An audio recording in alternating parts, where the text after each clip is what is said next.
All right, what's going on? What's going on, chat? Hope you're all having a good one. Yeah, I was gonna stream yesterday. I didn't stream yesterday because I just had a really bad headache, and I couldn't get rid of it. So I was like, all right, I'm not streaming today. But so far I don't have it today. I had it the day before as well, but it wasn't as bad.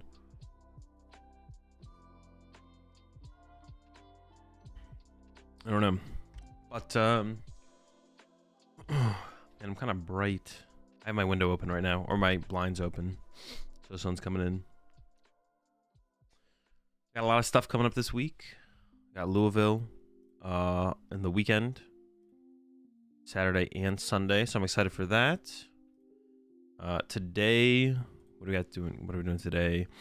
Got some more decks to catch up with from the majors that I haven't played with Yella's deck. I want to try the Terapagos from Giovanni.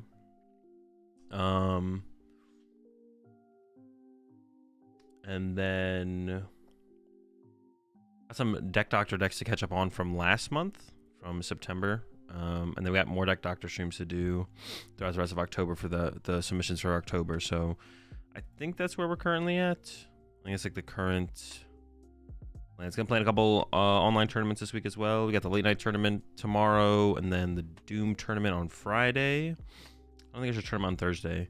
Well, not one that I plan to play in. Maybe it'll come up though. Maybe they'll play in a tournament on Thursday as well. We'll see what happens. I might be kind of burnt out on playing in tournaments though. We'll see.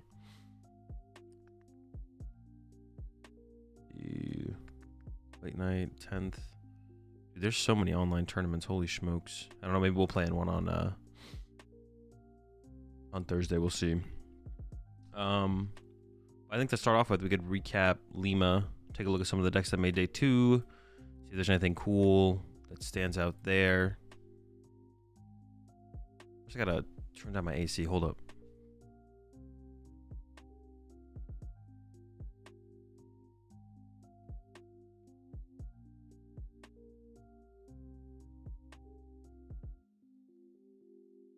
Also, appreciate the 50 months there, Jake. Appreciate the 9 months there.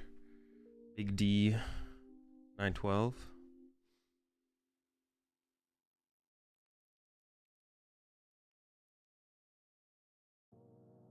There we go.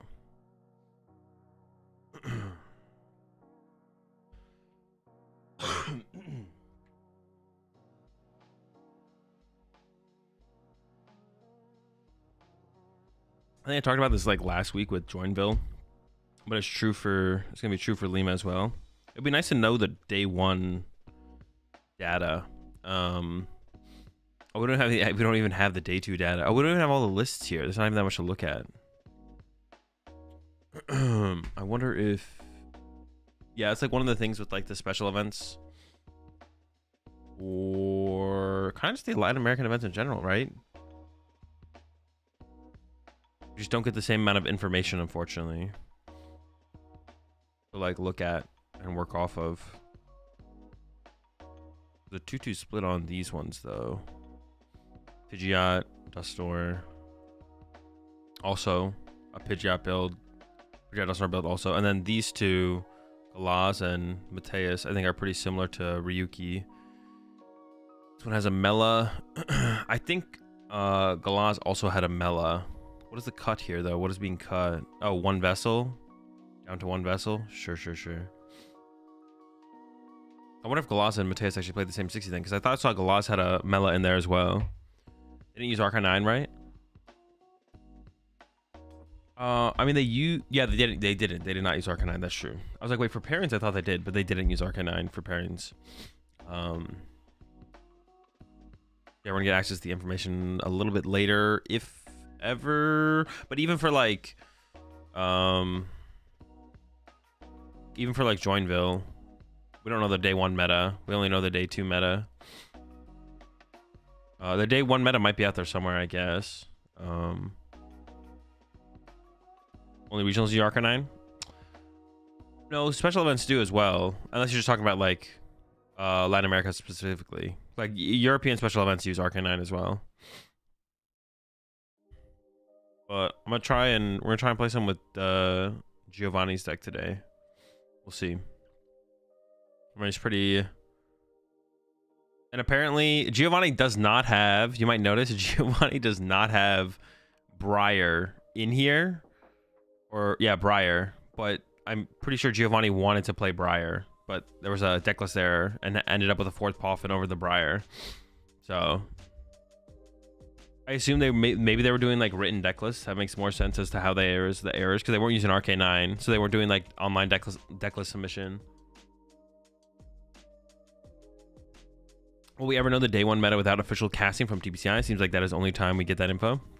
No, sometimes the organizers put out they like gather the info still and put it out there. Yeah, sometimes I feel like it still sees the light of day, but it's harder, if not impossible, to track, I assume. It's like one of the reasons. Like, someone would have to like go manually through all the deck lists and like assign them archetypes and stuff. So I feel like sometimes we see it though.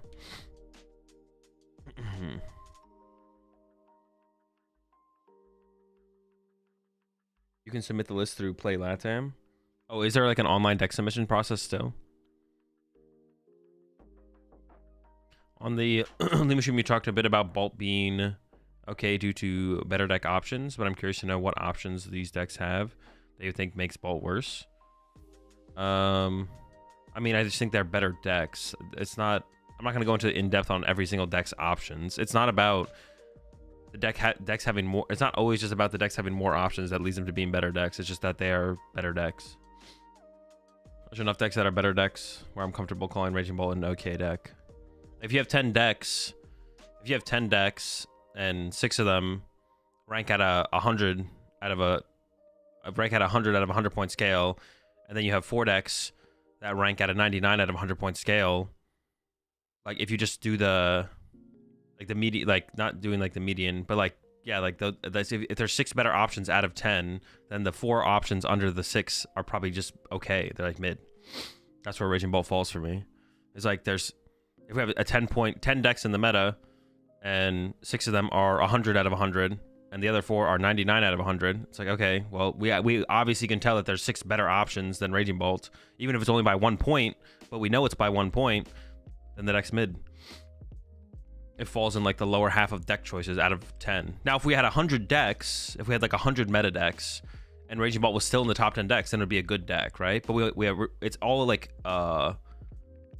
proportional to how many meta decks there are and how many meta decks are better, right? Because if we had 100 meta decks and the top 6 were ranked at like 100 out of 100, and then the next 4 ranked at a 99 out of 100, but it's out of 100 decks, then I would say Raging Bolt's a good deck because it'd be out of 100 decks, not out of 10 decks. But because it's out of 10 decks, it's just on the lower half of decks. Yo, what's up, Nick? Out of 100, how does United Wings and Conk score? I don't know. United Wings is probably like that's pretty low, but I don't know. I'd have to like think about like decks like where do like decks like Ancient Box and stuff fall, because they'd be a little bit lower on the scale, of course. A 40 out of 10, 100, maybe something like that. Yeah, I'd have to like fully like break down all the decks and like where does like stuff like Ancient Box fall alongside those decks and stuff like that. But if you look at the meta analysis on something like Trainer Hill, Bolt is hitting 50-50 on most of the good matchups. How do you determine the 100 score? I wish a lot of it's intuition. I mean, I'm not completely disregarding like data either. Like, I don't know why people think I'm like completely disregarding data and results. Like, I'm not completely disregarding data and results. But popularity is like has very little popularity of a deck has like very little impact on like my conclusions. Like, I don't care how popular a deck is. An example I like to bring up is Ancient Box was 10% of Baltimore. Now you might think Ancient Box was a good deck for Baltimore. I think Ancient Box is just a bad deck. I think it was a bad play for Baltimore, but it was somehow 10% of the meta. So like, popularity of a deck shouldn't have too much. It should have some popularity of a deck should have some impact on a conclusion, but very little. Like, popularity like means almost nothing. The biggest things that matter are like what you actually think about the deck, like your intuition in the game, and then like results are like the 2 biggest factors. And Raging Bolt did just get second at Lima, but I also have played the deck and I played the other decks in the meta format. I'm just like, Bolt's just kind of mid.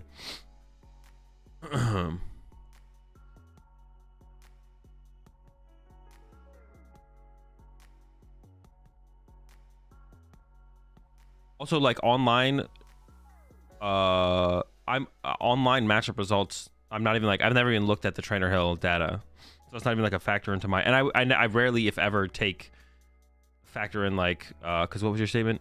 But if you look at the meta analysis on something like Trainer Hill, a Bolt is hitting 50-50 on most of the good matchups. How do you determine the question mark out of 100 score? I've never even looked at the Trainer Hill data. I don't look at Trainer Hill data ever for matchup because it's usually not what the matchup percentages actually are.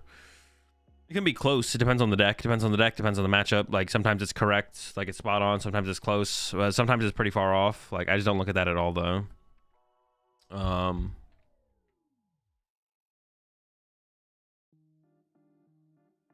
Putting some time into Terra today. Yeah, probably. We'll probably play with this. I'm gonna start with Gholdengo, I think though. I still have not played Yellow's Gholdengo, which I was gonna do. So the decks I want to play with still are Yellow's Gholdengo, Mateus's Banette Gardevoir. Played with this. I don't really want to play with any of those. And then, is there anything else from Joinville? Not really, right? We played the Cloth. We played Ryuki's deck, and then yeah, then this.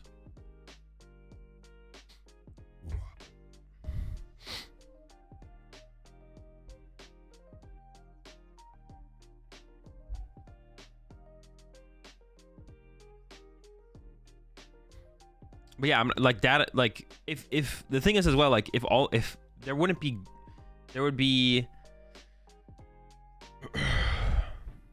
like yeah, if we taking data and then using that to come up with our outcome would be fine if that led to the correct answer, but it doesn't. Like if you just took results by popularity by Trainer Hill online tournament data and you just like that, like you just threw that into a generator, it probably wouldn't spit out like a terrible play of what is a good play, but like if that was the answer, and it could, I guess it could be, if that was the answer, then there would be like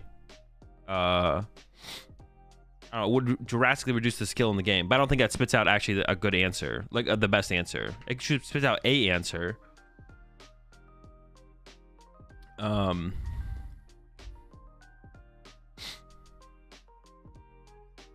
Yeah.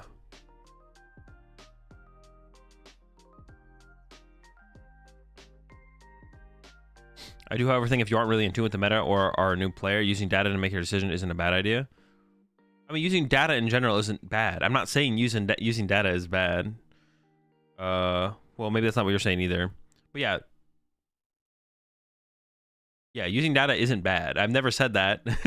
I use the data myself. It's just when you can add more to it, when you can build on that, that's going to give you a bigger advantage, which is what I try and do. I try and build on data. I mean, just using it as the #1 indicator into what you should play. Yeah, if you have no intuition to go off of, then yeah, just using the data is fine. I guess just like leaving it at the data, but... What are my thoughts on the Terapagos Duskull deck from Lima? Pretty good. Looks pretty good.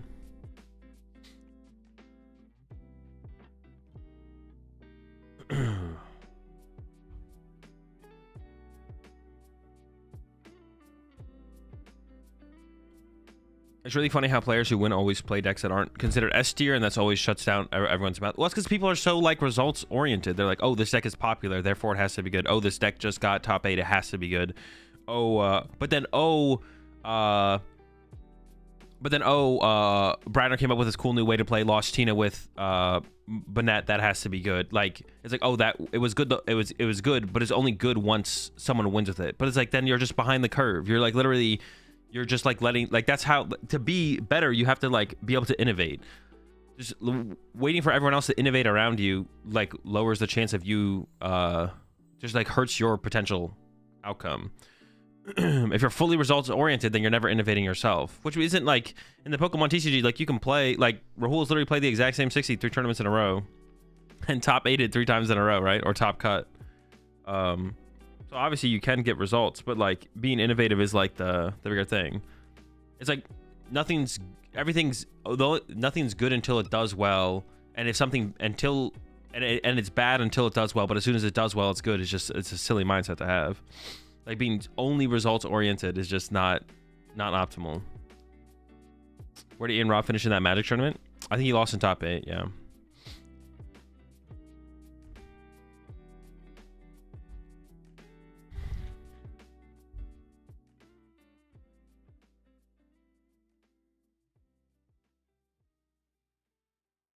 And at that point, you're just saying, like, I don't know. There's like too many other things.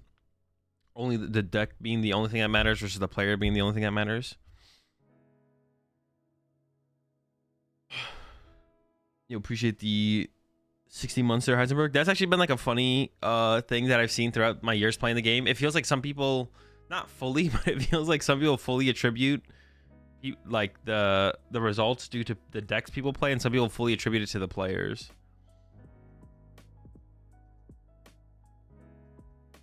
Which is interesting. If someone comes up with something cool and innovative, it's like, oh, that was always 100% the best play. And if, you know, if I had access to that 60, who knows?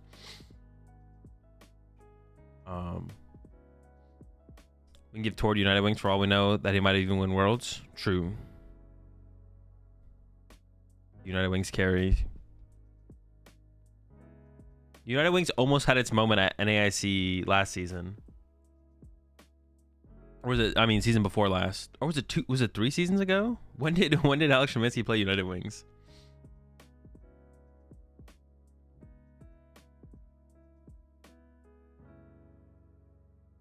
I think Pokemon doesn't have the complexity that you can have a player diff that high in high performance players, so the deck is important when you are already good.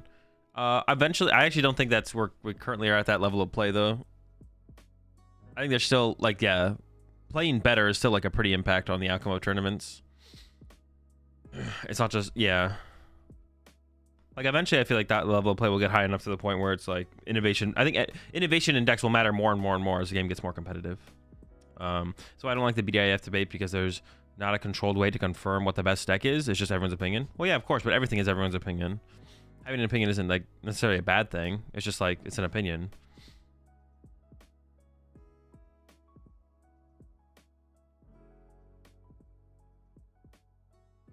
There's something to just playing a consistent deck and not innovate, but also and then just grinding the matchups or just trying to find the best deck. Yeah, exactly. There's multiple ways to get value. Like there's there's many ways to like be successful in the Pokemon TCG right now. Doing both theoretically will lead to better results though, right? Playing well and innovating versus just playing well.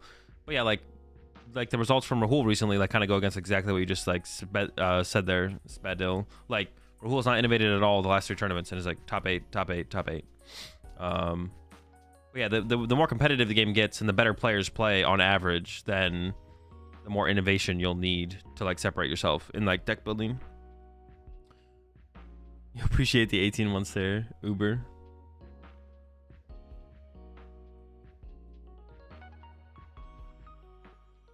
Honestly, United Wings isn't horrendous right now. If it's ever gonna have another moment, now would be the time.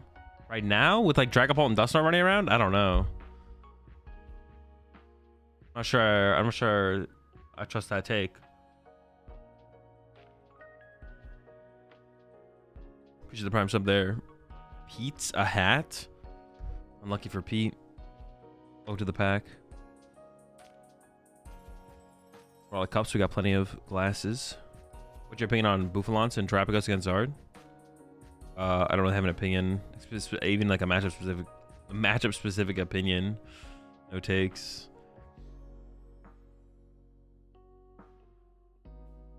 I think it happens when the meta was already stable, like when collections have more of a wave of a major, like that, like the LAIC for this year. Wait, where like innovation becomes more impactful or less impactful? United will have its moment with Mixer. I'm not sure Mixer is enough. Good luck with the dangle later, mate. Appreciate it. Hopefully I don't throw too bad.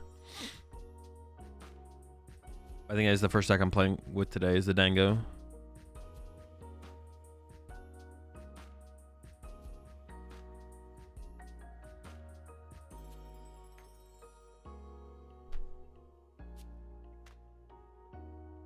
Yeah, I don't know if Mixer is the fix. I think the fix is it's waiting for a meta. I think that's what United Wings is waiting for. Is waiting for a specific meta. The deck is already like decent. Send you a DM on Discord, please. I'm bamming YouTube. Oh, okay, I got you, Cal. How do I even I think I did unban you. Try and type in YouTube, Cal. Let me know if you're still banned. I'm pretty sure I did unban you. When submitting a do list, is there an optimal date to submit them? No. Whenever you have a list you want to submit, basically. Because I play them in the order that they're submitted, and you can submit until I reset it, and I reset it once a format. Like, going to a new format, I'll reset it.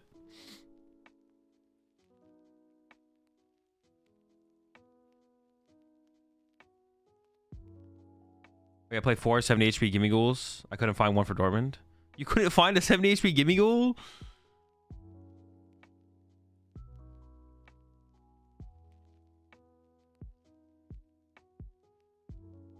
Yeah, United Wings is definitely like, I think United Wings is, it's like the mixer makes maybe makes the deck better, but Prime Catcher is still pretty good. United Wings is literally just waiting for a meta for it to be good. I think that's what we're waiting on.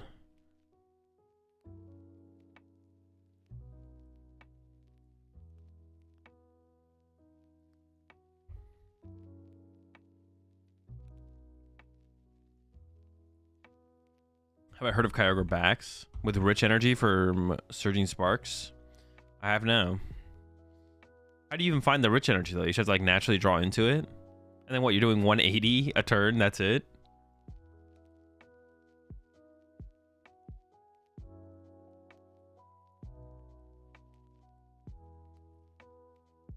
If Dragapult doesn't exist as a card, Wings would actually be very good right now. But we'll never see the meta change again because Pult exists. Maybe. I mean, Pult could become like not meta relevant. Like rotation happens.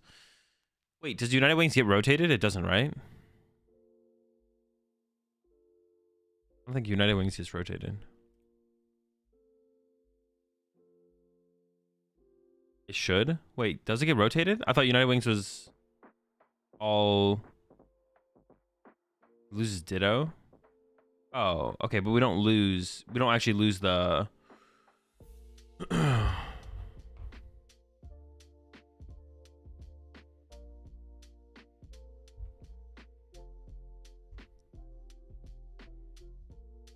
Yeah, we don't lose the actual Wings attackers though. So you can go. So rotation hits, we lose Regidrago. So that's one Dragapult deck gone. And then maybe if Dragapult becomes bad, and then Dusknoir isn't a terrible. Maybe Dusknoir's not terrible to deal with though. I don't know. But it sounds annoying that they can just like board wipe you of like all your attackers like Iona you or something. But it's still going like a 1-for-1 trade, so. Yeah, maybe. Also, Iron Hands can be tough for United, and there's a lot of things that can be tough for United Wings, to be honest. There's a lot. Maybe one day it'll come around. Usually 10 months Ceremonics.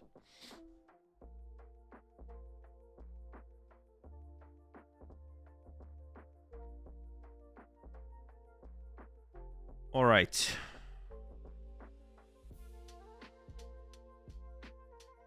That's the only card because that's not the only card because Kyurem is still a card too.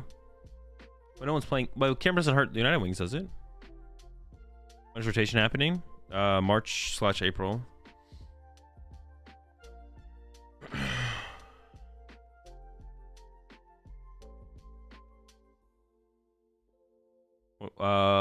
When do you plan on playing Terapagos on stream? Probably today. We'll probably play with Giovanni's list.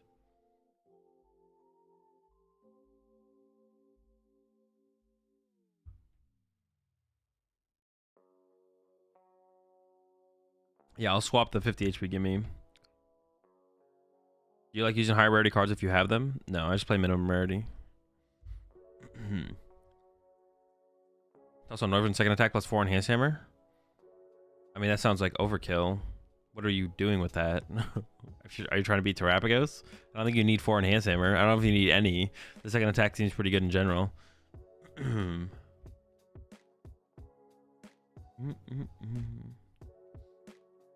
Timothy Ghoul. Yeah, the 50 HP one is Timothy Ghoul.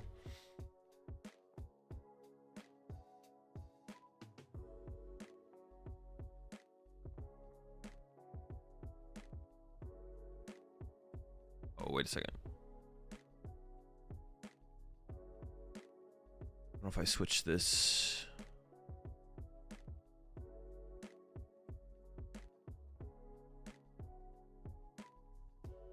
All right, we're starting off today with some Gholdengo, Yellow's Gholdengo. I don't have much to say about this one, to be honest, before we jump into some games. Because, yeah, I haven't played this deck in so long, I don't really have any take on any of the inclusions. But, like, the big new powerful card that the deck got was Pheasantipity. I mean, that's a little while ago now. So there's a Greninja package in here, the Palkia, the Greninja, B-Barrel for the draw support. And, really heavy for the supporter lineup. The thing that stood out to me is like really heavy on the Cypher Maniac's code breaking, but of course can combo with concealed cards, can synergize with B-Barrel, you can synergize it with Pheasantipity. It does synergize with Pokestop. There is only one Pokestop in this list. And there's also a Jamming Tower, which I'm not 100% sure what the Jamming Tower is for. I mean, Bravery Charms on bolts stands out as one thing. It's not bad to throw out against Charizard and take away their Forest Healstone, stuff like that. But I'm sure there might be some more other specific reasons to include it. What other tools exist in the format? And yeah, then also the code breaker synergizes with Gholdengo's ability as well. The only thing is, yeah, that those all require extra pieces to get value to your draw supporter. So the only supporters we have in the deck that actually don't need extra is like the 2 Irida and then the 2 Iono. Sparkling Crystal.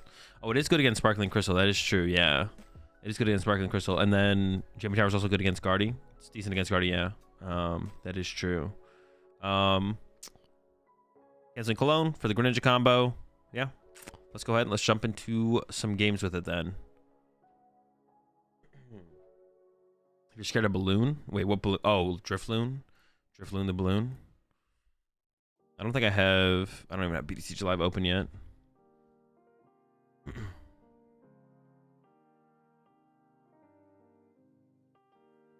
Yeah, Pult. You get the value against Pult. That's a decent one. The Sparkling Crystal. There's routine maintenance in progress. You may experience disruptions during gameplay. Thank you for your patience.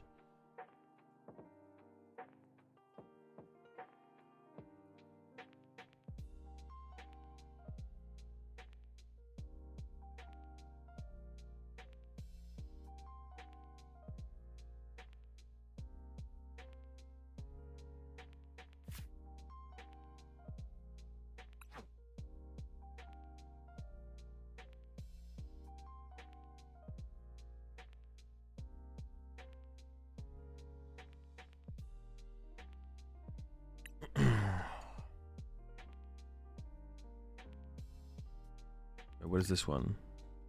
New deck? I think I can delete this one. All right.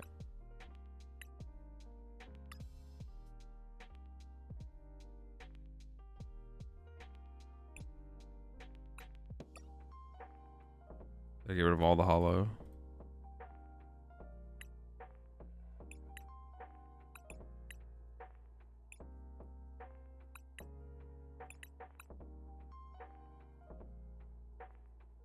I think we're in the clear. They didn't make non-hollow.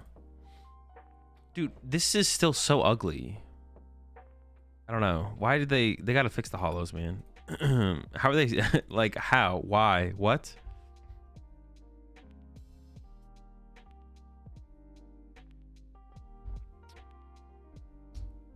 You the 50 months there, Team Abra.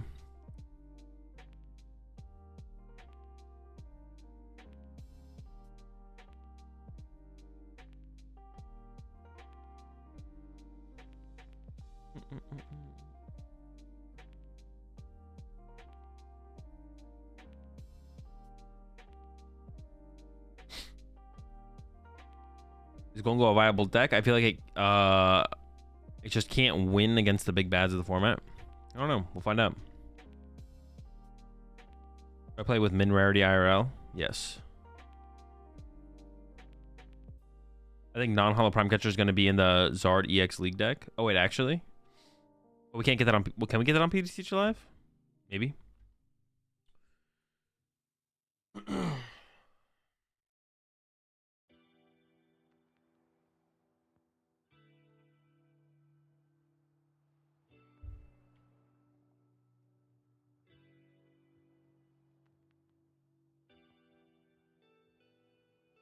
All right.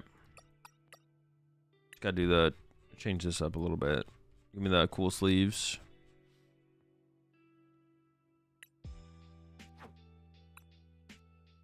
I don't know why I like that coin so much.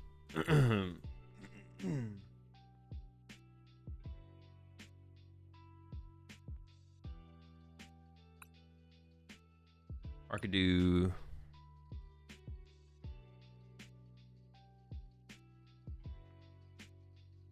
Oh, I reached the cap. We'll just do that one.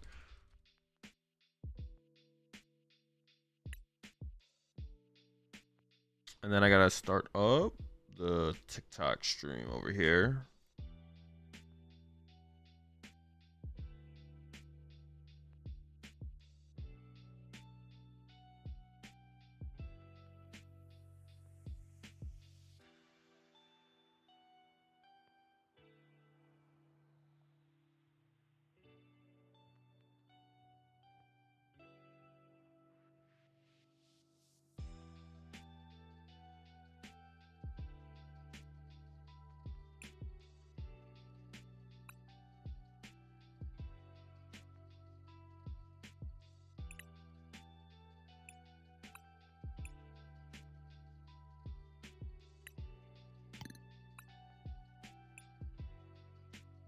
You know why City League players are playing Fan Rotom and Sarah Ledge decks?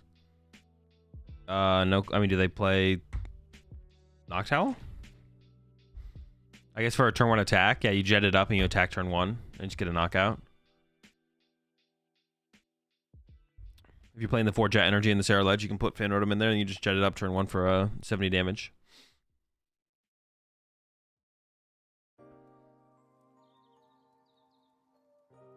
Played any Palkia Pagos yet? No.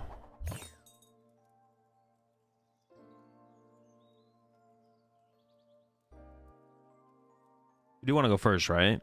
I guess we'd want to go second against... I would want to go second against Raging Bolt, but I don't know if I'm up against Raging Bolt. There's a decent amount of decks where I probably want to go first, to be honest. Prize Radiant Greninja into Buddy Poffin, maybe? Hopefully they're not an aggro deck. Never lucky. There's so much Raging Ball on the ladder, so I just choose second. Greninja top deck is nice. We'll take it. We'll take it. Okay. Man, this is tough. I really want something to be prized, but I don't know if something is prized. Yeah, I really want something to be prized, but I don't know if it is. I mean, we can draw a lot of cards. I do need to get another Gimme Ghoul down no matter what. I guess we... Yeah, we should just do this first. But I want to play this Ultra Ball. I could go Vessel away this. Get... Now we can check, I guess. We did prize a Gimme Ghoul, okay. I could get... What's in here? I get like Metal, or... What do I want to grab here? Water, Metal, Water, these, those, this, that. Probably I want one of each in there, right? And I can Ultra Ball these two away to get Bidoof. Because I can get B-Barrel next turn. Wait. Oh, what? B-Barrel's prized? Dude, that is such a scam. I don't want to put Palkia in play because I don't want a 2-prizer in play off the rip. I mean, the chance that they got set up is pretty low. Wait, is B-Barrel actually prized? That feels like such a scam.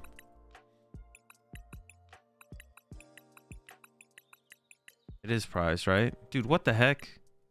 Okay. Probably just get the Gimme Ghoul then. Just triple down on the gimmies.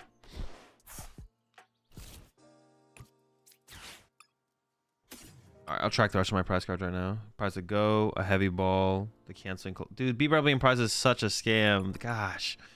Iono jamming? Okay. Gimme. Got gimme. We have some draw power.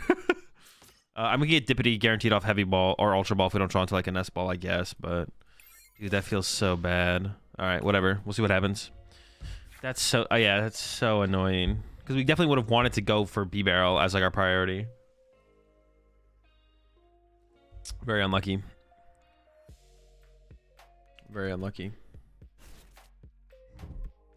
I could have got Palkia, and it's possible if they bench enough Pokemon that I could have got a 1-hit KO with Palkia. The problem with Palkia though is that if they just get a catcher heads, they get the first 2 prize knockout, and then they can just like win the game off that, right? So probably best to not do that. We'll see. I know it says Zardos are playing Thornton now. Is it to swap Rotom for Fessendipity? No, it's... I mean, it's... You can use it for a lot of different reasons. The main reason is to more easily chain Radzard, though. More so than anything. Yeah. If you were looking to just get... Okay, had to be a Burst Roar. Wait, they didn't even play the Iono? Okay, so how do I even approach this? I almost just don't even want to take... So we should start with concealed cards here, I think, for sure. I don't really want to put a 2-prizer in play, right? Like, I might just chill. I might just conceal cards and pass.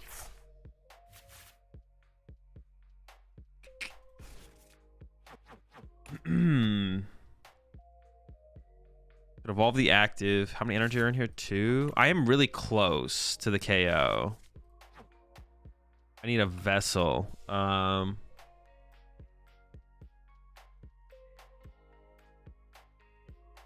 could just go for the KO. I'm not feeling like unconfident about getting it. I think I should just wait though. I don't even want to like put the energy here. I'm just gonna pass.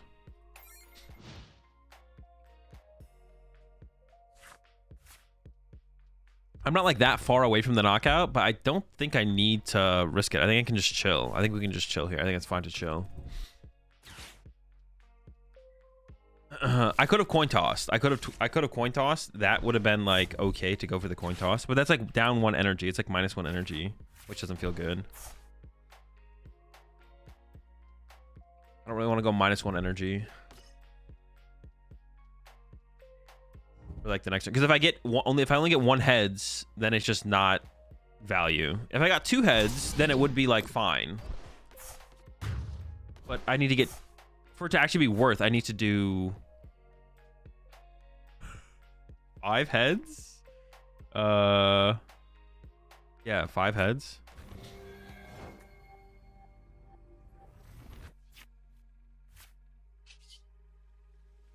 One, two, three. I still need more energy here, so concealing cards seems fine.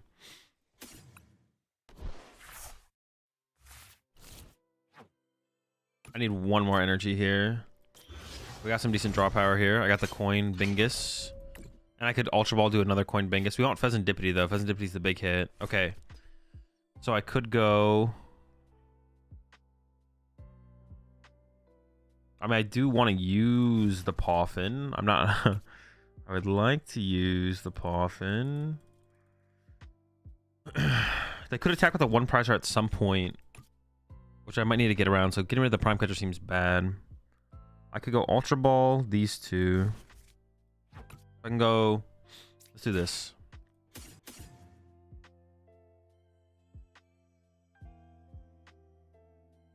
Oh, maybe I do just get rid of this, though, actually.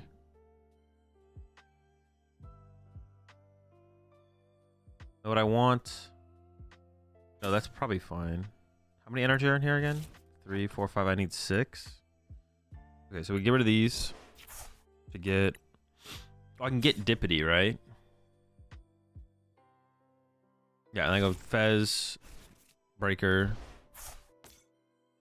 Breaker. I'll just get like a Gholdengo, and then I need energy. How many energy do I need? Do I just need an energy? I just need an energy. So I don't really want to discard things. I think I just want to get like an actual energy. Attach, recover 3, 5, knockout. Okay. Yeah. We would really like to have used that Poffin, though. I wonder if I could have, like, maybe I do. Okay, we got the Gimme Goal anyways. Sure. That works. No complaints. We get +1 draw. I could have kept the switch, and then I could have switched and then drawn 2, but that's still 1 card for 1 card. But I know switch is, like, effectively a dead card, so. Let's see here. So I need all 3. I need the Gimme. Do I have to give up the Prime and the Iono? That seems fine, right? It feels bad to give up Prime, but...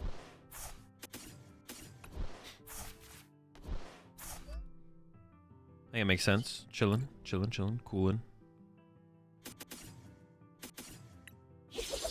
We got a decent amount of draw power next turn. Not worried about it. Not stressing. Yet.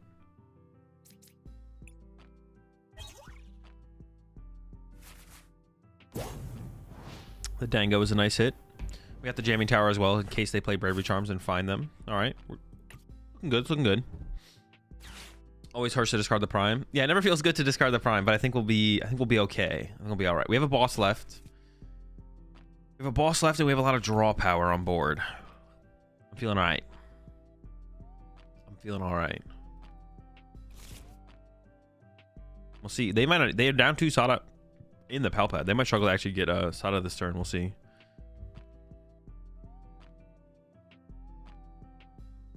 We hating on Bolt today? I mean, as long as it stays mid, the hate keeps coming. From this point, it's just you win. No, they could do the one prizer thing, which they are setting up here. See, maybe I... yeah, see, now they can go into a one prizer. They go one prizer KO Gimme Ghoul. Like, that's the play for them now. And they actually don't even need Sada. They could actually go Prime Catcher, KO this. And then I don't have my Prime to respond. And I'm down a boss. So I need to draw into literally boss. Which obviously is not likely. We didn't prize it, but there's only one in there. They also need to get that play. They might not have that play, of course. We'll see. But I feel like not benching Gimme Ghoul last turn would have been bad. I don't know, yeah. I feel like not benching Gimme Ghoul last turn would have been bad.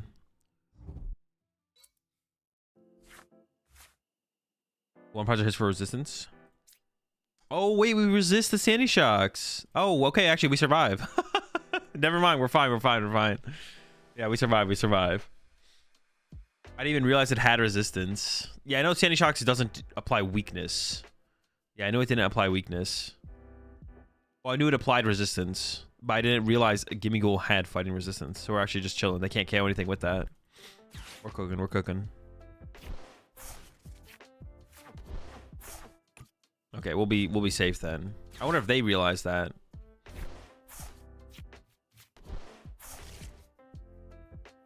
Well, they gave up Catcher there. They're probably just looking for Sada. All right, they found it. All right, so we're gonna get knocked out. That's fine. We just gotta respond with a Gholdengo, and then just gotta do it again. We got plenty of superiors left. We're down our energy retrieval, and then we got 5 energy left as well. So it should be no problem.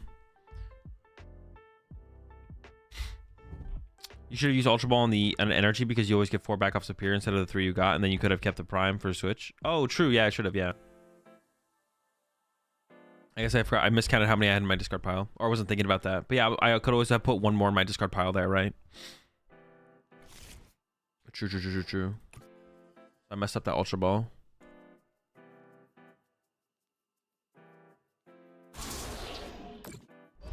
All right. That could be the difference maker here. We'll find out. You draw at least 7 cards in your turn. Insane. Yeah, we see quite a few. We see a little bit. Nest ball. Honestly, Palkia at this point would be chill, right? Also Bidoof, but I have more else. Like Palkia actually takes knockouts here. So getting Palkia established would be nice. I also don't want to draw into Palkia. I can start with the Dippity here. Just draw 3. There's the Bidoof. There's a Cypher. I just need to get another superior, right? I need 6. Well, no, I could get Vessel instead. Well, let's draw with this first, I think. Yeah, coin bonus for 1. Okay. What do I have left? I get 2 cards. For Maniac. I could use one of these use concealed cards first, I guess. And just draw 2. I guess I have Palkia to win the game as well, so I don't need to like... I don't need a ton of energy on the next turn. We'll draw 2. I guess I just don't even need to use the Cypher Maniac anymore, right? Yeah, just coin bonus. I use this afterwards to set up my top deck to play around Iono. Although Iono's not really that big of a fear anyways.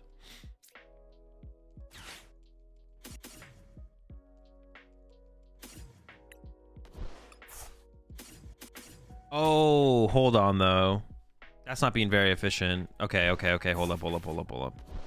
That's not very efficient though. Yeah. Okay, I thought I had more energy in there for some reason. I don't know why I thought I had more energy. Let's just do this. This is fine. Yeah, I definitely don't want to play it that way. 5-6, yeah. I think I just give up jamming. I feel like the Cypher Maniac gotta be more valuable at this point, right? Gotta be more valuable.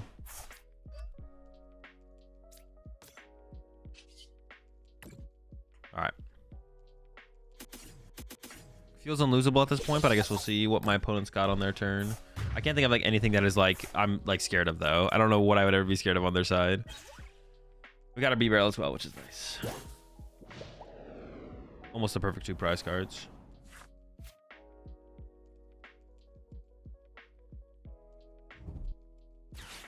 What do you think of those FCBC sleeves that they're that's been making their way around? I have no idea what those are. FCBC. No idea. When does this come out? This is not PokemonTCG Pocket. Louisville? No. Sorry, I was catching up with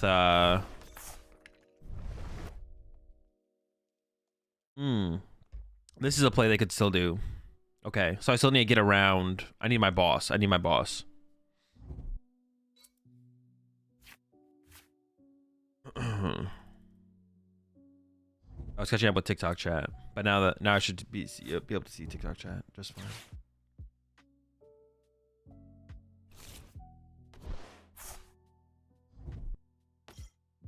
But yeah, well now we just need boss, right? We just need to find boss. Yeah.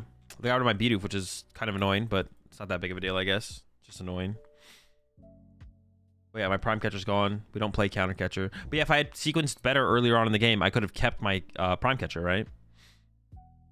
I could have kept my Prime Catcher if I had sequenced better earlier in the game, because I could have discarded an energy off the Ultra Ball and then conserved Prime.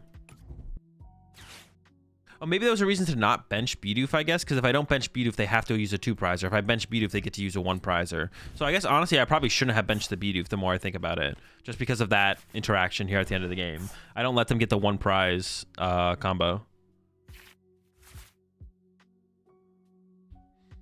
Yeah, I probably just shouldn't have benched the Bidoof because it gives them the Sandy Shocks out. And it would let them go like Prime Catcher Iono next turn more easily.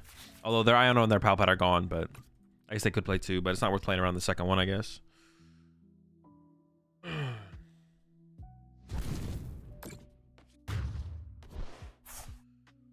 All right. Let's just promote this fine boss, right? We do see a lot of cards. We do see a lot of cards this turn, but I don't want to use that, right? Not really. Not really a big fan of the Pokestop.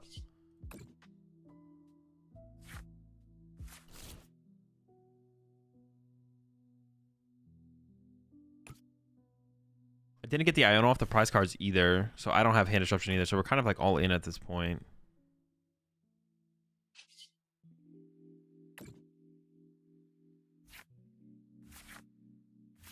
I could leave a 1-prizer in the active, but how many gusts do they have left? They still have their boss.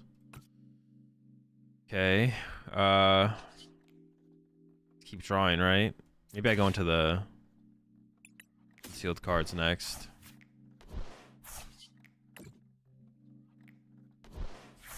Okay, chilling. I was worried. I was definitely worried here. I probably shouldn't have benched the Bidoof because then it forces. I shouldn't have benched the Bidoof. I didn't need to give him that line. Benching Bidoof turn 1 would have been pretty good. Benching Bidoof at this point, not worth it.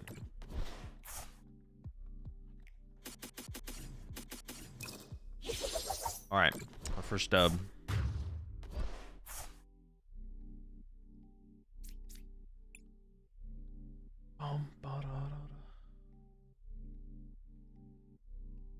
FCBC sleeves are super good, very durable corners.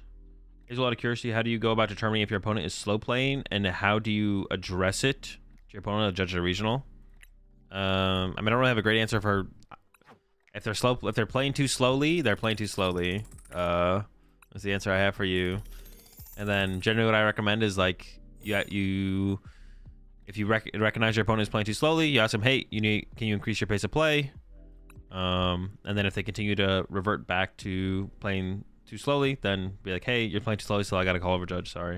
And then call over judge and be like, hey judge, my opponent, isn't they're playing too slowly.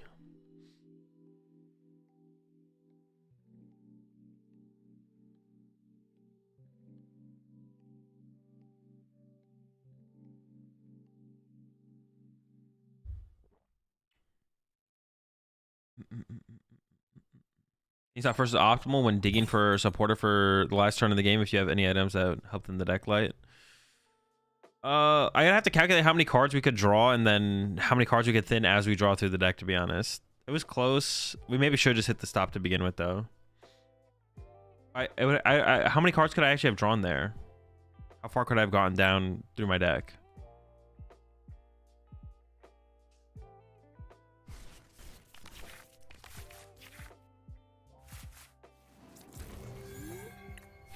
I have to go back and like think about it. It was probably correct to just throw the stop and play and just hit it, to be honest. I was scared. Hitting stop is not optimal because you don't want to discard the one boss you're looking for. It's not true. On that topic, is it better to have individual timers for the match? So your goal is to be more efficient with the time you have? What do you mean? Like to time yourself?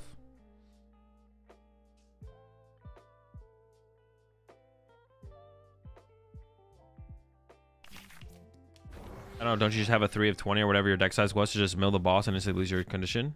You do, but it depends on like the odds of you like it's up against Gardevoir. So the threat of Greninja is big, but I'm not gonna be able to threaten Greninja next turn, so we have to worry about that for a future turn. B-Barrel would be annoying in this matchup, but my hand currently kind of sucks. I think I just want to go set up B-Barrel here if it's in here. It is. I prize a Gimme Ghoul, so I need to get Bidoof Gimme, I feel like, here. And then I think, oh, my Palkia is priced as well.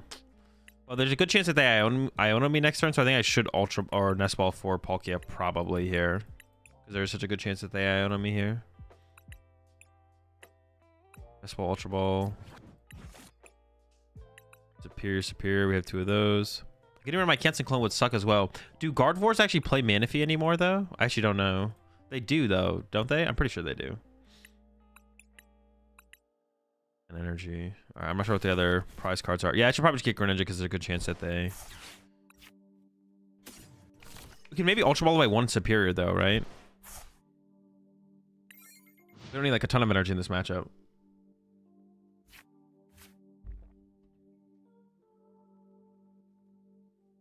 Two boss? There's 2 boss, yeah. I already discarded 1 boss. 1 boss was in the discard pile. Collision check calculating the odds of drawing 5 in a deck out of 20 for 1 boss and the odds of Pokestop, then drawing 5 and out of 17 for the times you don't mill boss. They're the exact same. Yeah, what Tyler said is correct. So like if you hit Pokestop and then draw to try and find boss, assuming you don't hit boss, it's like this, the chance that you mill the boss is the same as not. The reason you would hit Pokestop first is because then if you hit item cards that can then take other cards out of your deck, your odds of finding the boss actually increase. But your odds don't actually change when you hit the Pokestop. That's rude. Wait, well, no, we're fine, but it is rude.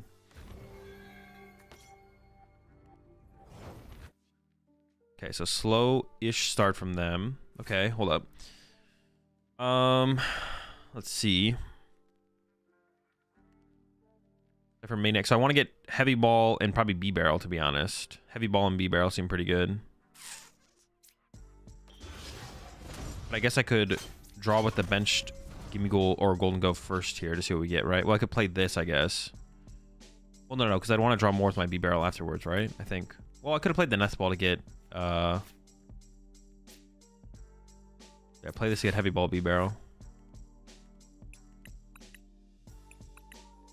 B-Barrel. Heavy Ball. I want to threaten that Greninja play next turn. Or as soon as possible, to be honest.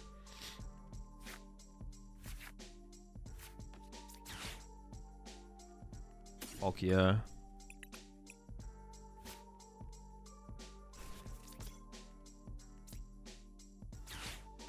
Will they give me attach active, draw 2 before I play the vessel? Sure.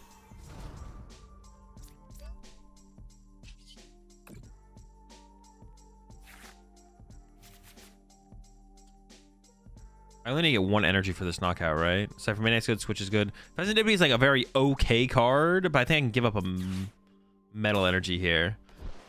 Yeah, it's like a very okay card. It's like not that good. Like Dippity in this matchup is like not that good. You don't want to put this like, it's like a liability. Try to avoid it. He's fine. But milling the boss could also lower your win percentage on your turn if they fail to win. Yeah, but we're just gonna assume that they don't fail to win. In that situation, you should assume they have 100% win condition on their turn.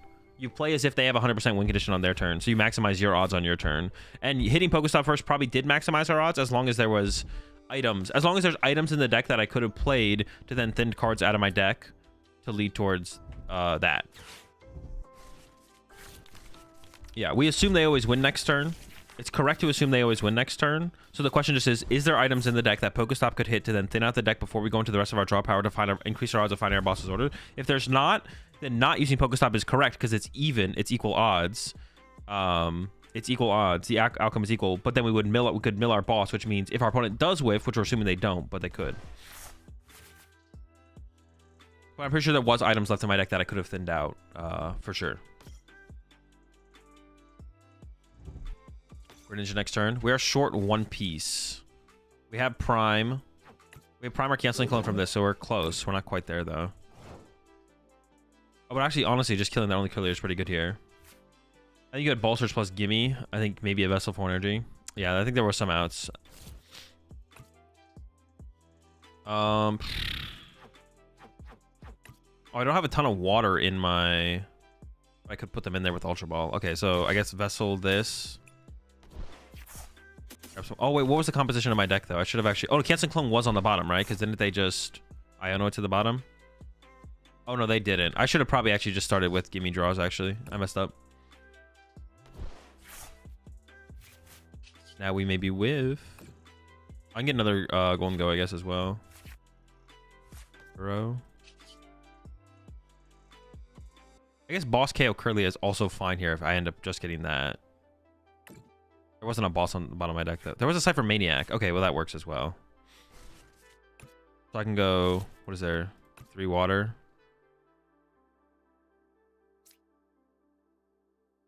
Ultra Ball. This and this.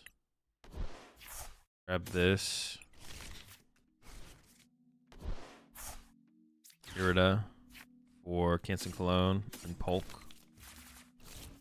And then Evolve.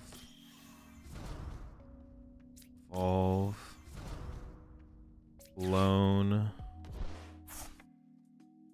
Ultra Ball away these two. Get rid of them. Fail. Prime. I would like to find an attachment for turn 2 the Palkia. Because like makes it less of a... Well, do I actually care about that actually? I'm not sure if I do care about that. Because the B-Barrel is just as much of a liability as the Palkia. I could actually do this. But when I Moonlight Shuriken here, I want to KO Ralts and a Curlia. I could KO Manaphy Curlia and then threaten another Greninja attack. That'd be interesting, actually. We go with that. I have to draw with this guy still. Yeah, I'm going to go with that. I'm going to go with that. Now, this could backfire if they are playing Rare Candy Guardy.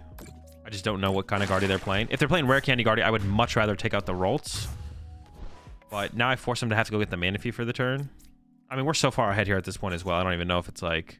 I don't even know if I'm worried about it.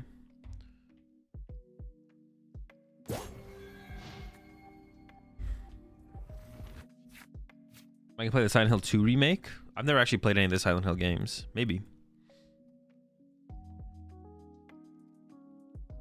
Any Surging Sparks decks that look promising to you? I mean, stuff with Pikachu. But I haven't really thought. I'm not really thinking about the new format next set.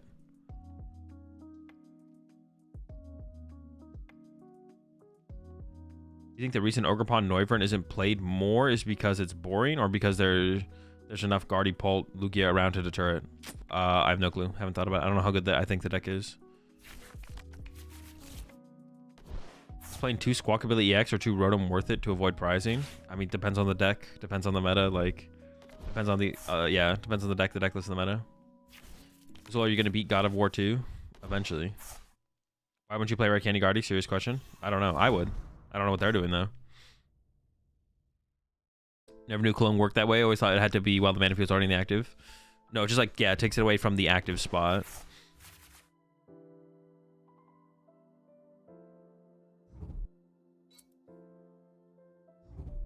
They got Team Evo, but they don't have No Manaphy? It is pretty hard for Guardy to, like, if you KO the Manaphy aggressively like that, it's pretty hard for them to recover it immediately, to be honest. So we can just Moonlight Shuriken again. Dude, we just have so much. Our board state is disgusting right now. Like, we have so much set up. They don't even have a Kirlia? Dude, they don't even have a Kirlia. All right. Well, I think we should attack with Greninja again, right? KO the Ralts, KO the Screamtail, go down to 1. Yada yada. Seems fine. We do need energy, of course, but I don't know if I really want to use... I could use Cypher Maniac here. Well, there's our energy. I think we just keep the Cypher now. And I'll draw one more. We probably just hold the hand here. I'm down to concealed cards. Like, if I can find like an... we might not have any Ultra Ball left. I don't even know. Alright, I mean, we have so much draw power on board. I'm just not worried, though. Where's my Dippity right now? Did I discard it? I did. Okay. But we have Night Treacherous, so we can recover it if we really need to aggressively. We're chilling.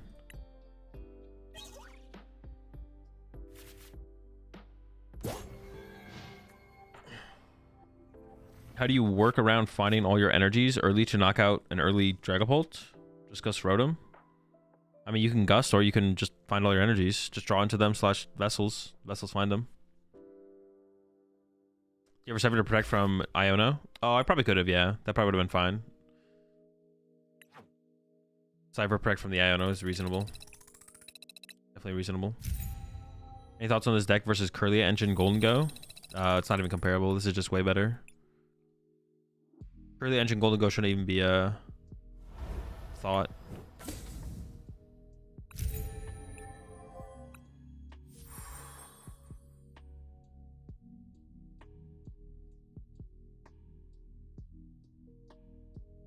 So since I'm a boomer, what's your fallback after content creation / Pokemon? Did I do to college? No, I didn't go to college. I don't have a fallback. I'm just gonna create content.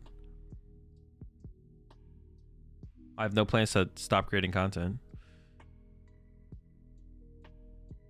My stream Pocket? Yeah, probably when it drops. I was thinking about maybe trying to do the whole early stuff, but I might just like stream it when it drops. Upper Gholdengo's BDIF though. True.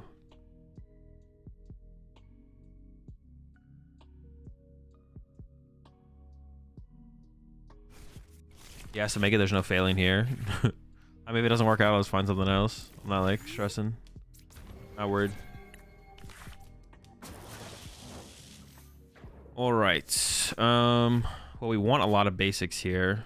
They opened Rhodey, which we want to KO. I think I just start with this. Dude. Palkia. Or not Palkia, the other guy. Radiant Greninja. Alright. Say prize, a Gimme Ghoul, a Radiant Greninja. And we prize Palkia V-Star as well. Dude. What are we doing here? What are we doing? What's going on? I mean, I guess I still want the Palkia though, right? It's so awkward now though. It's so awkward.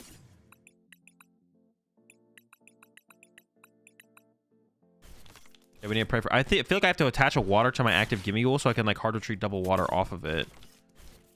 So basically my play has to be this.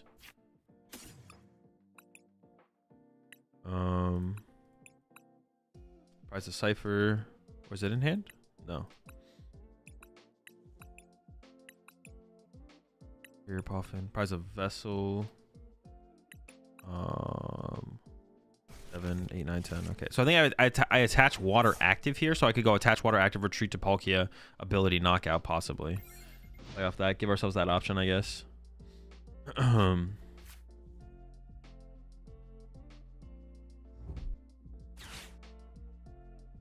We should go next against control with this deck. Yeah, probably. I don't think we can beat. Well, we can beat him. We have Turo, Switch, and Cologne. It's just a bad matchup, probably. Yeah, it's probably just a bad matchup.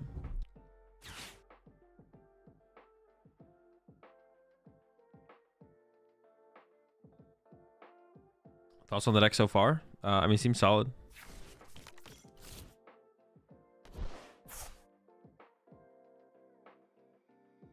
Scyther and Scissor, one prize attacker is not good. No, definitely decent. Scyther has 7 HP, no retreat costs, and Scissor attacks for 1 energy for a metal 10 plus 50 for each ability on your opponent that your opponents have.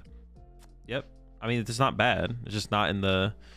I'm just playing Yellow's list. I'm not trying to create the perfect Gholdengo deck.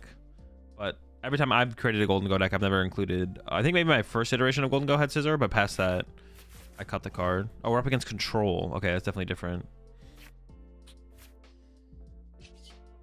Just get continuous with it, I guess. I don't know. Maybe we get 10 heads. Maybe sometimes lucky. 20. Is Dusknoir banned from Dude? All of the rules for Dude are on the Dude page.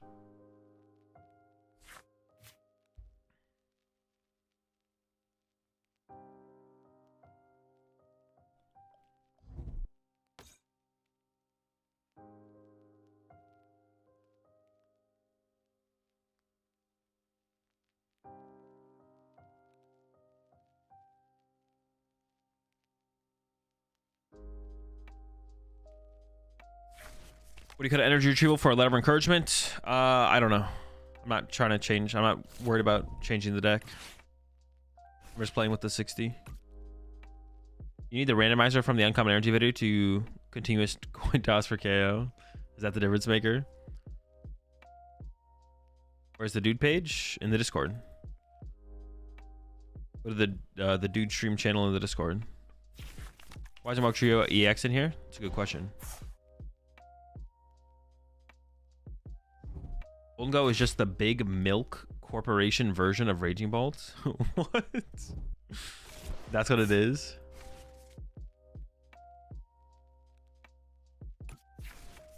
They're doing a lot of cooking over there. Let's keep letting him cook. I gotta get the Wug Trio involved. Wug Trio EX, it does attack for a water energy, right? I could see it. I could see it.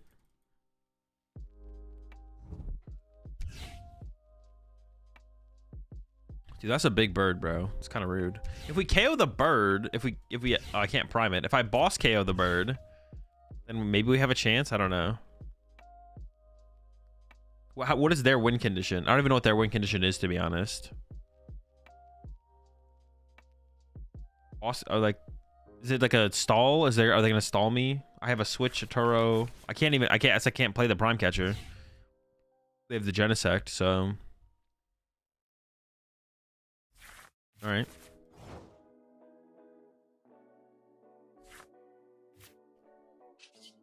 And here we are again. Coin toss. Stay tossing. Oh, dude, we hit him for a hundo! Bro, we are cooking. So close. So close.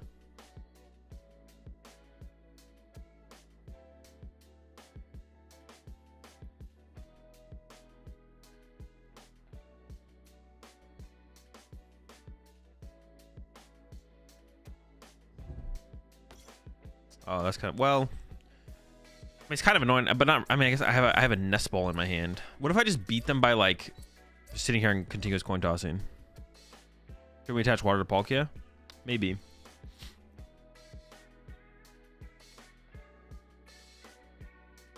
I guess it would be fine to be honest. Random question, but do you know if I can receive championship points for winning a League Cup in the Netherlands? I'm a US based. Yes, you do.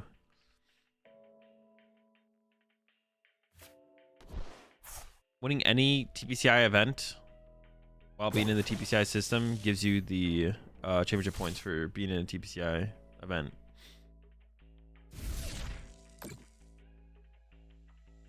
All right, goodbye, Nest Ball.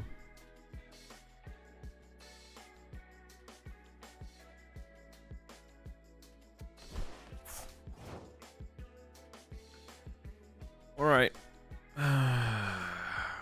I could switch into this and then rule the region, I guess. Dude, having to burn my switch here is so bad.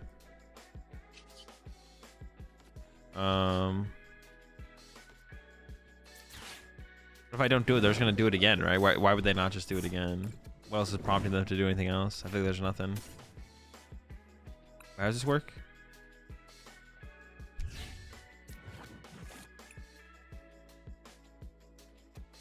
Never lucky. Oh, but if I get anything, they're just gonna take it away. Just pass. If I get anything, I just lose it to Fang Snipe.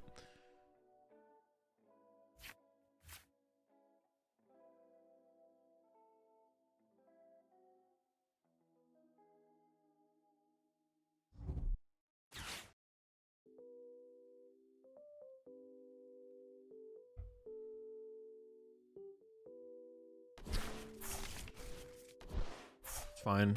Nothing too important there. We're chilling. Having to lose our switch there is pretty bad, though, to be honest.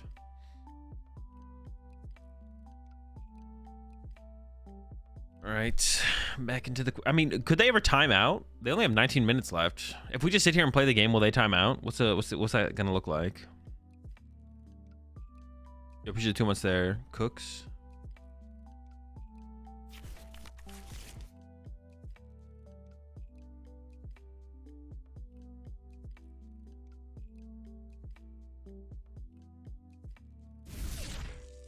All right, cool 20.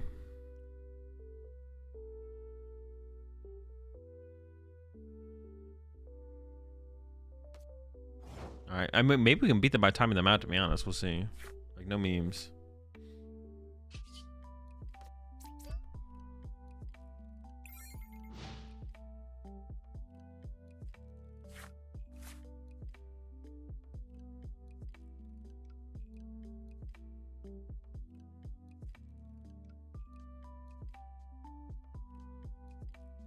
All right, chilling. Do they play like Chi Yu or something? They don't play Chi Yu, right? But they can always start attacking. Well, they don't want to be attacking me, do they? I don't think so. I don't think they want to attack me.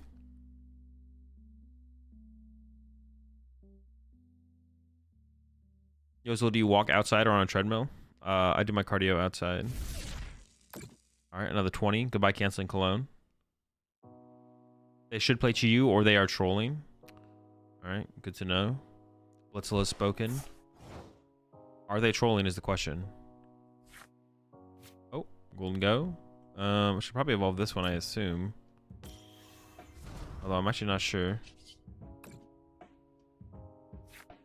All right, Bingus into the Irida. Oh wait, that's right. The Palkia is prized. Dude, I forgot the Palkia was prized. What do I do? What are we doing? What are we doing? What's going on? What's happening? I was like, okay, we can get Palkia and knock them out. That's cool. Nope.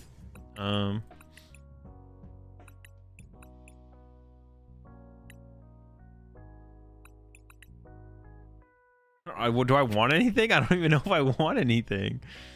I'll take the heavy ball. Am I ever attacking with Greninja? I'm actually not sure.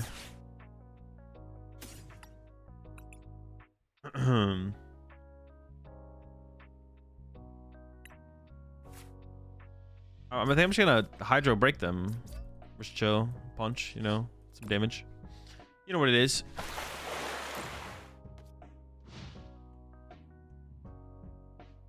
Yeah, I forgot that we priced our Palkia V-Star. I was like, all right, let's go with Palkia V-Star plus, I guess maybe Heavy Ball for Greninja and then Knockout.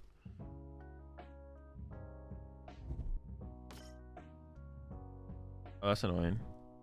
And my canceling clone is gone. I can't get through. Oh, wait. Continuous? Might not be that bad, actually. I should have left this one. I should have left this one with the water then. So I could retreat to it and just go for the continuous against the Mimikyu. I literally think our win condition is timeout at this point, to be honest. You did hit a coin toss for 100 earlier. That is true. Yeah, we can get there. Is it weak to metal as well? Honestly, that's not even that bad of a win condition or an answer to Mimikyu. It's not even that bad of an answer. Just get continuous with it. Oh wait, it's not metal. It's psychic. Never mind. Dude, why did they have to do my boy Gimme Ghoul like that, bro? What the heck? Oh, they are gonna run us out of with Misfortune Sisters and Eerie. They will eventually run us out of energy, won't they? Yeah. Or superior energy retrieval is what I mean. Yeah. Can they do it in 15 minutes though? That's the question. Ooh.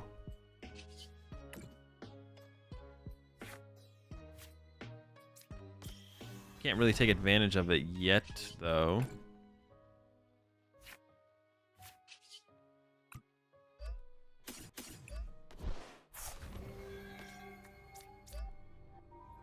I don't know. We're getting continuous. All right. Yeah, you got to start somewhere. You got to start somewhere. Start putting that pressure on.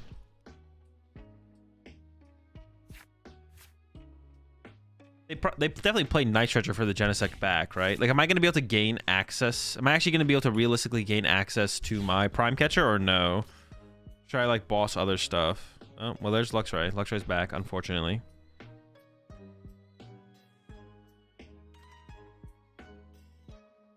No boss Dominion kill? Nope. Because this thing can't attack 2 turns in a row. Unlucky with the Fang Snipe. It's never lucky, you know.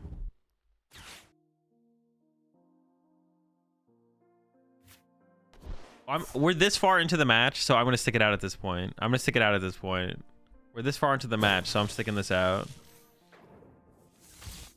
They only have 15 minutes left. They might time out. All right, if we can KO this... KOing this Luxray this turn would actually be kind of tough, to be honest. That would not be super realistic. Also, because I don't want to attack with this... Gimme Ghoul. I don't want to evolve this one. I want to keep this one as a Gimme Ghoul. So I kind of want to like retreat. I guess B-Barrel is an attacker as well, though.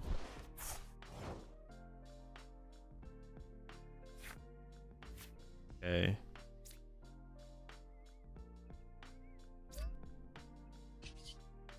Continuous. Just chilling. Dude. He's never cooking.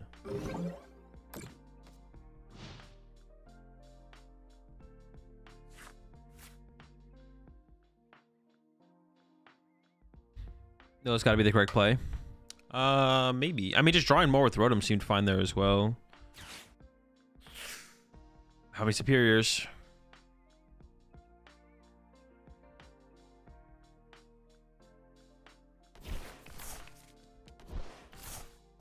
Zero. Okay. Pretty good for us. That's the only card I really care about, a superior, right? Superior energy retrieval.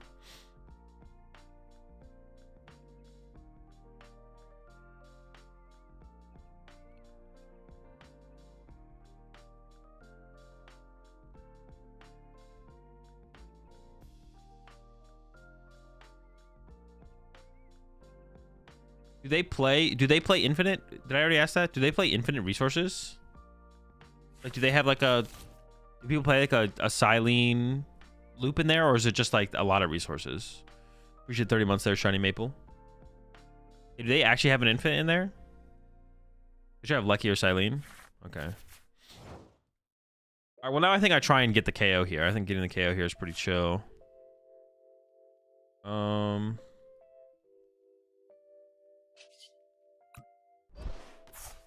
I'll send up this one so I can retreat the water off of this, possibly. Okay, there's a superior. I still need one more energy. I need another energy.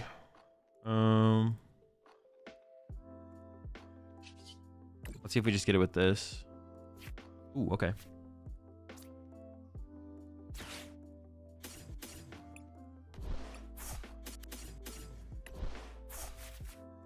Knockout number 1. It's been a while, but we're here.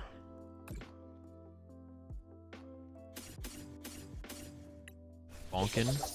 I got rid of my boss. I was like, we had a boss, right? No, we don't have a boss. Our boss is gone. All right. It's fine. Acceptable. I think the Palkia is like the big card I want here, but...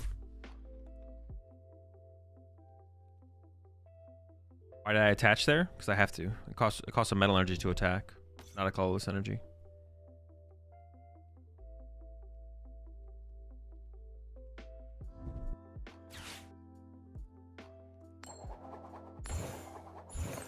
They do play Silene. Unlucky. We'll see what they get back though. I assume it's just gonna be like double Palpad or something, right? Or I guess Palpad, Double Turbo maybe. Palpad, Penny. Palpad something. Sisters. My superiors are going down. Help.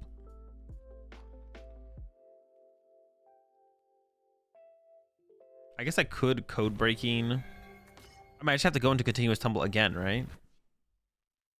I would go into Greninja, but I don't have Palkia, so I can't. How many energy are in here right now? That's a lot, right? 4. Decent amount. Let's see.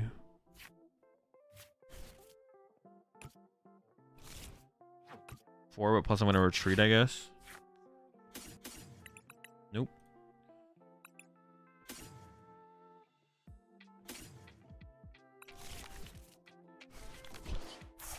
Hornbingus.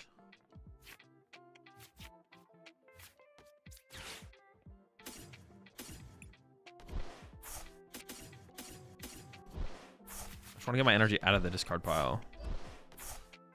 All right, back into the gimme. The gimmiest of ghouls. He's cooking. He's cooking. Tumble's unheard of. Maybe I bench Greninja next turn and start attaching to it or something. Unlucky. That's so... I feel so bad. Just Tails off the rip? What?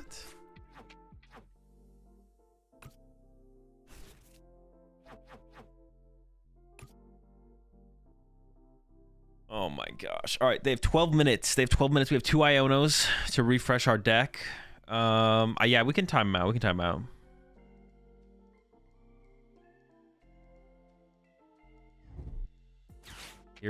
Tude. Well, sure. I guess.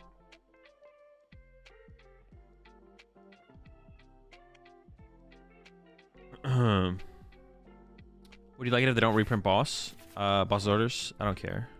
Whatever they choose to do is fine with me.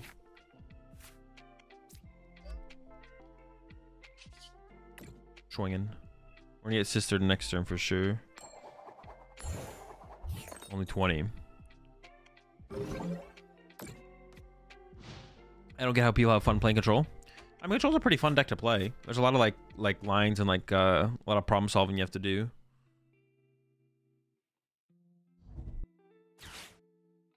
We wasted an hour and might still lose. They might lose still. It's possible. They might not though. We'll see.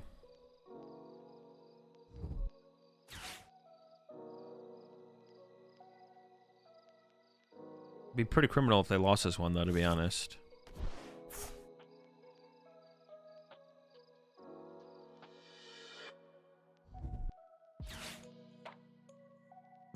Silene Sisters.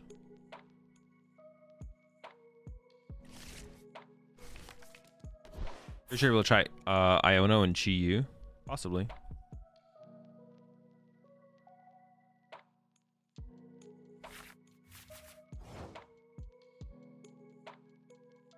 Chi-Yu seems kind of risky here, to be honest.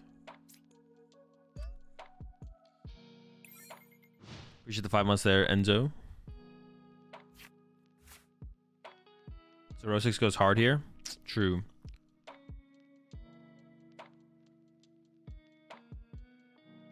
Do they play what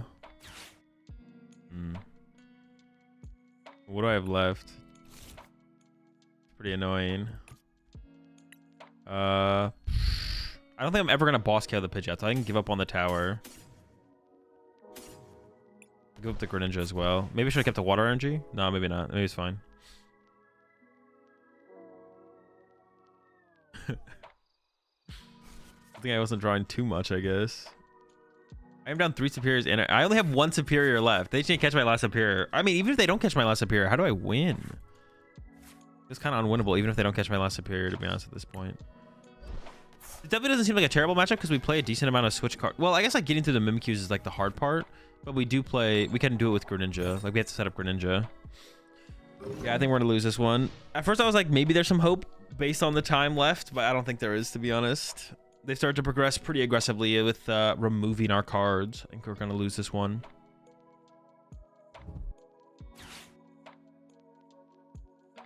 Appreciate the 55 months there, CFS. Does Tower shut off Genesec's ability too? No. It's still a tool card. It just has no effect. They have 2 cards left. Yeah, but there's no way they deck out though, right? There's no way they deck out. They have like a Palpad left, and then they just need a Chain Silene or something. Do they play Pidgeot V? Do most play Pidgeot V? They could have that as well.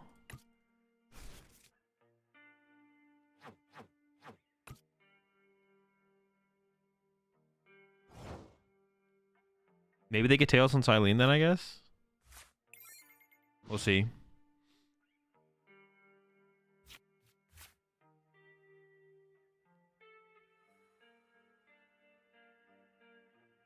I really wish we didn't prize our Palkia. There's the Silene.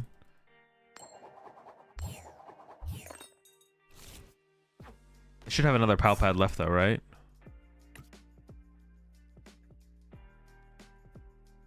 They should, right? Come on. You have a second Palpad here, right? This is not where we're at, right?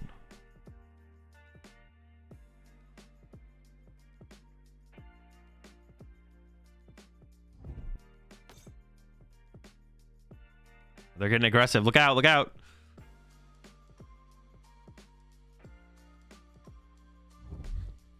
They're getting aggro. Interesting. Well, I can't really... Dude, because I prize my Palkia, it's hard for me to deal with this Ursaluna. I prize my Palkia V-Star. It's so hard to deal with this thing.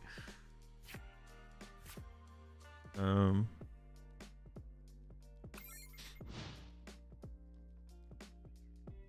might have like Iono plus attach active retreat here. We'll see. And then punch me.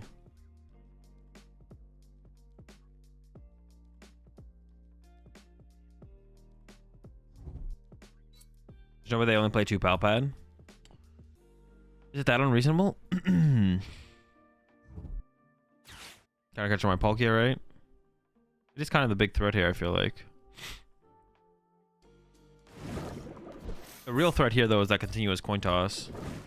I actually like maybe need to get some heads on this to actually get through this thing.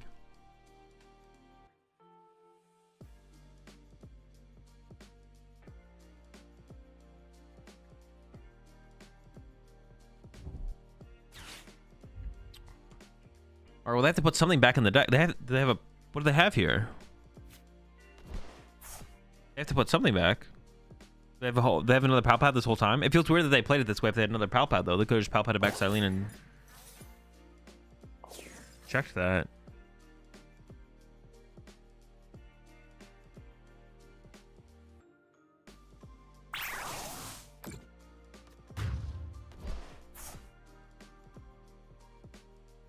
Bruh.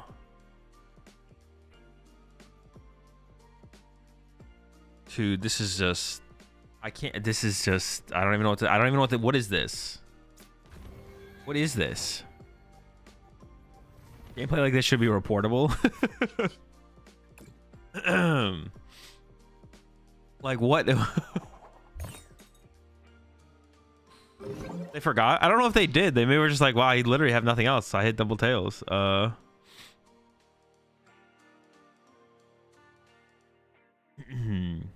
Dude, what a game, bro. Criminal gameplay right there. Criminal. Absolutely criminal.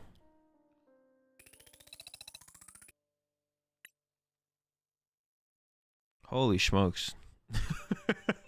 Alright, chat. I'll be right back. I'm gonna go get my lunch. Yada yada. We'll play some more Gholdengo for a little bit, then we'll switch over to that Terapagos deck. See y'all in a bit.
All right.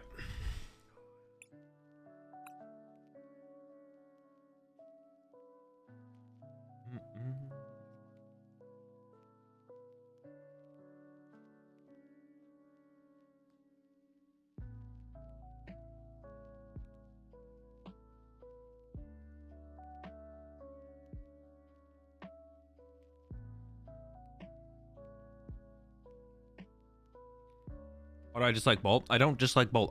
Dude. I don't dislike any Pokemon deck. I don't hate any Pokemon deck. There are decks I like more than others. I don't dislike any. Well, no, yeah, I don't really like dislike any deck, except for like I don't enjoy playing it. But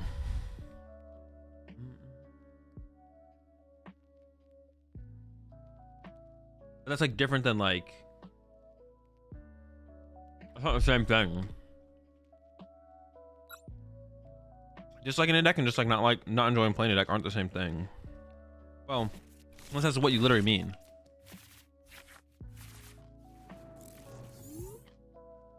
Well, that's not how I grade decks. Just because I dislike a deck doesn't mean that's not how I grade a deck. If I dislike a deck, I wouldn't also just say I wouldn't like. If I disliked a deck, dude, in this game I don't prize anything. Criminal. If I disliked a deck, I wouldn't grade it less because I disliked it. That's what I mean to say.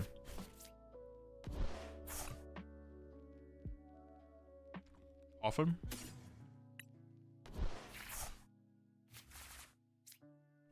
It's not good. It's not good. I probably shouldn't have even played this.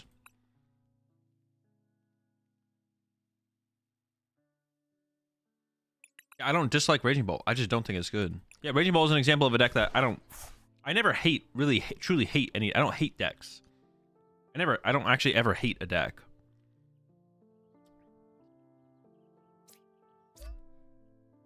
Yeah.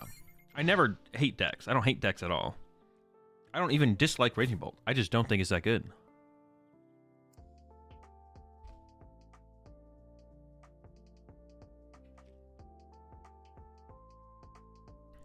Being a hater isn't the same thing as hating something.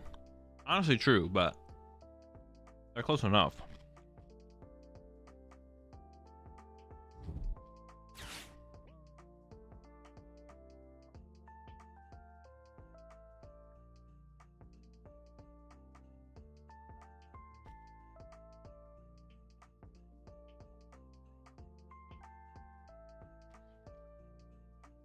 Where to play this?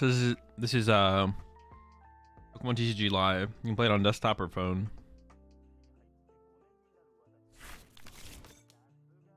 Is there any Pokemon you don't like? Not really. Or no.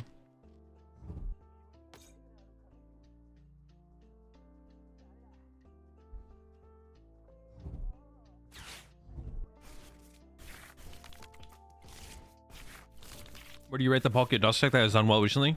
Probably like tier 2.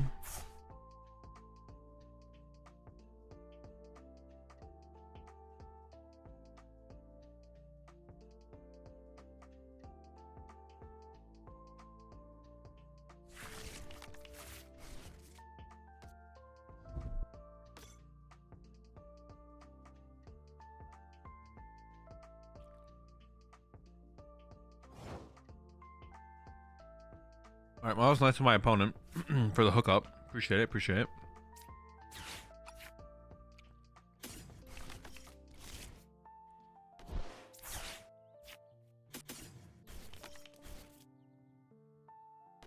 I gotta get that continuous here. It is knockout.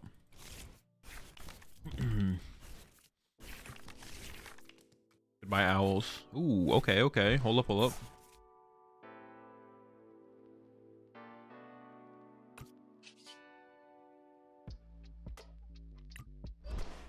We're definitely getting continuous with it. I'm actually gonna play this to thin out the hand so I can draw more with the B-barrel. Something like this. I don't want to play the Canceling Cologne. I get 3 now. Oh shoot, well, that's kind of a lot. I'm not. That's like good, decent value though, I guess. Like they didn't even make their way back into the discard pile, but it's fun. Honestly, getting the knockout here would be kind of crazy. Be a big come up.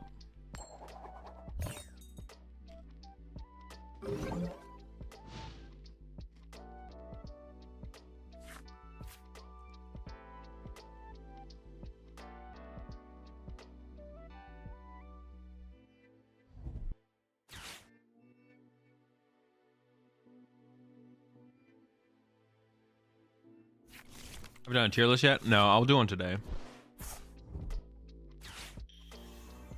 That's another thing we gotta do today. Do a tier list. I'm just gonna do like a format tier list though, not a meta tier list.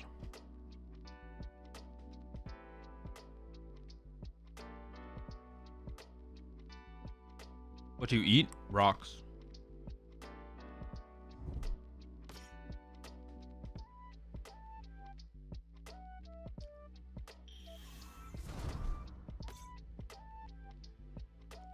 And this got owls like that? What, dude, what the heck did I own them into? What the heck? Candy Pidgeot? Turtle Owl?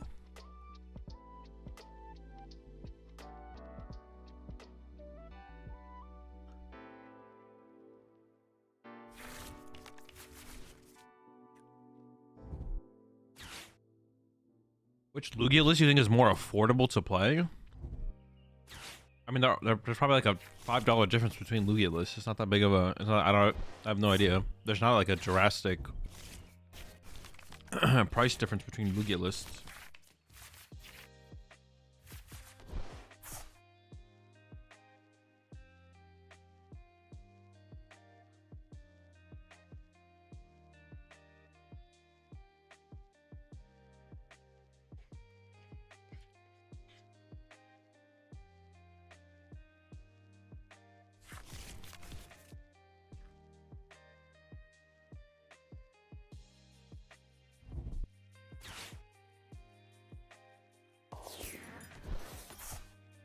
What do I want to do this turn?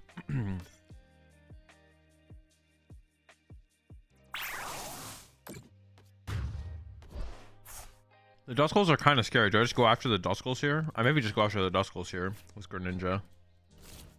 Kind of down for that, to be honest. I mean, it seems fine, right? It seems fine. Whatever, run it up.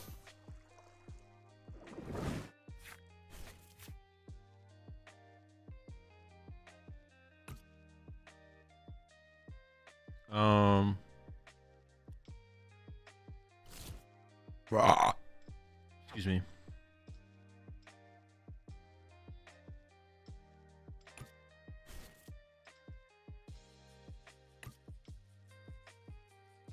I want to save my Iono.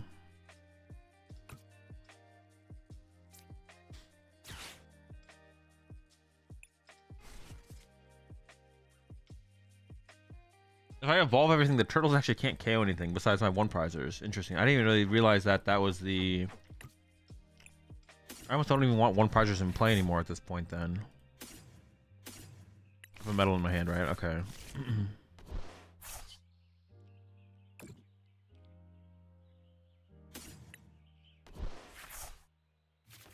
Gholdengus. What's up, Gholdengus? All right.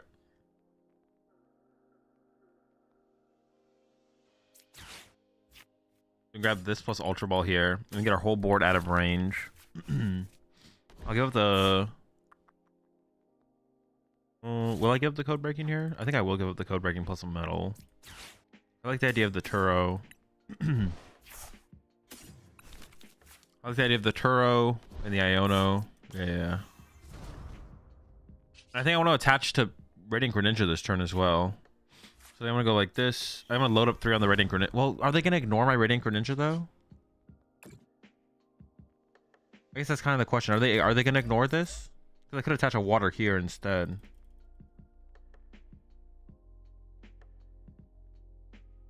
If I attach here. Yeah, did they ever ignore my Radiant Greninja? It feels weird to ignore it, right? What would they go do? Punch a 2-prizer? KO my B-Barrel? This means they can't ignore it, but then I also never get to use my Palkia. Not sure, actually. I think next turn I try and KO the... I want to, like, go KO... I want to, like, go Prime Iono, KO the Pidgeot. Yeah, I'm not sure. I'm not sure. Can they ignore my Greninja here? I'm not sure if they can.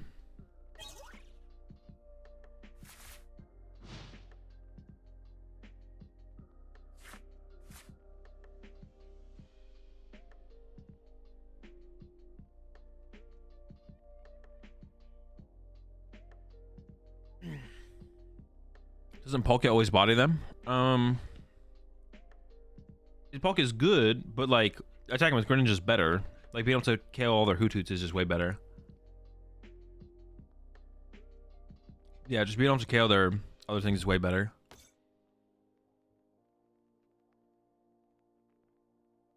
Theoretically. Wait, how do I lose? Is there a way for me to lose this?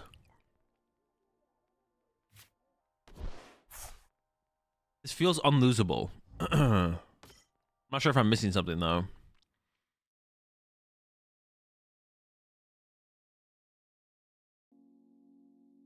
This matchup is so free, by the way. Is it?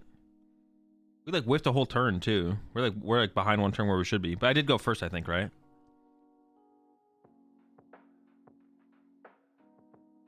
Briar's the only way.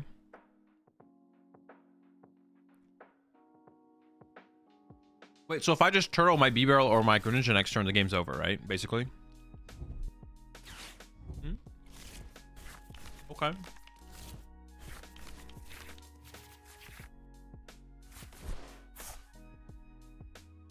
A whiff.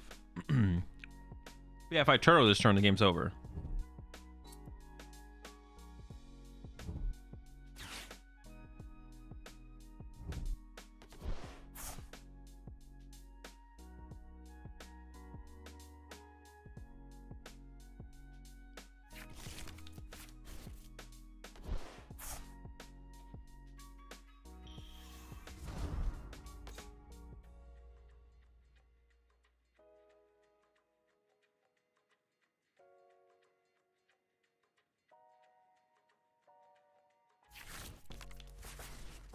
Oh, so Palkia still knocks out.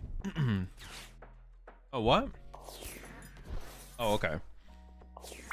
Not unreasonable.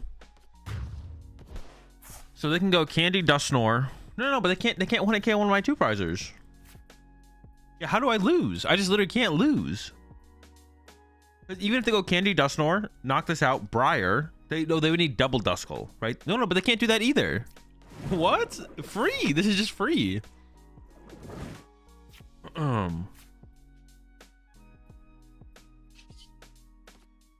because they can't want to KO any of our two prizers. We have no liabilities. So as long as I don't put a liability in play, we win. What the free?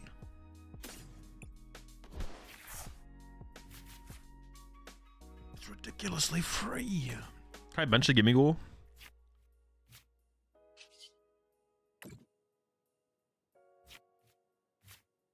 Can I bench this?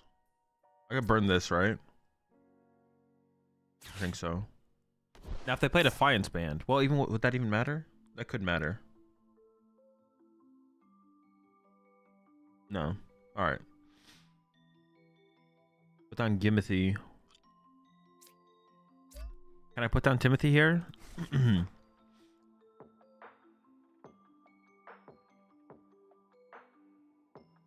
I could get Bidoof back instead. Bench this. What would they do? What would they do? I think I bench this. Candy, Dusknoir. No, but if they use play Briar, Dusknoir, draw 3. They still need another prize card though. This should be fine to bench, right? I guess we'll see if I get punished. I just have to not bench like Pheasantipity. Benching Pheasantipity or something like that would be bad. But like a one prizer actually is fine here. Yeah, because I was thinking they could one-hit KO my active, but they can't. Yeah, they actually can't one-hit KO my active here, so we should be fine. Should have bossed the bird. But I need a gust on the next turn, right? Because like the one thing they could like maybe not. Maybe I could have bossed the bird, yeah. What are they gonna punch me with? It has to be a two, like they're only gonna hit me with the two prizer, right?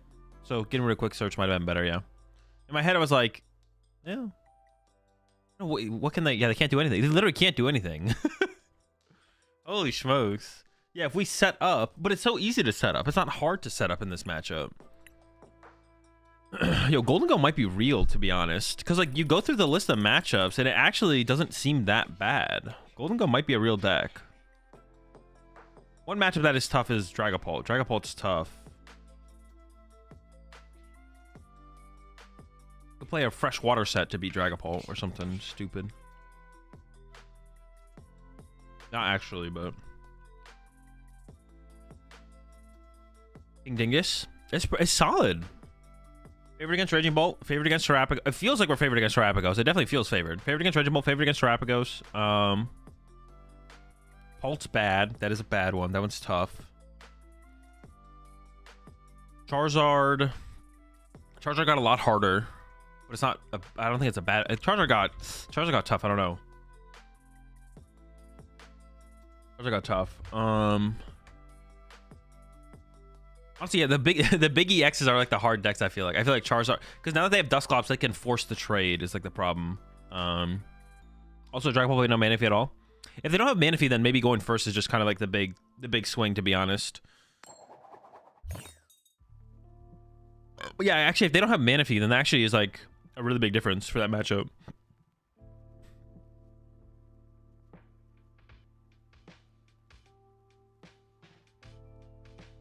Turtle goes first, but the thing is, like, Turtle has to go first and get like Candy Dusknoir turn 2 as well. They need so much. It's so much more than just going first.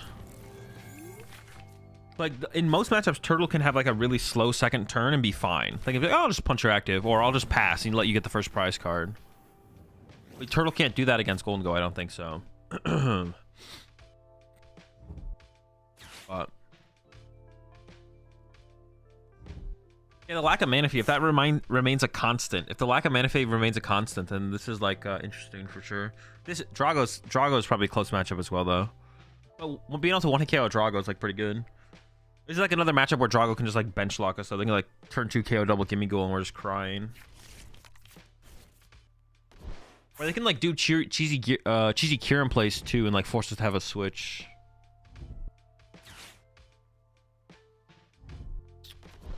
But none of the matchups seem like terrible. Some of them seem tough though.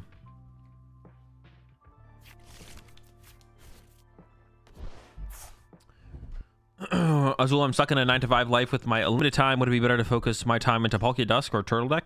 Both are good decks. Kind of just like whatever deck you enjoy more as would be my recommendation, to be honest. Yeah, whatever deck you enjoy more. They're both solid. Palkia Dusknoir feels like the better of the two decks right now. Palkia Dusknoir feels like the better of the two decks, but Terapagos probably has more longevity. Like format to format or meta to meta carryover. So like long term, Terapagos is probably the better investment, but short term, I think the Palkia Dusknoir deck is just super good. It's a super good deck, to be honest.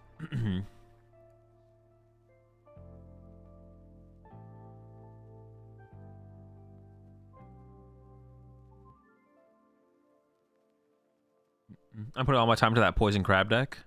The Cloth. Broken deck. Did they draw so well off restarts that they're debating not using Squawkabilly now? What's going on over here? I guess that must have been the outcome there. Help. Oh my gosh. Dude, whenever I like need Radiant Greninja, he's prized every time, bro. Gosh darn. Do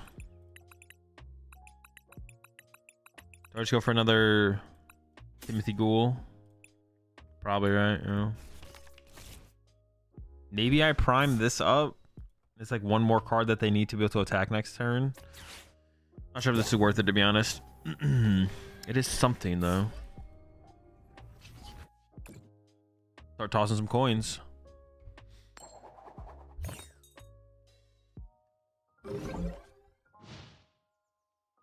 Azul, I want to know what deck you would you recommend for someone who's new to the game? Probably Raging Bolt. What do you think a good partner would be for Gholdengo after Palkia rotates? I have no clue. I'm not concerning myself with the future.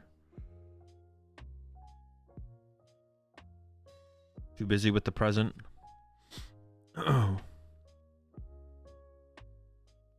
Maybe they're actually just AFK though. If the meta is shaping up well for the Cheese Man, does that also mean POW is also a more viable deck? I know they aren't exactly the same, but it seems to thrive in similar situations.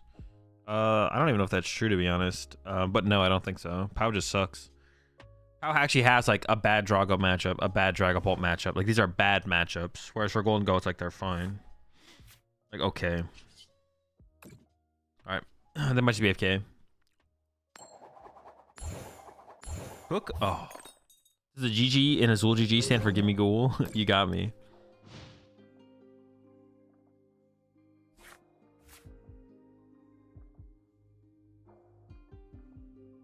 You change your coin after this?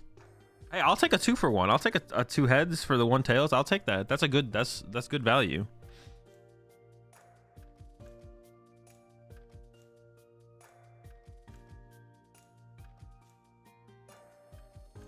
Winnable for Cheeseman against those same decks as POW.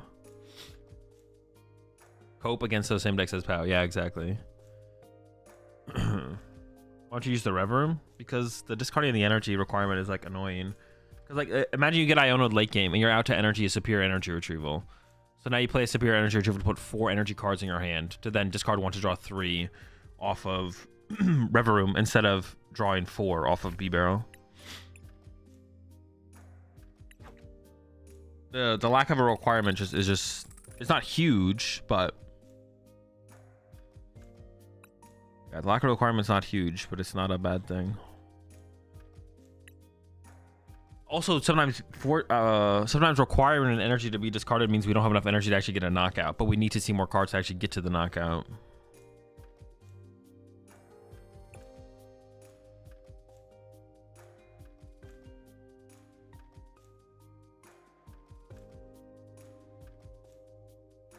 They couldn't take it. They couldn't handle that coin toss. Too continuous.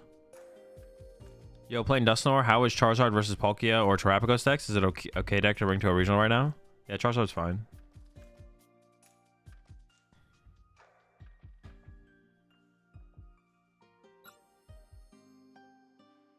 It's an okay deck.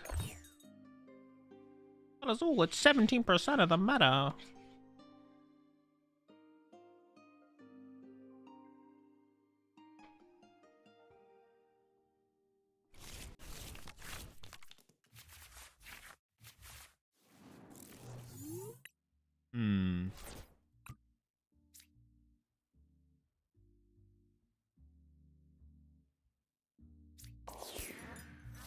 I feel like opening Bidoof is probably better here, but I'm actually not 100% sure, to be honest. We can always retreat the Bidoof into something, though, I guess.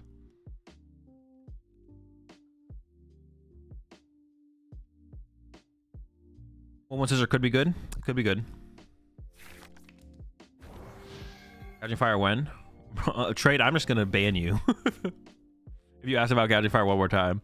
What's up, Azul? Are we enjoying the Dingus today? So far, yeah. It's been pretty sick. We'll probably just like play the Irida for Vessel, Greninja. And then Vessel away the fighting or the light the metal, get double water, Paw for two gimmies. We'll see what top deck though. Does using Twitch props Prime sub qualify for submitting dude decks? Yes. Sub is a sub.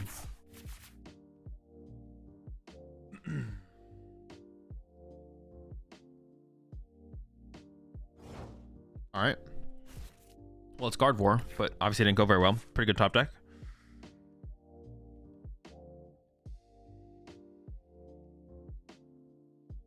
Let me think about how I want to play this. I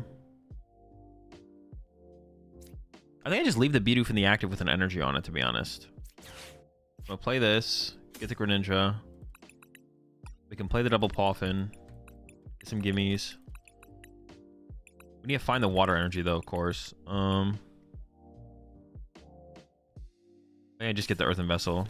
I probably what one superior there. I didn't really thoroughly check there. Some Timmies. 1 Timmy, 2 Timmy, 3 Timmy.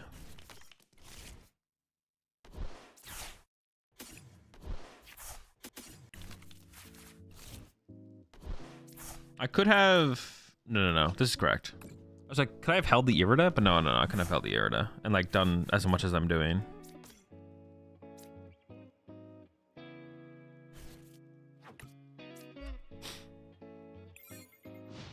All right, looking good, feeling good. Give me good.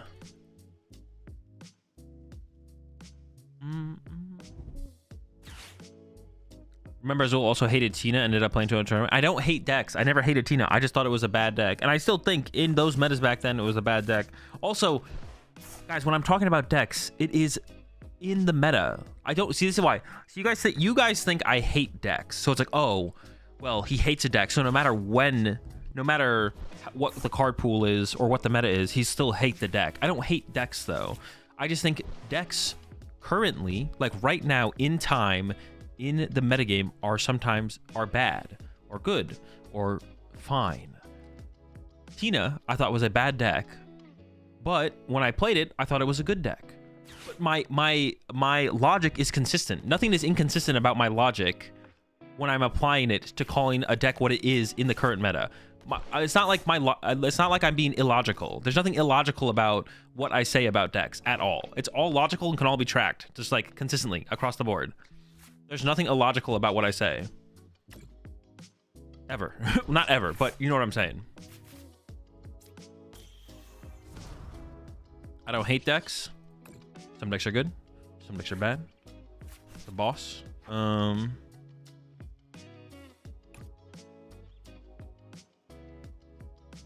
don't wanna... It's actually interesting. So I could go...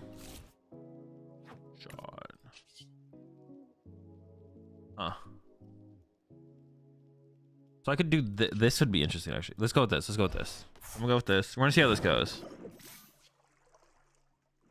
Oh wait, this is actually weird now.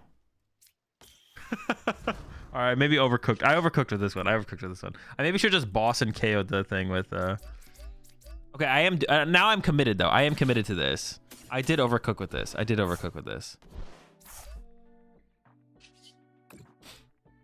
Slight overcooking. We did just superior for 1 energy there. I thought that was gonna be like more value than yeah, I thought there was gonna be more value there than there wasn't. Than there was. There was not that much value actually came out of that play.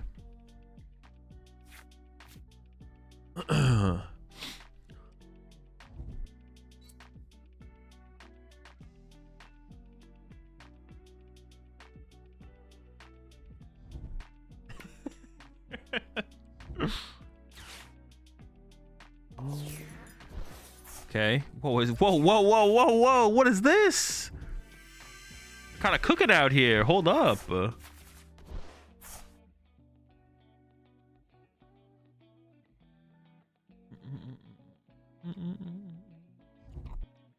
I know you get tired of explaining this. I mean, I think I've discovered the problem is like people think that I actually genuinely dislike or hate decks, which is just not true. But that's where a lot of people's reactions come from, is like the idea that they think that I actually genuinely hate or dislike decks, when it's like not that at all. Just like, I'm just saying what I think about decks in the metagame. Like currently right now in the meta. And literally the next set comes out and I can say Raging Bolt's the BDIF. I could like right now, I think Raging Bolt's a fine deck. It's an okay deck. But literally Surging Sparks could drop, and then depending on the metagame, depending on the format, I could be like, hey, Raging Bolt's the best deck in the format. And there's nothing illogical about that at all. And I'm being consistent with my logic. And some people will probably come after me for that, but they just don't understand, because they think I'm being like emotionally invested in like what I say about decks, but I'm not. I can think Raging Bolt is mid. I could even think Raging Bolt is bad right now, and then also think Raging Bolt is good in the Surging Sparks format. Like both of those things, there's no contradiction there. Both those things are possible. They're kind of cooking out here, to be honest.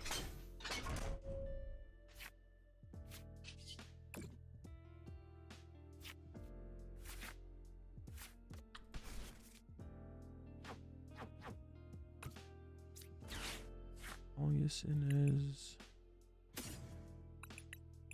Actually, I kind of just want to like another Gholdengo. And then Vessel, but would I Vessel away? Canceling Cologne, I guess. Well, actually, no, I can draw with Gholdengo first here.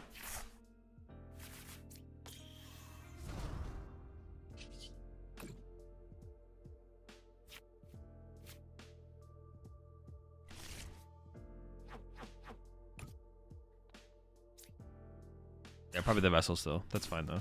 I don't think at this point I don't think I need it. I'm kind of scared though. I kind of like need the Turo here. Also, when I attack here with the Moonlight Shuriken, I think I'm gonna KO. The thing is, if I don't KO this Greninja, I think I'm gonna go like this. If I don't KO the Greninja, they can actually move 30 damage over and then KO me with the Monkey Dory. But right now they're only doing 90 damage, so they don't KO me.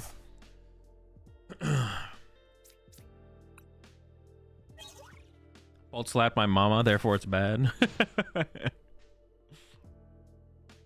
How about using Crispin and Gholdengo? We actually talked about that the other day. I don't hate it. Do not hate it. No hate, no hate. I will stream the Louisville Regional Championships this weekend, yeah. How does Dingus do against Lugia? It depends on the rat count, but I think it's unfavorable. Overall, I think it's unfavorable. But if they only have, if it's like the Rahul list and it's like closer, if they have 2-2 rat, it seems a lot tougher. I'm not 100% sure though. The rat counts, and also like, do they play another big card? Could be Water Pond, to be honest, but yeah, Water Pond could be another big one as well. Oh, I guess they still get a prize card here. Dude, this is such a weird game. Well, now I'm just gonna boss their lone Curlier, right? Like, they're still like, this is such a weird game. They're like still able to draw prize cards. They don't even have a Guardy set up, and they've drawn 2 prize cards. It's criminal.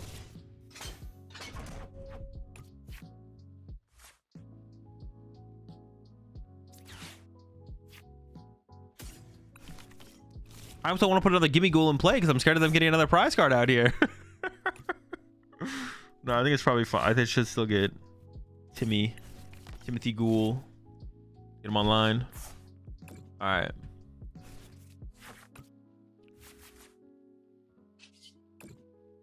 Hey now, all you sinners.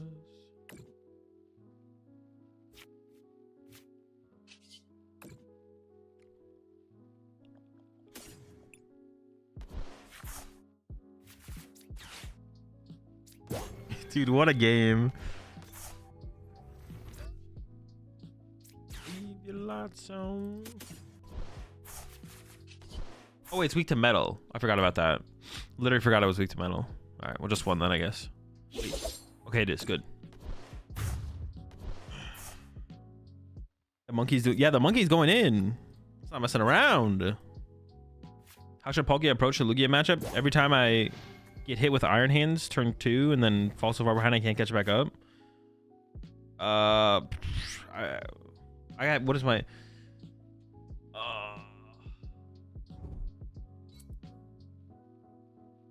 I don't explain matchups on live on stream.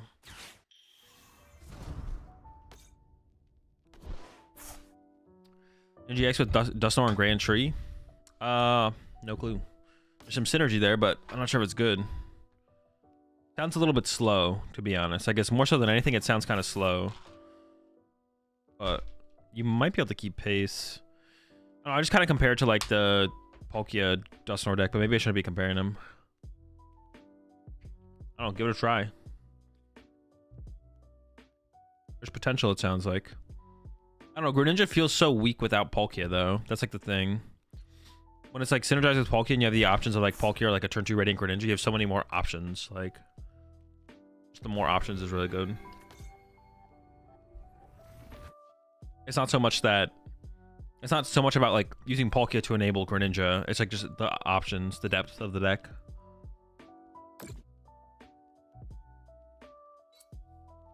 With Metafy, you explain all the matchups for our deck.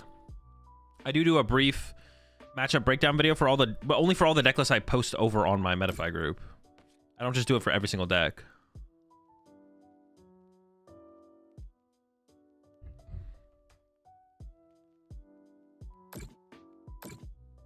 Are they not even KOing this?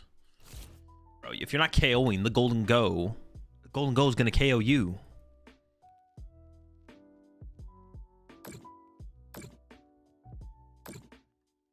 Yeah, we're actually just kind of bopping everything we played against so far. Most things, not everything.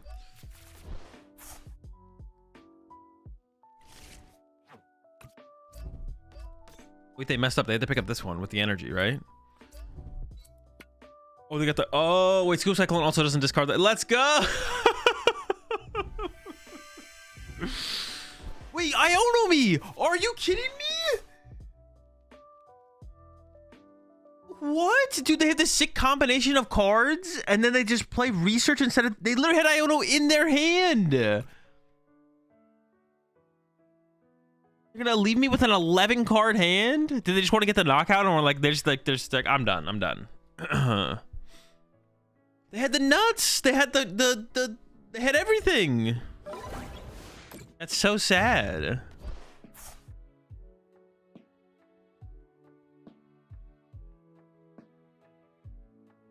That's so sad that they chose, like, they had it all. They had it all. And they were like, nah.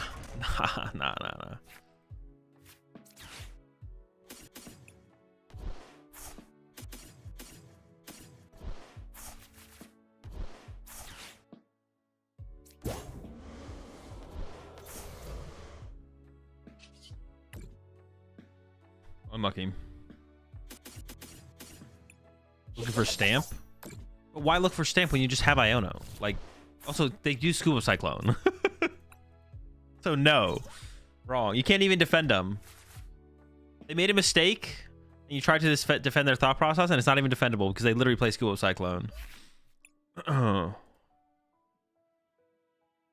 actually breaks my heart. That should have been such a good turn. Yeah.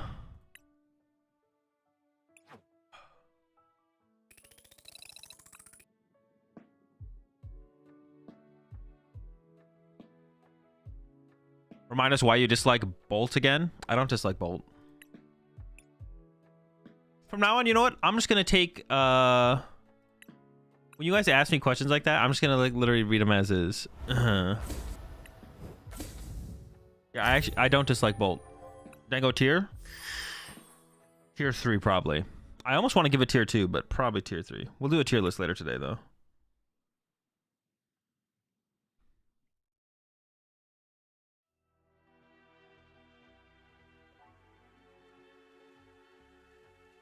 I know he has a lot of draws, yes, but you have to at least try to limit the hand. Yeah, I literally, I'm going to begin my turn with a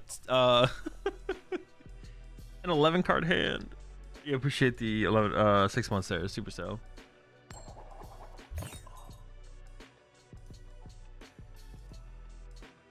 Oh no, this is control, right?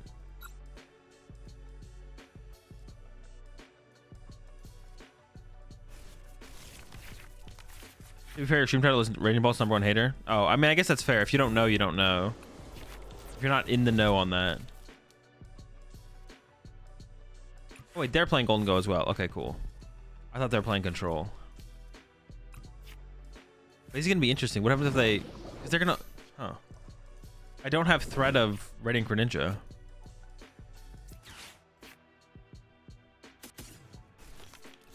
Dude, how is this going to go, though, if I don't...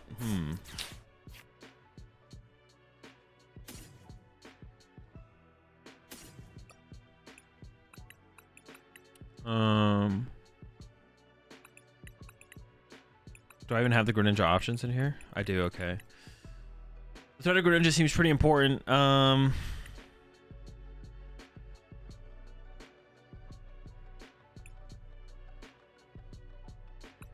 don't want to like fill my bench, but would I rather have B-Barrel or Gimme Ghoul? I almost lean towards the Gimme. I want to be able to go Greninja Palkia.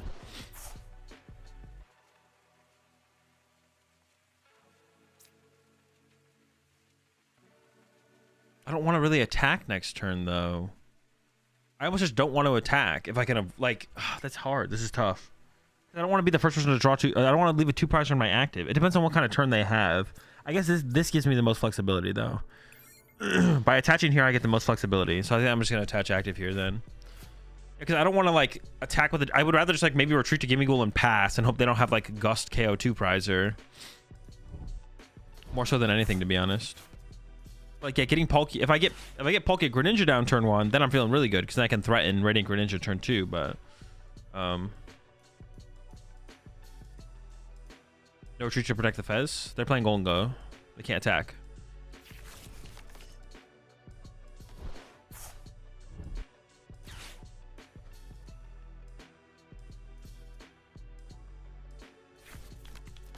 See, like right here, I'm scared of.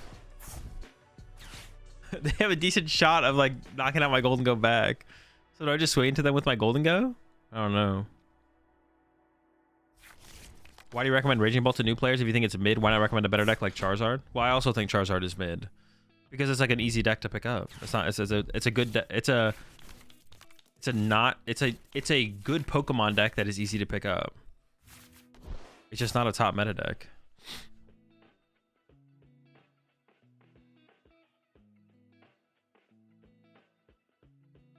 It's like it's a balance of how easy is it to play the deck versus.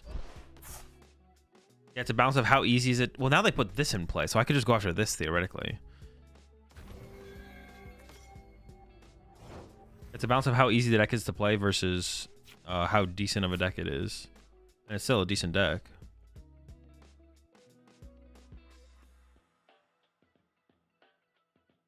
I want the Iono and the Gholdengo, so maybe I play this first.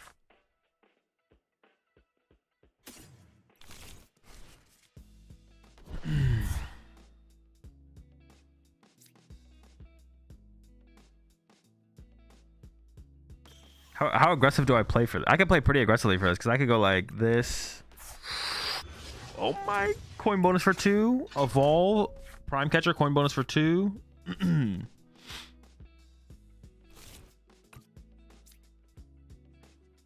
I do want to draw into energy.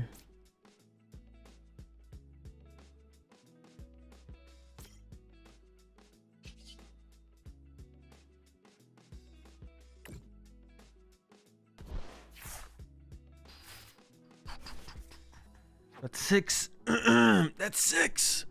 That's what we needed. So now I can go. How many are in here? 2.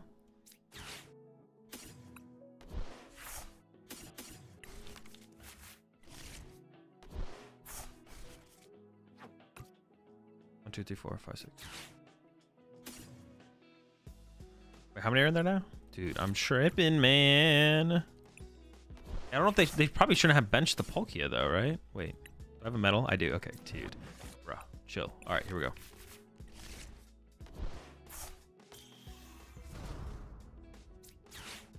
I feel like they shouldn't have benched the Palkia, but I don't know. Is me getting Prime Catcher a little bit unreasonable, I guess? Like, it's not like... I mean, yeah, me getting Prime Catcher is like... Oh, nice. Oh! What the fuck? That's... Dude, what? What? Dude, wait, that's so bad.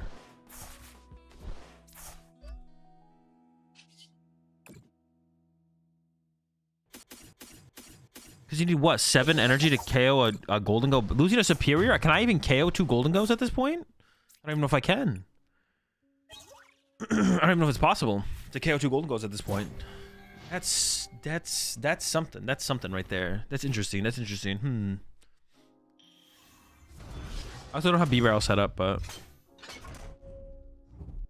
Maybe I should have benched B-Barrel over the 3rd Gimme Ghoul, though, to be honest. That might have been a mistake, to be honest. I could be trolling. I could be throwing with that one. Yeah,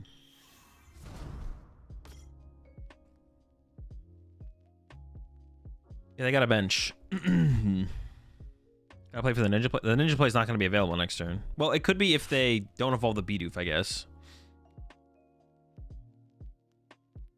I would say the best deck in the format right now. I don't know.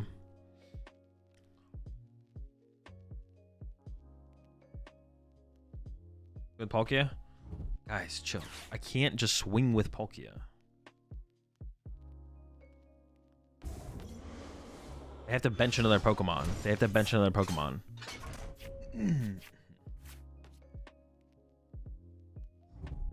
Okay, they fill their bench. I don't know why. I couldn't tell you. I can't play for them. We're chilling. Yeah, they maybe had to, of course. They also maybe had to fill their bench here. They maybe didn't have the options without the Dippity. Skippity. As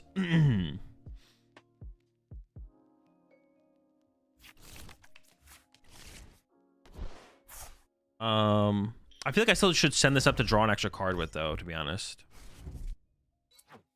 I gotta be careful about losing too many energy. Like, I don't want to be discarding... Well, then I have to discard energy to retreat. I do kind of want to just push the Palkia, but then I draw that many less cards this turn, which could lead to me whiffing.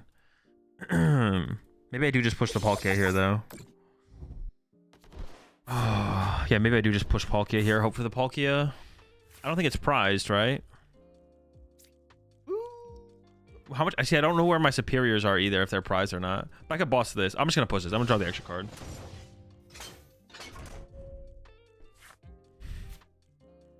Oh, now I can Ultra Ball for it. Pretty good. I wouldn't mind just drawing into it so I could save the Ultra Ball. I just don't really want to use the Ultra Ball, to be honest. The more I'm thinking about it.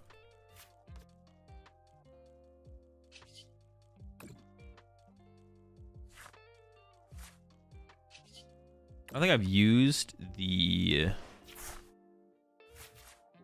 Pokestop a single time.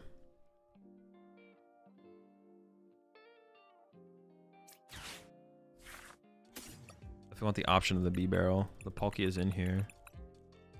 I have 2 Stretcher, 2 Energy, 1 Retrieval. That should be plenty though, right? That should be plenty for me to close this out.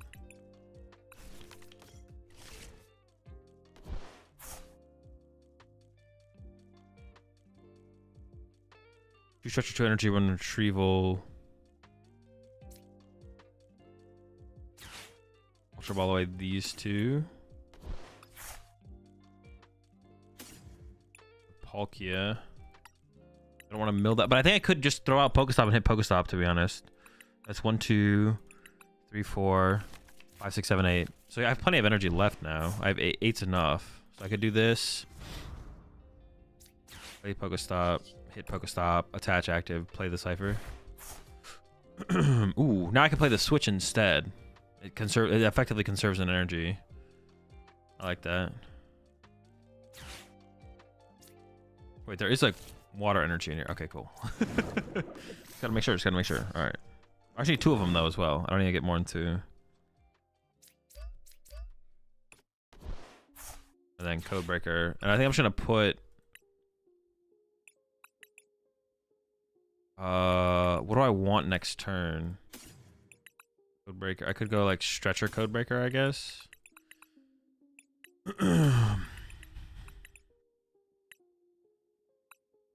Sure. That gets me B-Barrel or Pheasantipity plus Codebreaker, which should just give me everything I need to win the game. Like, I shouldn't be able to lose at this point anymore, I don't think. With the Codebreaker at the end of the turn. Although I could basically probably see... Alright, I got my second superior, so now it's like almost impossible to lose, I feel like.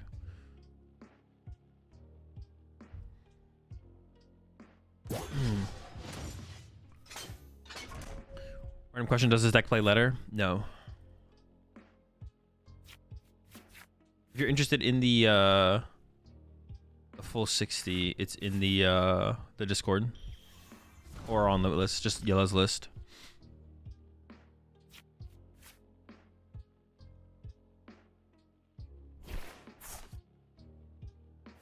Yeah, I don't think it matters how much they cook here. I think we always win. I'm trying to come up with like any cute play that they could make, but I can't really come up with anything. Do you prefer Dragapult with Pidgeot or Okada version? Okada version.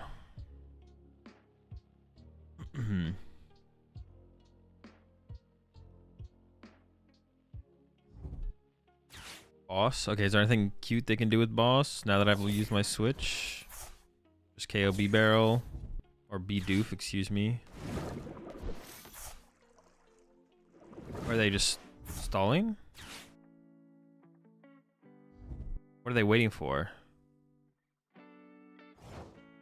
Huh. Okay. I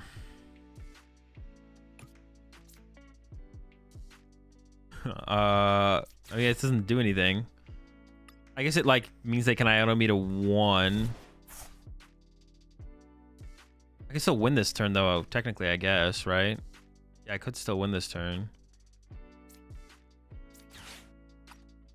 Yeah, I mean, yeah, try and win, I guess. I don't know. Retreat to Palkia. If we get boss, we get boss. If not, we're chilling. Wait, do I have... Oh, I use my prime, okay. Barrel. I feel like Iono plus Swing was their better play, but I don't know, maybe... Oh, sure. I didn't put it there, but I'll take it, I guess. Yeah, I feel like they just messed up when they benched Palkia. If they didn't just bet... All they had to do was just not bench Palkia. If they didn't bench Palkia V, I think they were in a good spot, to be honest. They should just like not give me a 2-prize option, and then they are set up better to get the first 2-prize knockout because I have Pheasantipity in play. Like I I can't get Pheasantipede out of play unless I play Turo next turn as my supporter. So it's pretty unlikely that I'd be able to like do that and still have like a clean turn to like actually create pressure. I mean, it's like not. I mean, it's not. Is it how likely is that I find my prime? It's not that likely that I prime there. I guess I don't know. I'm not sure, to be honest, about that. It's definitely a interesting choice.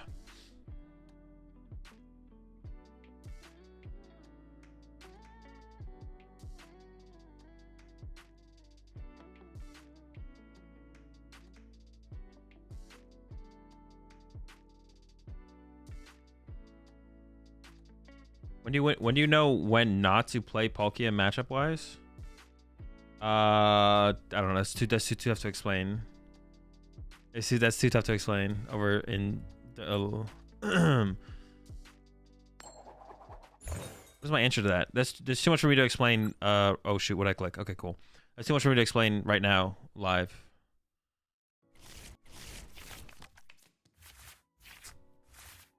You just Pokestop to go pretty hard. Or maybe they're playing a slower deck. That could work as well. If they're playing a slower deck, it's also fine.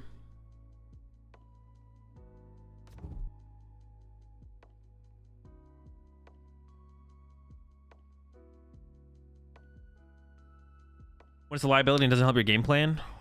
I mean, it could be a liability and help your game plan at the same time, though. Then that's when it's like hard to decipher. It's like, well, I don't need to use Greninja next turn, or Greninja doesn't work next turn, or attacking with Palkia doesn't do anything next turn. But then there's situations where it's like I could attack with Palkia, or I could attack with Greninja next turn, but it's also a liability at the same. Those are like the hard times when it's. Those are the times when it's hard to figure out what to do. Well, yeah, there's too much to explain over. Right now, over chat. It's a chat moment. Alright, I am playing the heavy ball. My Bidoof is prized. Doofer. Oh my gosh, and the Fez, bro. And 3 energy. Bro, just pack it up. All quits. Oh, we should be fine. Especially because we get the early Minch punch. Well, maybe. We'll see. I could Ultra Ball for Palkia here. Because I could threaten. Oh no, I can't really threaten. It'd be hard to threaten. I'd have to get Switch or Prime, but I could get it. Because like if they bench double Minchino or something like that, Greninja KOing both those would be really good. So I could Ultra Ball here. I'd have to get rid of the Jamming Tower and then Boss or Energy Retrieval. I'm actually not sure which one of these ones to get rid of. But I would actually. I think I would kind of lean towards the Boss. Getting Palkia down is probably just correct, to be honest. Jamming Tower. Let's get rid of the Retrieval. Let's go with that. I did also kind of want to save for the Bidoof, but I think this is fine. Or B-Barrel, excuse me. But Threat of Palkia is probably worth it. But I could have waited. I could have just made it a B-Barrel as well. That would have been like the other thing I could have done. Oh my gosh, they're absolutely cooking over there. Holy smokes. Yeah, the rats are the real threat in this matchup. Because they can one-hit KO me. I can't one-hit KO Lugia's. Also, evolving this before Lugia can KO it is also a pretty big deal. Okay, now I could just boss KO Rat, though, right? That almost seems... It seems like a fine play. Hit him with the Coinbingus first. Ooh. Now we're really cooking out here. Hold up, hold up. Yeah, that rat's gotta go, right? I can't let that rat survive.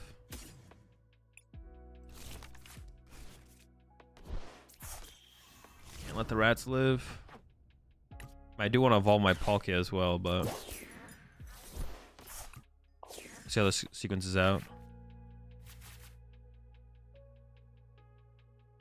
Oh, for some reason I thought I had an energy in my hand already. I'm not gonna lie.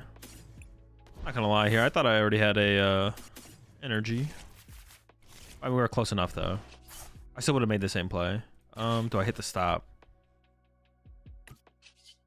I wouldn't hate to recover. It's fine. They have what, one chop in there, so it's unlikely. Also, in this situation, it's unlikely they could boss KO my Palkia on this next turn.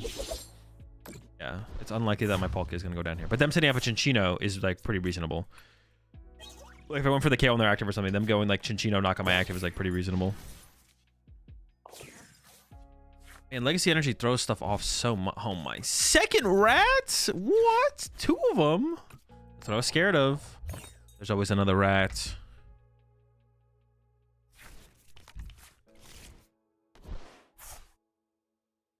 Alright, Luminion's good though. That's like free prize cards later on.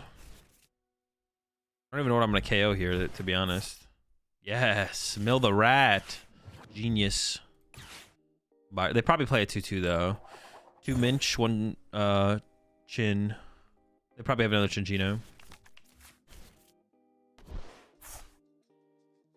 He can't double rat because of Gholdengo. Well, I can't double rat anymore because the one's dead. They don't have another. They probably don't even have another Minchino to put on the bench. No more Minches left. Minchless.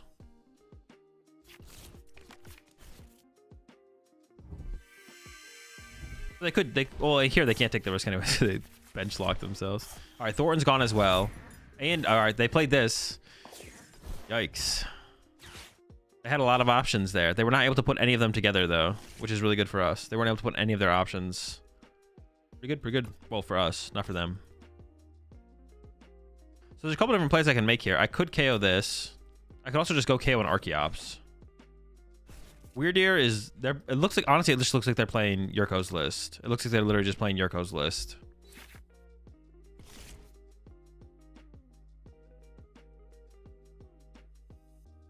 They could Iron Hands this for 3, which would be kind of annoying, to be honest. Oh. Well, they even went ahead and put the Legacy on this already.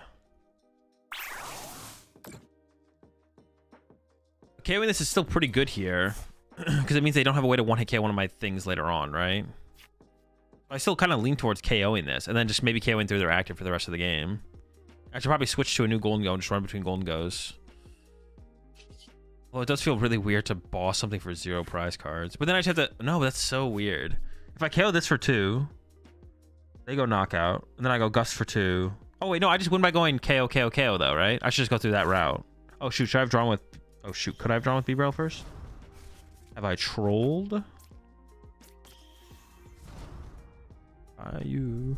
Yeah, I could just go 2-2-1 now, though. At least wait till it evolves. No, the point would be to not let it evolve. The point of KOing this right now would be they never get the chance to one-hit KO a Gholdengo. The point is to stop it from evolving. I don't have a lot of energy right now, to be honest. I am kind of low on energy.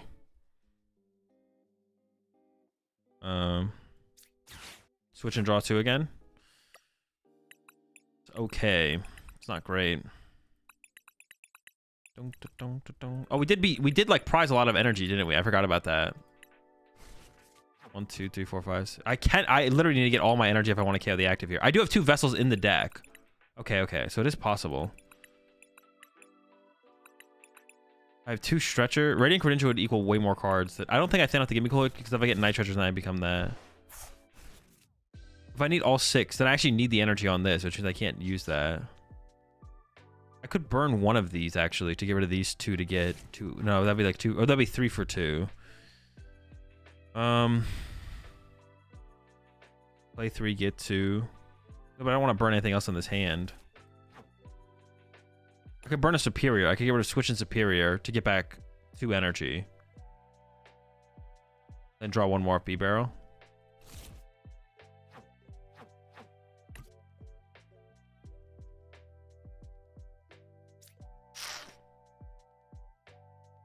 Two Superior left plus Palkia as an attacker.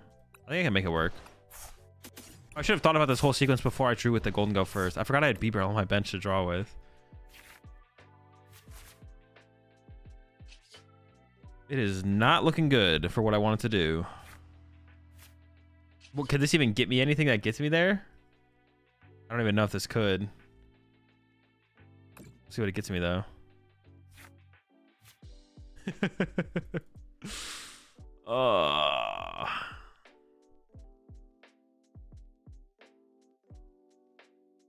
Only waters, too.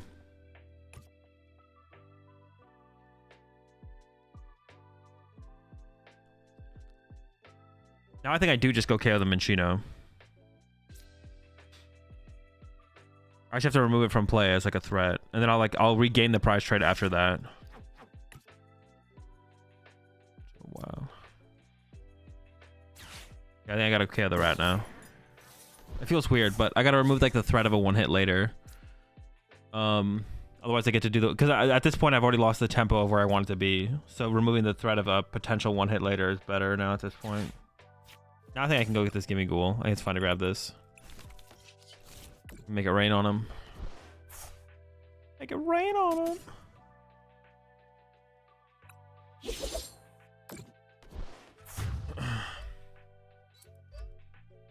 But now we've dealt with, there's no rats. All they have is Lugias. They literally only have Lugias. They can't use hands because their legacy's gone. They can't use this because it's dead. Thorn's gone. 2 Minccino and a Cinccino are gone. So now I just have to like fight through their active and I win. So that should win us the game. We should win the trade in that. Do I have enough energy to do that now, I guess is the question. Because I did just burn. Ooh! See, maybe that should have always just been my plan. I should have just held the superiors. I maybe should have just always made my plan to go boss KO.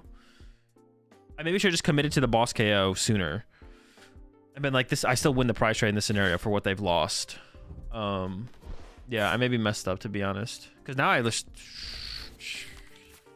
I don't have that much energy left. I just don't have that much energy left. We're low on energy. You forgot they could have the potential of light energy? Nope. I don't think they play light energy. I think they're playing Yurko's list. Yurko's list doesn't play light energy. I didn't forget anything. I probably should have just committed to the boss Minch off the rip. Is what I should have done. I should have just committed to the boss Minccino off the rip. Now things are a little bit more, or a lot bit more awkward. Yeah, because my hand was just too awkward to go down the route that I did, I think. It was just too awkward to go down the route that I did. Now I've trolled, and now I've thrown. If we get like 2 energy off the prize cards here, though, we might be fine. I don't even know if we are, though. We just don't have that much energy left. We have Ciphers here this turn, so we should be good.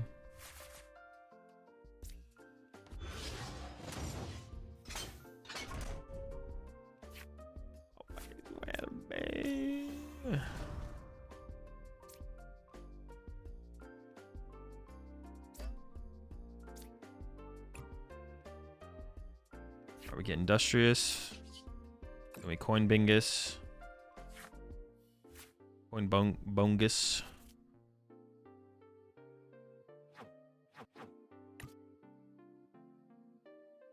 I need 6 here. So this. Alright, so I can do this for... Wait, I'm so confused. Where's my last... 1, 2, 3. Oh, when did it die? Am I trolling? I don't think that really changes anything, but... okay. Vessel Superior. 4.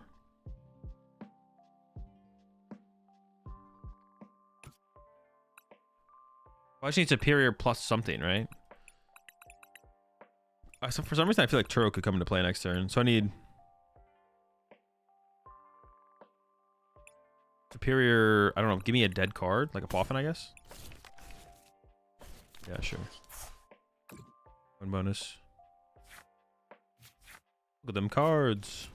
Look at them cards. Alright, so we need 6, yeah. Let's away this. Now we got 4. Let's get rid of both these. Keep those 2 options around. Although, I feel like I'm going to be Cypher Maniac-ing next turn, like, for sure. Make it rain. Yeah, we have double Night Stretcher plus Superior in the deck, so we can KO the next Lugia, and then we just Gust KO and Archeops with Palkia, and we win. If we get the energy out the prize cards, that would also be helpful. Nope, my last 3 prize cards are all energy. Well, we know we're drawing energy moving forward.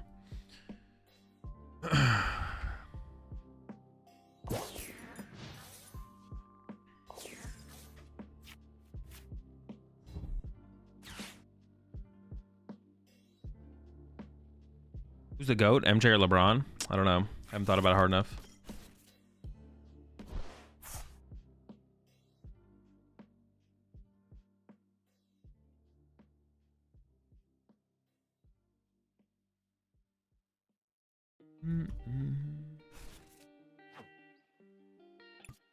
Oh, they do play the weird deer? Bruh. All right, unexpected deer sighting. I should assume they didn't play the deer because they play the 2/2 rat. Unexpected deer sighting, unexpected deer sighting. Red alert, red alert. Help. Them deers. Sorry, how many energy do they even have left? They don't have that many energy left. I think we're still fine. I think we're still fine.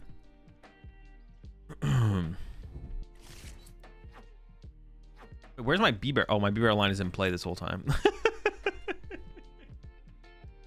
Yo, where's my B-Barrel at, bro? Wait, what is going on here? Is this enough? Do they have enough to one-hit me? They're kind of cooking. But they're out of energy if they do this, right? I'm not trolling.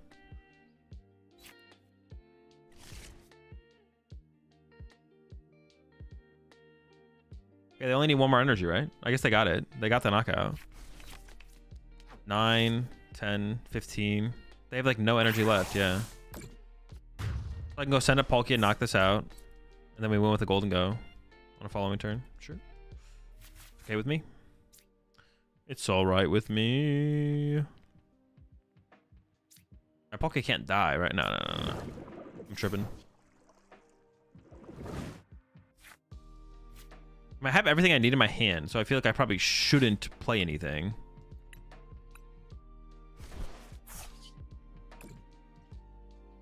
I'll just like Cypher Maniac at the end of the turn to prep for...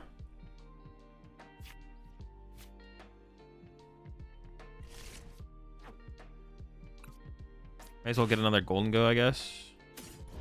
More draw power. Coin Bingus. It's a classic Coin Bingus. Play this. Just put this and this on top. Sure. It'd be kind of awkward if I don't have 2 water energy here, but should be all good.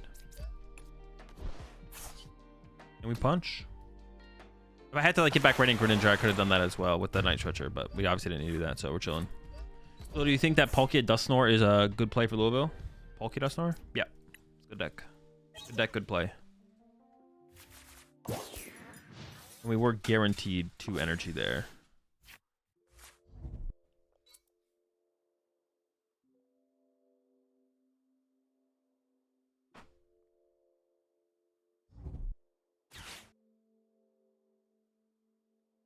Most annoying card ever?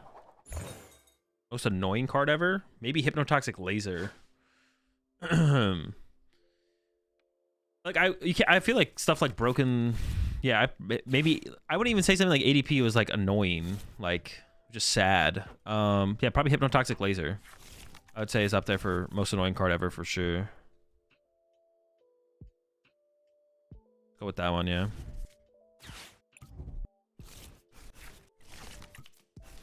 That was a card. Yeah, that was a card. I'll go to Thorns. I don't think it's bad. I need to. I'm not super confident in some of its matchups right now.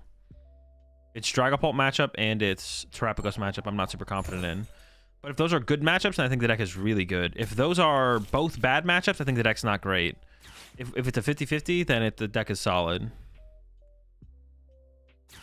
I don't really have a 100% take on those matchups, so problem. Just another dub. It's just another dub. It's just that easy.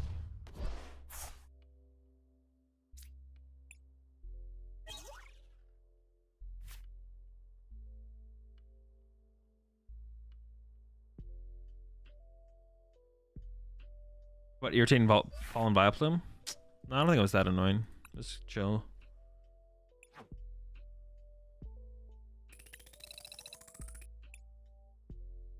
Clefty Lug and Bolt win versus Thorns? No, Clefty Lug gives you a chance.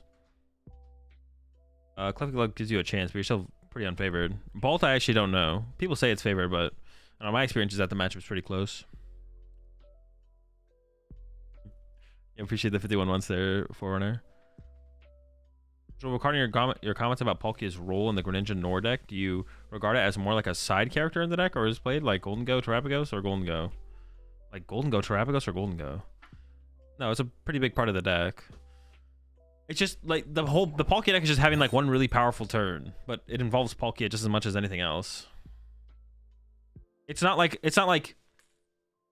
you can't it's not like, yeah, it's a pretty big part of the deck. You can't like it's not like what do I want to say?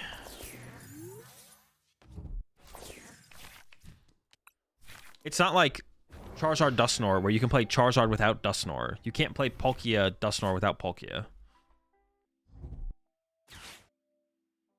Yeah. Drago, broken deck. Our hand is like fine. Our hand's very fine. Attach Drago pass. They have to Clef it next turn, maybe one time. Actually, might be their out as Grasp. We'll see.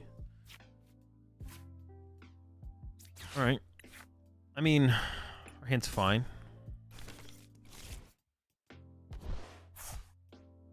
But no, I kind of take it back. Our hand kind of sucks. I have to like play this to set up. This is why Codebreaker sucks. Like in the early game, using it to set up is just so mid. What are we gonna get? I think we're gonna get like Poffin.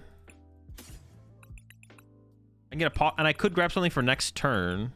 Like I could just grab Iono. But then if I that seems fine actually. I'm okay with that actually. I'm okay with this. I kind of want to get like Palkia Poffin, but then my hand is just like literally dead, so I'm okay with this instead. Like it's not too likely that the KO double Gimme Go unless they go with the Kieran play. If they go with the Kieran play, then we can just play Iono them to 3 and then push Greninja to try and reset up.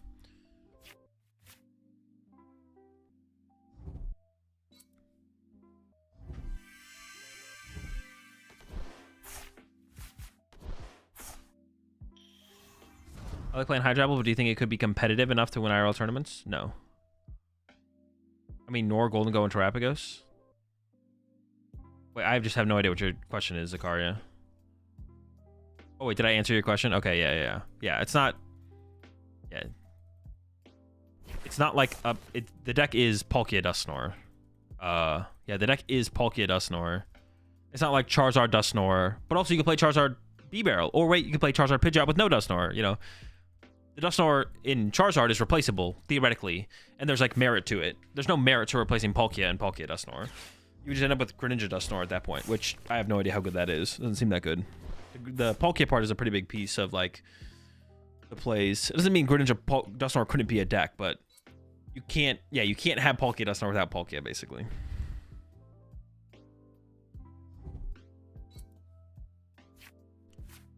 I think Lost on Tina is capable of winning Louisville. No. Terrible deck. What could Tina even beat right now? Could you beat anything? Oh, your Drago matchup is bad. Your Drago matchup is bad. Your Lugia matchup is bad. I mean, that's already like enough. Terapagos, I have no clue, to be honest. You could have a fine Terapagos matchup for all I know. But those two enough are like already like, well, if your matchup's that bad for those two decks. Tina farms Drago, Zard, and Bolt. Does Tina farm Bolt? How does it farm Bolt? Don't they just like take the first 2 prize knockout and then you're like screwed? Also, how do you farm Drago?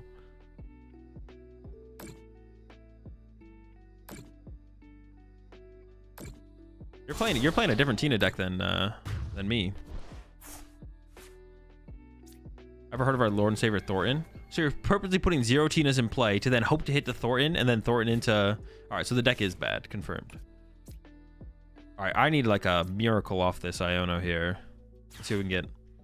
Let's cook. Let's cook. Let's go. Let's get it. Okay. Pretty good start. I don't hate it. I don't hate it. So... I want Fez. And then I also need energy in the discard pile. And I need items. Well, went to the bottom of my deck. There's one superior on the bottom, but that's it. The rest of the bottom cards suck. When do I hit the Pokestop? When do I hit the Pokestop? I'll probably hit it after the Nest Ball. The only thing I want off the Nest Ball is the Pheasantipity. But I want Gholdengos, which are like right here. So I should go concealed first. They were not right there. If I use Pokestop, how am I sequencing this? This does not feel very good. If I can just get these both to Gholdengos, I'll feel pretty good about my situation. Okay. So let me go get Fez now. I think maybe I'm putting too many liabilities in play at this point. I'm gonna go get this Gimme Ghoul though. Alright, we're gonna flip that script. No goes. Haha! Help! Alright. Can they win next turn? No, they can't draw 5. I mean, giving them Pokestop doesn't feel great, but I do have Jamming Tower I can replace it with. Okay, hold up. Are we cooking? Ultra Ball away 2 energy. That gives me access to 4.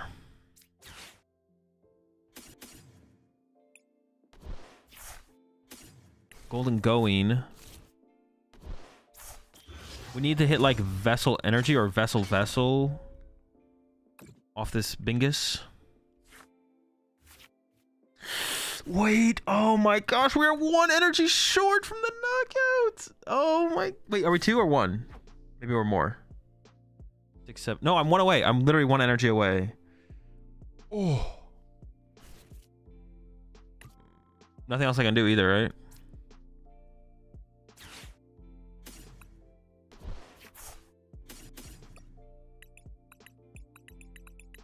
Such a Bingus. All right. I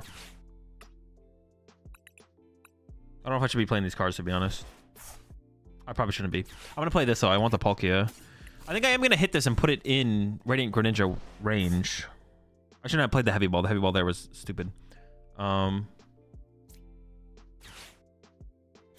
don't know about giving up little Bingus here, but I could have kept it if I just didn't misplay. I don't know about giving up the young Bingus. All right. Dude. Oh my gosh. They're so close. That would have been sick. Sick, I tell you. Yeah, we should have had Bingus in our hand here. I shouldn't have played the heavy ball. I knew there was nothing prized, but I played the heavy ball anyways. I shouldn't have. Yo, what's up, Trainer Hill? But now we can like Moonlight Shuriken this. Like it's like a possibility now.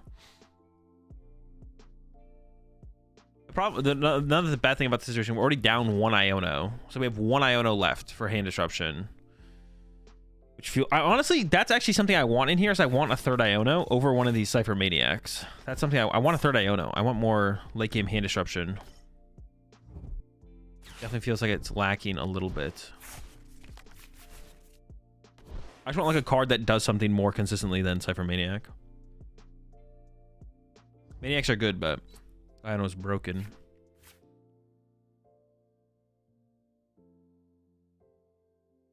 And they have a lot of options here as well. I'm curious to see which play they go for. They could just Dragapult. They don't have to like be super aggressive. Like they could just go Dragapult Punch, spread. Yeah, they could go Dragapult Punch, spread into Dragapult, Gust this, Dragapult, draw a lot of prize cards. Draw a lot of prize cards. I don't have like a... I don't have a way to... Oh, they used their V-Star already, actually. I was like, man, I think we just lose. But they've actually already used their V-Star. They've actually already used their V-Star.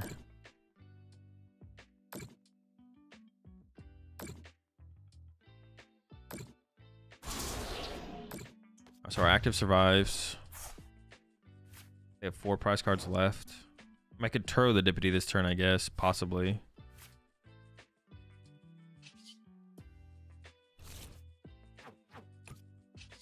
And if we had gotten that KO, honestly, yeah, I mean, yeah. That'd have been pretty sick. I mean, they don't have their V-Star anymore.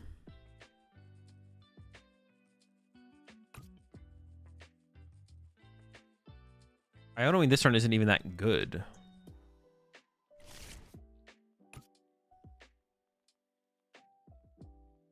Bonded by you.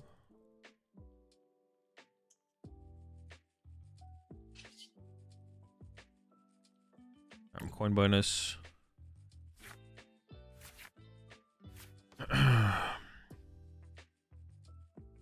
Then what? Do I want to leave this in the active? Do I want to retreat it? Do I want to move it? I could Turo it. Oh, I could Turo this, actually. I could Turo this. Hold up, pull up.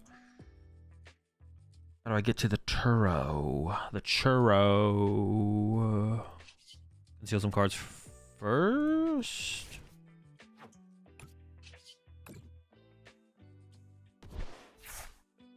No Turo. Okay. I got the jamming tower, which I can replace their stadium with. Got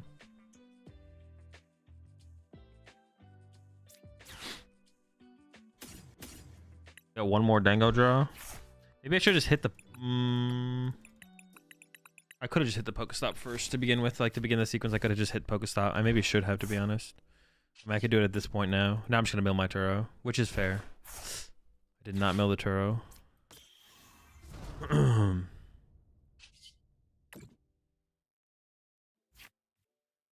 mean, Palkia is nice, but ain't no Turo. I think I just leave this one in the active, right? Because if I retreat this one...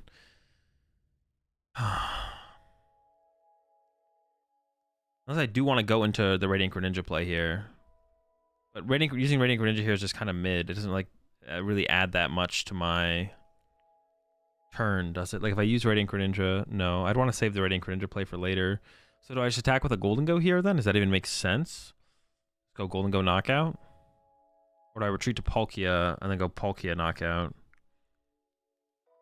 I want to avoid the damaged Pokemon being in my active. I don't think so. I think I want the damaged Pokemon in the active. Otherwise, I could even do this attack, which would be annoying. Okay. So I'm just going to use this and I'm going to put...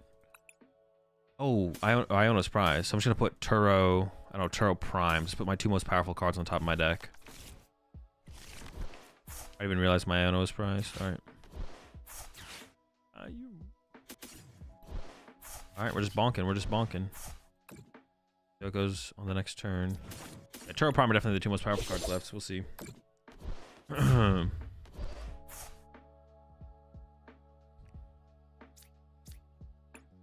They need Drago V-Star Boss Grass to win, and they should see 4 cards minimum on their turn. Yeah, I mean, it's pretty not... It's not that unreasonable. They also have Prime left. They have Prime as well, so... I could just get Primed here. I did not get the Iono off the prize cards. Oh my gosh, bro, they're already cooking. Well, that's the Drago V-Star. Unless it's prized. They're down 2. Last one prized. They do have all their recovery left, though. So this could just go with a Mew, and they could just draw up with Mew and Dippity. You enjoy playing more with paper cards more than on live? Oh, maybe it is prized. It'll also just be the last card in their hand. Dude, they just cooking like that, bro. Help. All right, it's pretty unlikely we survive. We probably just lose. More IRL than live? It just depends how much I play with one over the other. Not overly. They're just different. They're just different. Yeah. Prized. Maybe they didn't check and it is actually prized. Dude. They're the luck. This literally, honestly, the luckiest Pokemon player I've ever played against right here. This Regidrago player. There's just no way. This is just like not. This doesn't happen. You know, like 99% of the time. This is like a 1% outcome here for sure. All right.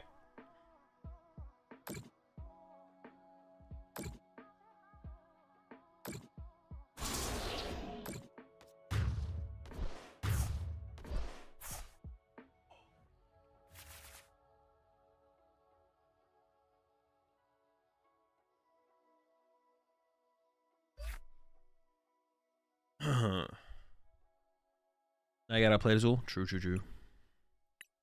I'm just salty. That's what it is. I got outplayed.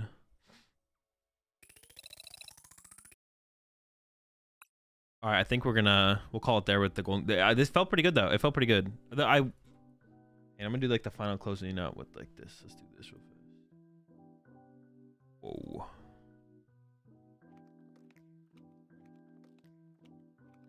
Boom, boom.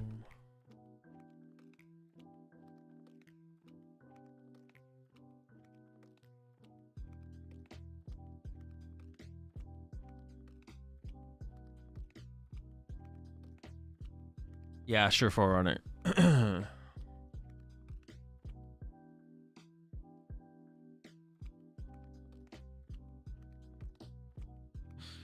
right, final thoughts on Gholdengo. If the deck honestly feels pretty solid, for sure. I didn't make any changes in the plane of the deck, except I cut the 50 HP gimme goal for the 71 because that's what Yella said to do. So we did that. I think I would cut a Cypher Maniacs for a third Iono, though. I think I would go cut a Cypher Maniacs for a third Iono. The Cypher Maniacs are good, but they're early game. They're just not better than like an Irida or an Iono. Like the first turn of the game, maybe second turn of the game, first supporter of the game, maybe second supporter of the game. The Irida and the Iono are just better.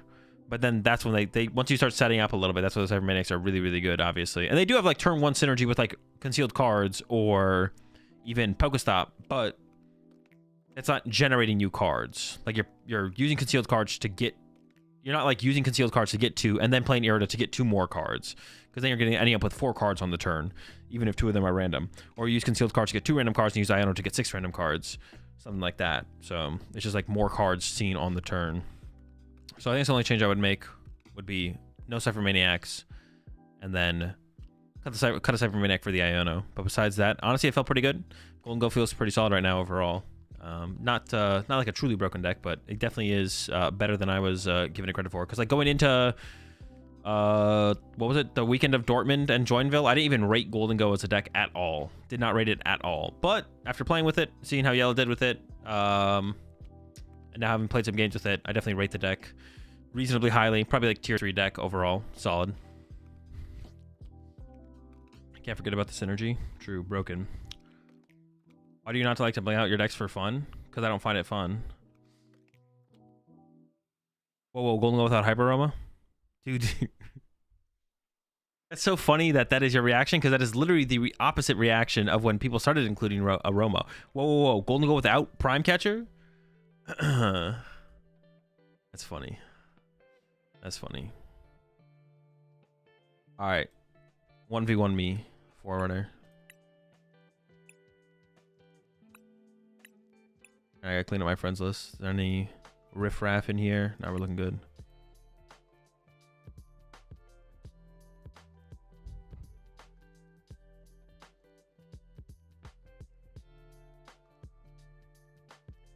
These max rarity merchants.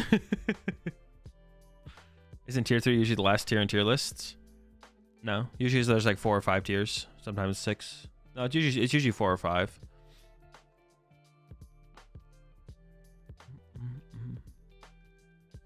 What's your favorite deck currently? The next deck I play.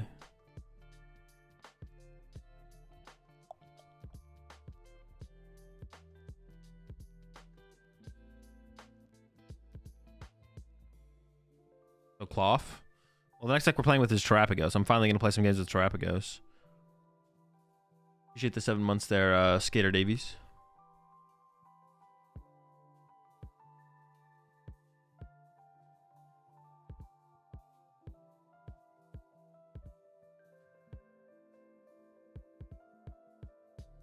Looking at Turtle gives you good luck. That's good to know. Oops.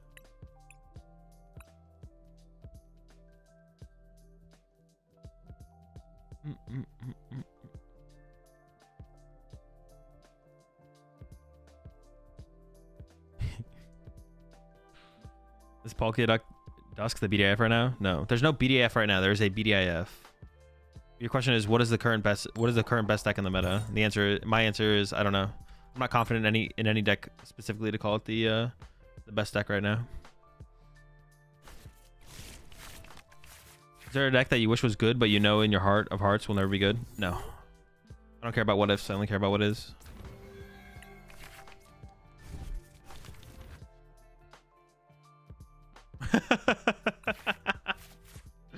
What? Raging what?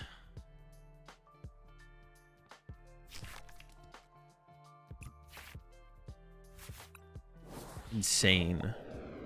Oh shoot, we're going first. That's not good. Help. I might have to put the Palkia down here, to be honest. Just to have like a strong option going into the next turn. I definitely wish we were going second. Okay, it's looking okay. All right. Okay.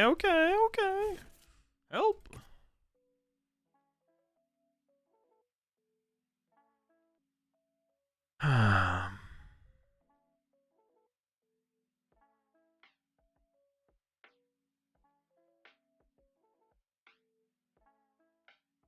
I kind of want to play this Ultra Ball. I just don't know what I should get. Kind of want to get like Bidoof. Yeah, sure. I think I'm gonna bench a Palkia here.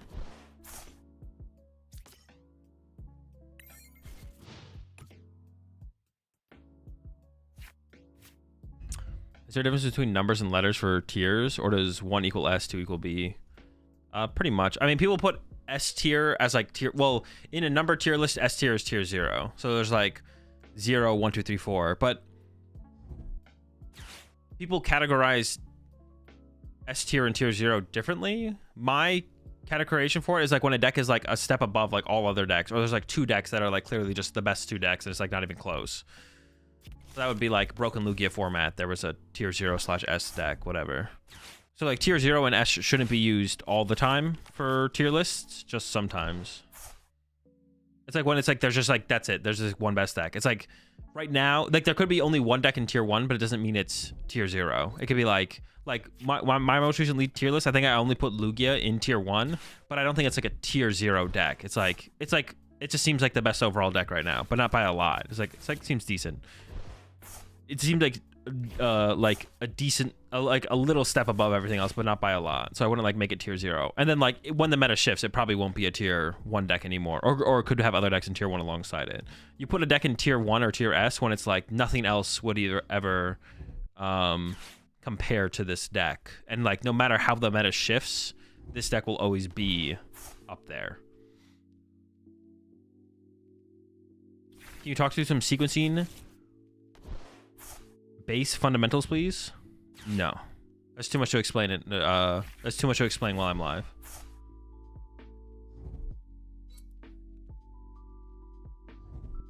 Too much to explain.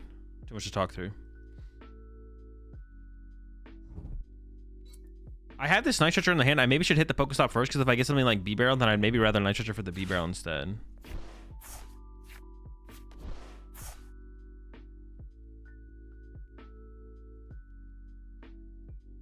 Agreed 100%. So many people use S/0 tier as their tier 1/A way too often. I used to do it myself as well, but like I recently have come around to the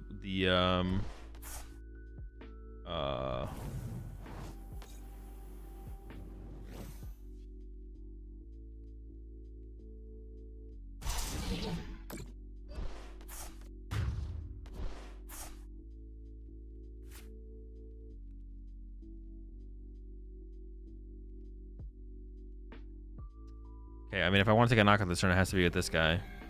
We'll see what we can do.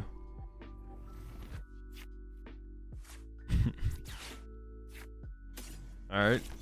The gimmies are back. Stop. Oof, that's so many superiors going to the bottom of my deck. Oh my gosh. But I feel like I have to play the Iono anyways. Like I'm always playing this here, I think.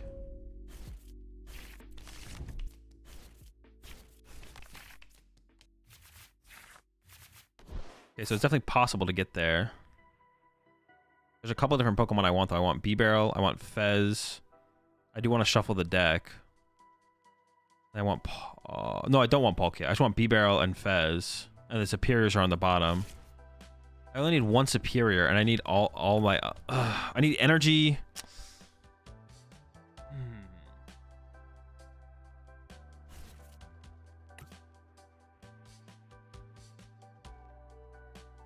I don't want to draw into Fezandipity or B-Barrel. I don't want to draw into either of those. I think I'm even going to go as far as like getting rid of all of this. Because depending on what I get off... Well, no. Now I can like B-Barrel for 4 first, right? So I can do this.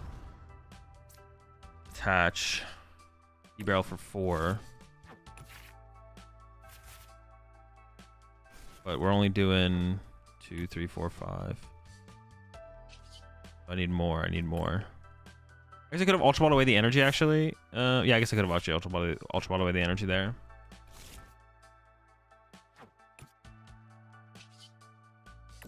We need like a Vessel here. We need a Vessel or 2 energy. Oh my gosh!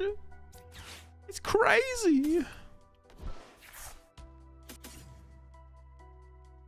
Oh, I could have Vesseled away an energy though, right? Because there was only 3 in here. Oh my gosh, he's throwing!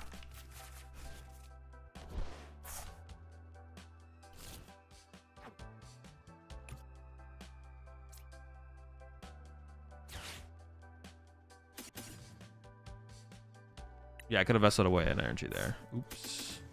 I trolled.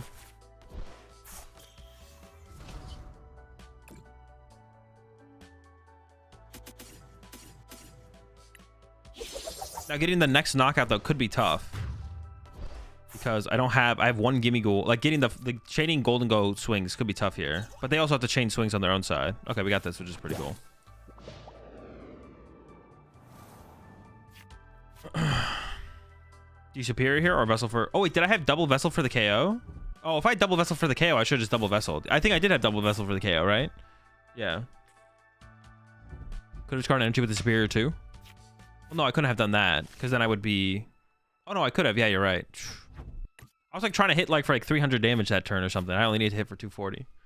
Definitely through. Definitely through.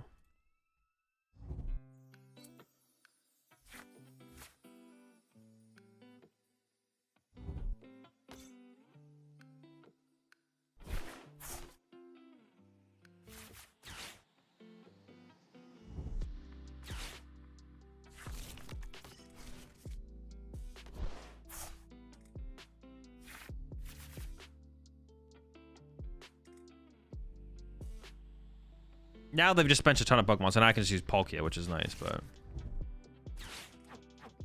This game is basically over at this point, to be honest. It was close for a little while, but now it's just... The game's just done. It's just cooked. We're going to see way too many cards next turn. Does Serendipity virtually fit in any deck? Pretty much. It almost feels like if your deck can't comfortably for some reason play Serendipity, your deck probably is just worse and shouldn't be played. Is honestly how it kind of feels, which is kind of stupid because like yeah, literally every deck plays Serendipity right now basically. Actually, the only good deck that probably doesn't need Serendipity is literally Lugia, to be honest. I think the only Serendipity deck, the only deck that doesn't need Serendipity that is a good deck is Lugia. I think that's it.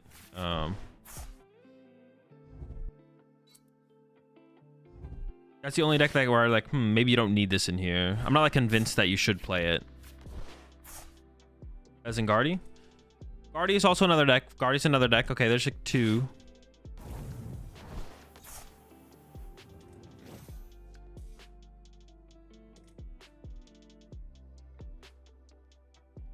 But like, once again, to go with that, it either should or shouldn't play it. I'm just not convinced it should play it. Like, to be clear. It's either correct or incorrect for Lugia to play Serendipity, but I am not sure whether it should or shouldn't play it, to be clear.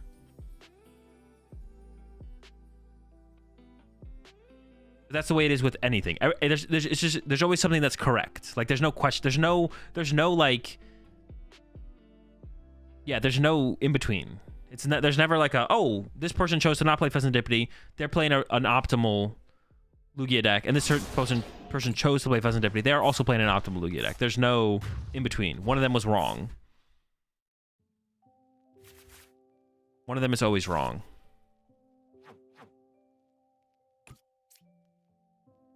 I mean, yeah, we're doing enough with this, right?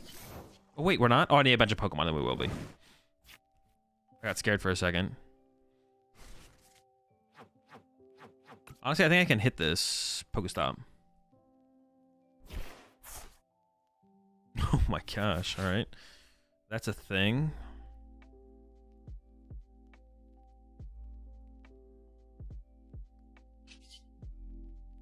Conceal some cards. I think I have to get Heavy Ball here. Or use the Night Stretcher. I actually just don't remember what's left in the deck. Play this first, I guess. Alright, Heavy Ball's in there. We'll go with the Heavy Ball. Well, yeah, sure, whatever. We may as well just set up more draw power as well, right? So, like, get this.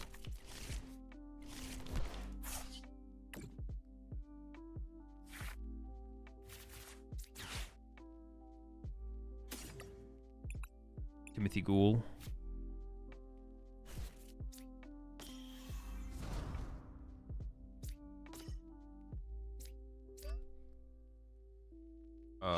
Draw another card. I kind of want to play the Earthen Vessel. I should have played it before I drew the energy in the deck. Maybe I should have saved it at this point to get the energy. Should be fine. I shouldn't have benched that. I mean, I don't think it mattered, but benching that third Ogerpon was definitely questionable. All right. Wait, all the bolts gone? I didn't even pay attention to that. There's four Pokemon in the discard pile. They're all bolts.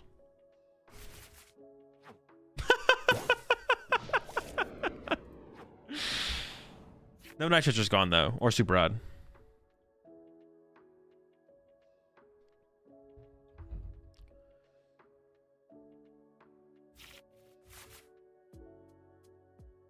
Azul, I have 45 PTCG Live codes to give away. I did not get them from opening. Then wait. Go on to give away to my community. No, I appreciate it though, Wombat. If you want to put them in chat, you can feel free, but... What if Raging Bolt played Dusknoir? That is what the top 8 Dorman list played.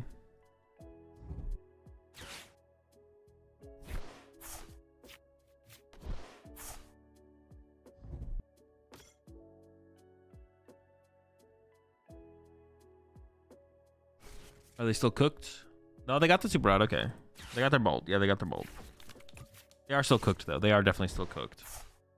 There's no win condition for them. I have way too much draw power.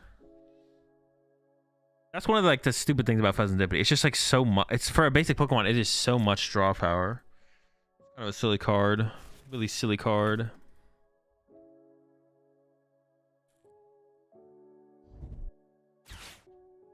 Is she and Pow just dead? For now, yeah.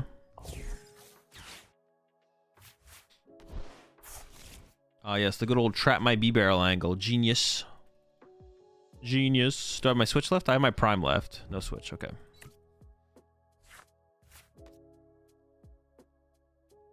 Will Fetz's draw power save my Meowscarada? No, unfortunately not. It's not. It is good. Not good enough to save your Meowscarada.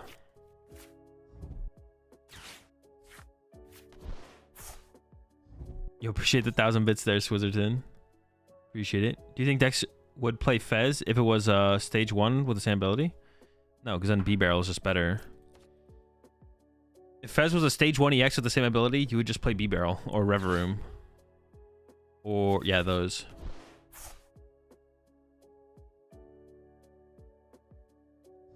Yeah, appreciate the support, Swizzerton.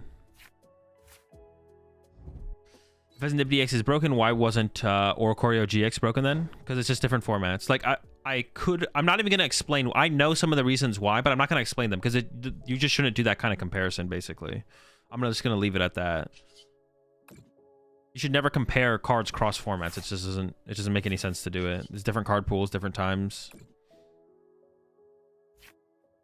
I know some of the reasons that it felt worse. Wait, I'm gonna hit this. Do I have it? I think it's in there. Okay.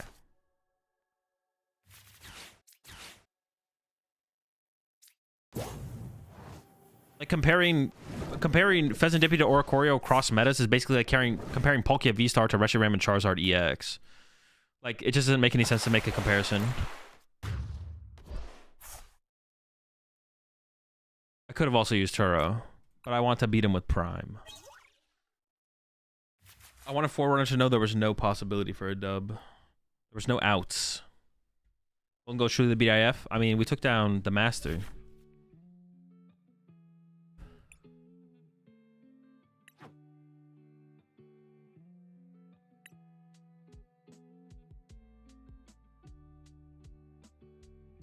Has your meta tier list changed for Louisville since you last posted on Metafy? Yeah, probably.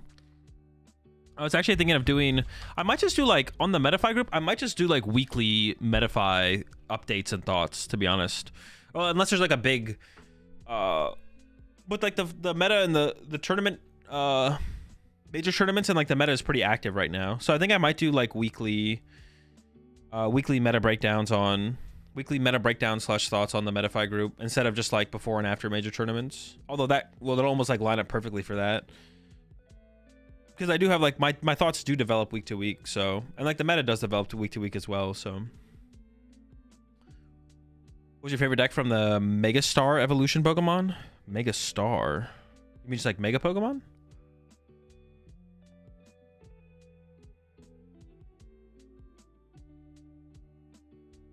Will you update them before the weekend? I might still update them before the weekend. We'll see. It probably won't happen today, but maybe tomorrow I can find time.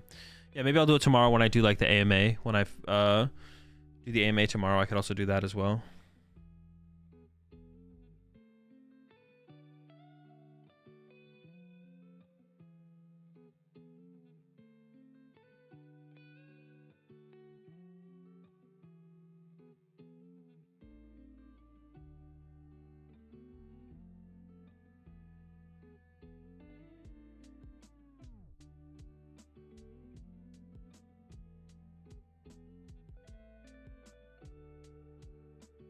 Am I playing the Lima Terapagos deck today? Yeah, I think that's what we're going to play next.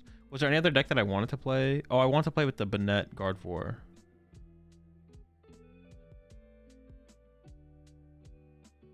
We'll do that after, though. Let's do Terapagos. Yeah, let's do Terapagos. See if I can handle this. See how much I misplay with this deck.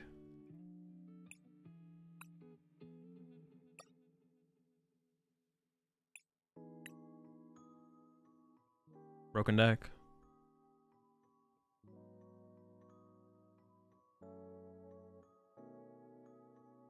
Wrong Duskull, though. We gotta correct the Duskull, right? Isn't the other one the better one, right? For whatever reason.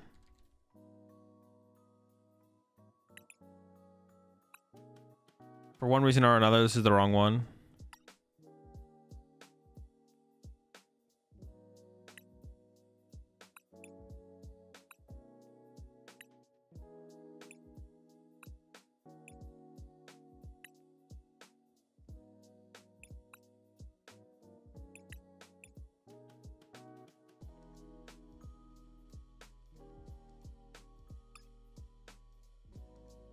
Providing Dusclops? No clue. I'm just playing the Giovanni's list, except for the deckless error. Apparently Giovanni had a deckless error, and it's supposed to be Briar over a Poffin.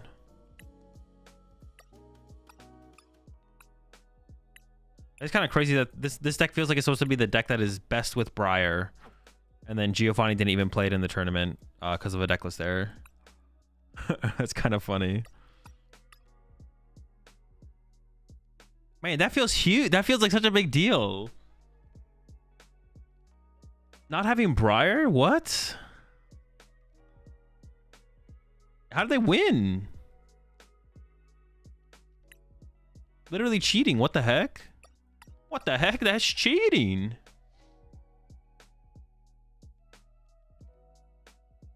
People use the older one since Confusion Stall is better than putting 3 discarded Duskull onto the bench. Well, you can't attack with either of them. Well, they use the other one in Dragapult. Yeah, this one is better in Dragapult because it attacks for Psychic Energy, but that makes this one the better one in every deck to make your opponent think you're playing Dragapult if you open Duskull.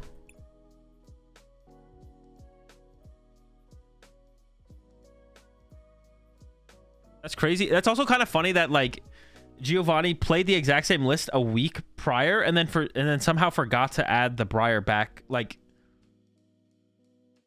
wait, did Giovanni even change a card? That's what's like weird to me. That's like another thing that's weird to me. Is the only difference between this list and Giovanni's other list the deck list error? Because I would imagine he wouldn't have even taken his deck apart. He would have just kept it the exact same and then played it again, right? But that means he like actively took the card. Oh no, he must have submitted the deck list wrong. That's what it was. He submitted the deck list wrong. He probably kept the same 60 cards sleeved. Yeah, he submitted the deck list wrong. I'm tripping.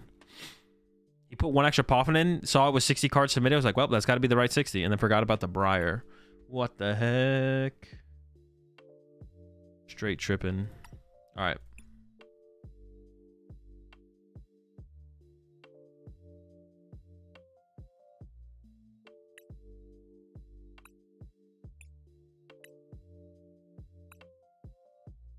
All right.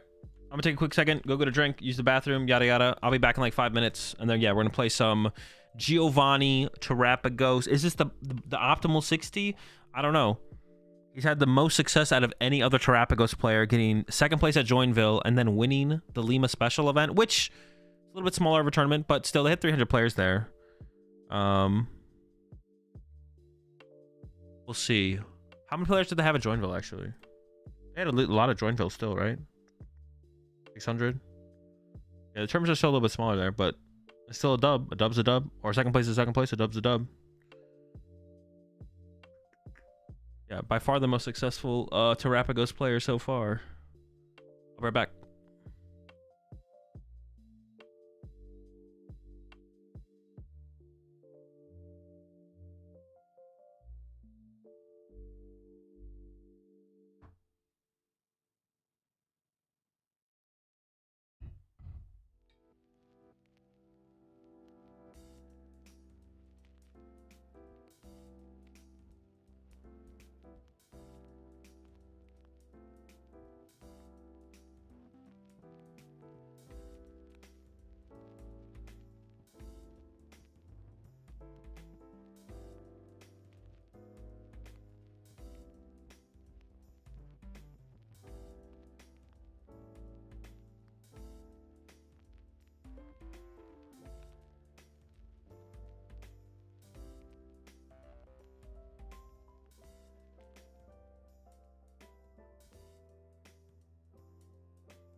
Appreciate they get this up there. Swizerton over to Wombat Sam.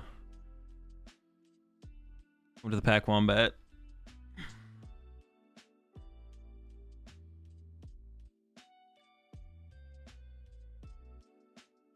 Okay.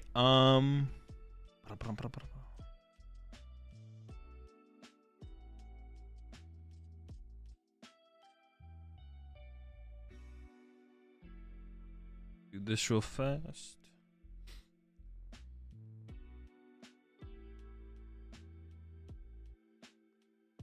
All right, we're going to be trying out Giovanni's Terapagos Dusknoir Pidgeot deck. They used to win the Lima Special event. They also got second place the week before at the Joinville Regional Championships with literally the exact same 60. Not this 60 exactly. I guess it's not the exact same 60. So at the Lima Special event, they had a deckless error. So they have 4 Poffin instead of Briar. But I'm going to make that change back. So I'm going to cut a Poffin for the Briar. So the 60 that we're actually going to be playing with is this exact 60, actually. So yeah, there's going to be a Briar. We are going to play with the Briar.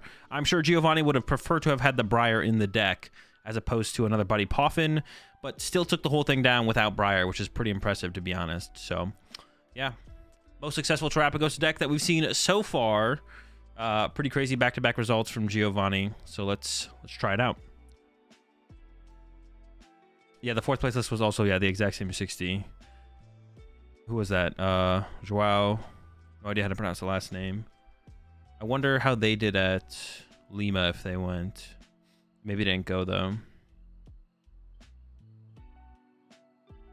His first season of Masters? Yeah, I heard that as well. Only 3 Ultra Ball. I guess that makes sense. You said 4 owls. You want to just naturally draw into the owl.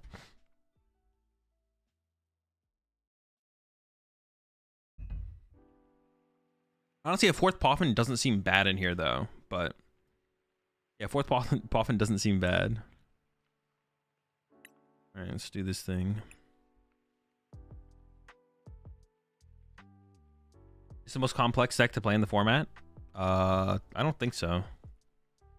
Maybe. Like I guess the game planning, maybe. Coming up with your game plans turn to turn, like thinking ahead to that. I haven't played with the deck yet, though, so I actually don't have an opinion on that.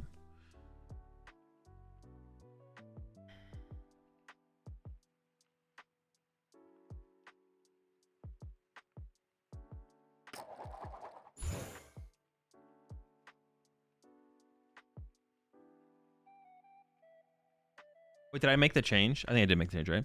Is this deck supposed to rely more on Noctowls? That's why there's only one Pidgeot, one Pidgeot. I mean, I don't even answer that question. It's supposed to rely on Noctowls as much as you need them, but you do want to set up the Pidgeot. But if you can't set up the Pidgeot because it's prize or something, it's like not the end of the world. All right, well, we have a classic no Terapagos hand, so we're hoping for a top deck here. We did open the fan, though, which is important. We're going second. We might get run over pretty quickly here. We'll see what they're playing. If this is Palkia Dusknoir, we might get run over. We'll see how this goes.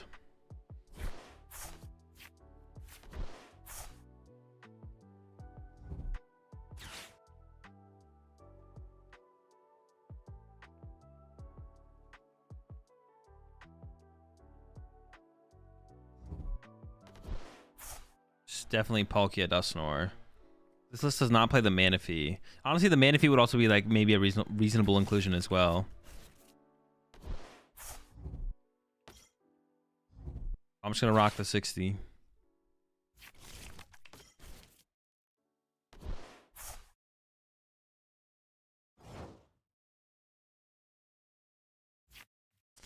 All right, fan call, triple Hooters.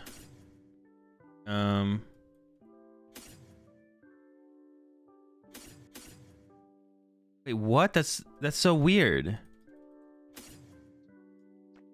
So the Pokemon itself, Hoot Hoot, is not bugged. This next Hoot Hoot is bugged. I've never seen the bug happen in this way before. So it's the card. It's specifically this card that is bugged, not Hoot Hoot. Dude, what the heck? Well, that's already pretty tilting. It turns out we also prize our Pidgey.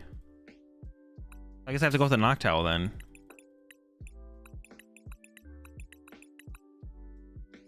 Double turbo, all surprised. So cringe. What the heck?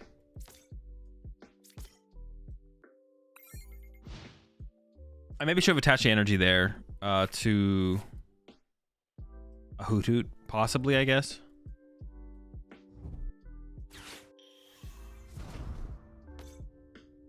I mean, we're basically getting board wiped here, though. Like, they're probably just gonna go... Oh, they're actually already going in. Maybe their hand sucks, actually. They might be living off the Cursed Blast. Or maybe they just want to get rid of my Duskull in general, which is also reasonable, to be honest. Yeah, they can go like KO that, then Greninja KO both these, attach it again to Greninja, go ahead. And then I basically lose. So attaching double turbo active seems decent, I guess, but...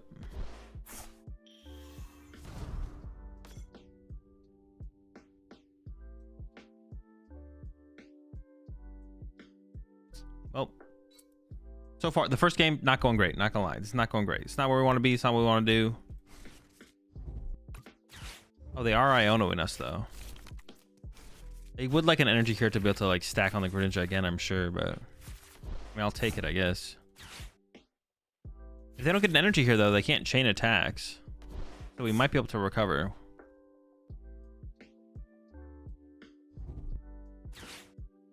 Okay, that's fine. That's not an energy, though. Although if they got Froakie, they could go Candy Greninja and then attach attack.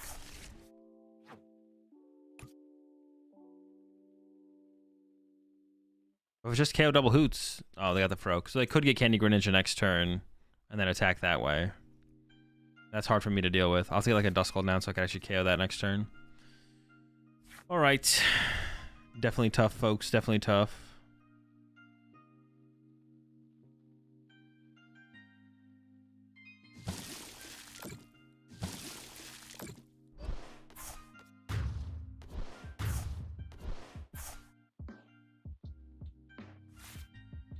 All right.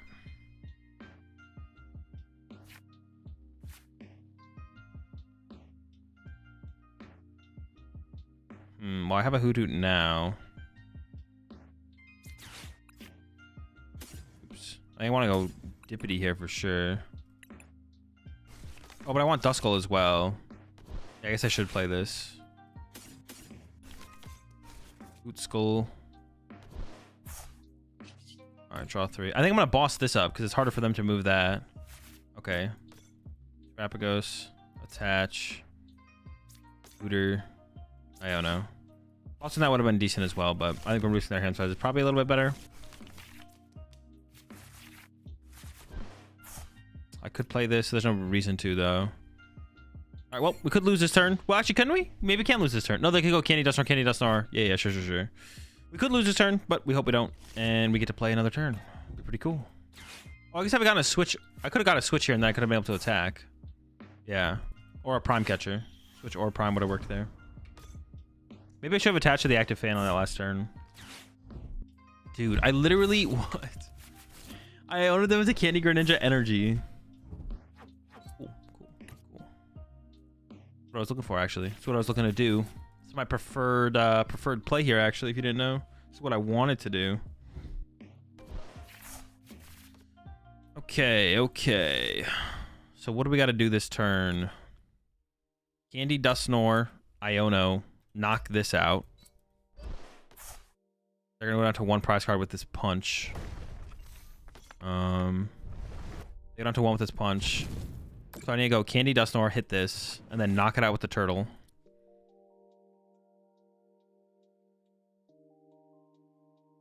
I want to use the owl now, but then I'd have to get like an Ultra Ball, which is kind of annoying. I also have no Pokemon left in my deck, so getting the Pokemon I need to get this knockout could be tough, to be honest. I don't know, 1 is a little bit better as well. I don't know them to 1 is a little bit better as well. I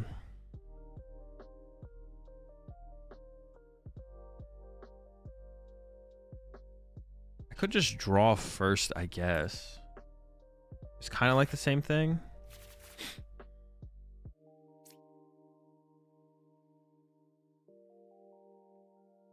I need like Ultra Ball.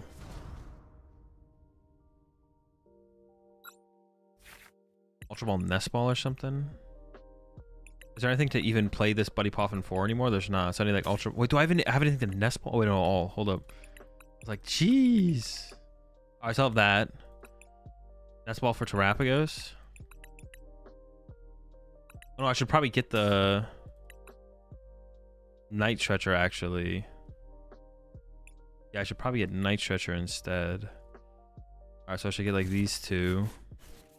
This can get a Pokemon. That's my last Iono. This deck plays only one counter catcher, but I still have Prime. I'll get rid of the Switch for sure. Area 0. Buddy Poff. That guy. I can Night Stretcher back some hoots. Do I want the counter catcher? I think I want the what do I want here? Do I want the counter catcher?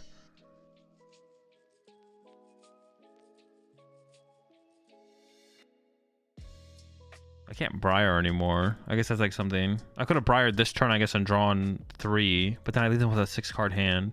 Wait, oh yeah. But if they get this, I lose. So I have to do this. Okay. I might need Iono. I have Prime Catcher though, so I don't think I need the counter catcher. Yes.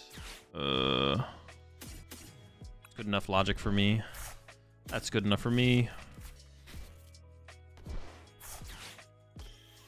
I don't even need a full bench here, right? I actually need like mostly a full bench.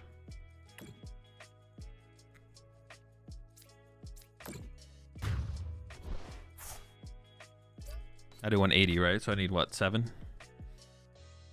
So I need to get one Pokemon off Iono here. One Nest Ball or one Terapagos or something. The Hoots.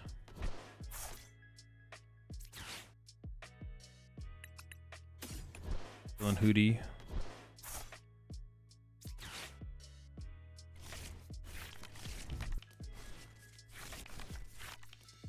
Okay.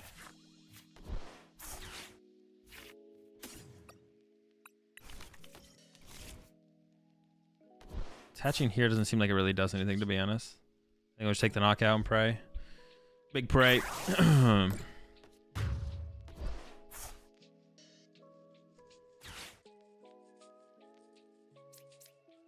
Big pray, big pray, big pray. Got Pidgey. Where's my Ursaluna? Is my Ursaluna in the deck or is it prized? I think it's prized. There's no heavy ball. Okay. I'm still winning over 2 turns, which is just like, that's tough. Oh my god. All right, we lose. There's just no way. We can't keep up with the prize exchange anymore. Yeah, we've lost this one. Candies? They got 1 candy left. Ooh, that's... They only have 1 left. It's still just so hard for me to win, though. They could just go attach to Palkia Pass, and then I'm just like, well, shoot. Now what do I do?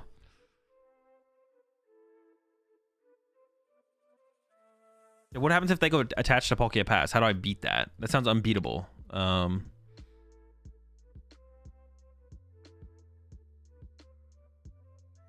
Classic attach to Palkia Pass.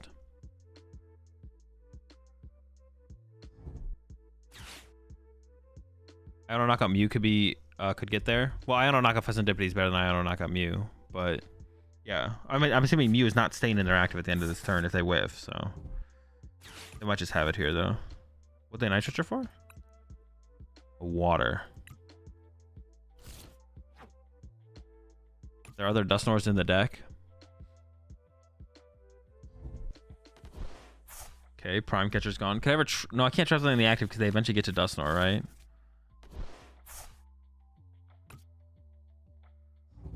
Looking for the candy. They don't have it yet. Do they have a water for turn? That's the question now. Let's see. Do I have a good play here?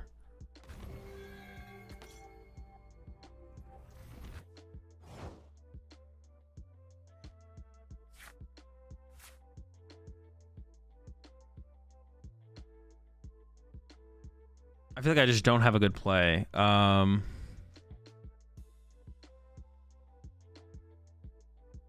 literally don't have an option either. Like, I just didn't draw into anything. Bench Pidgey attack?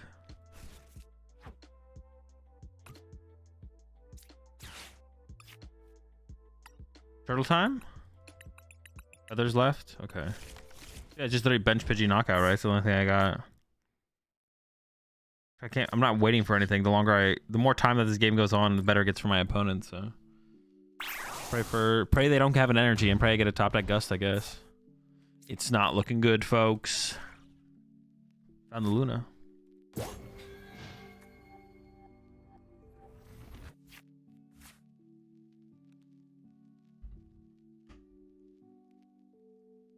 Catcher was good to be able to KO Mew and be able to use Iono. Yeah, but I had to like get rid of the Iono. It was either get rid of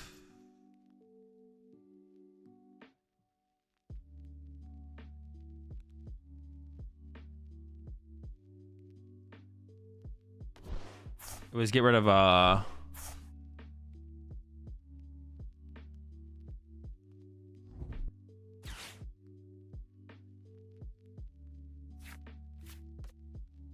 of Catcher or get rid of the last Iono. This is in the Discord if you want to see it. They still have what, Dippity, right? I think. Yeah. I did take a knockout, so maybe it's possible they whiff.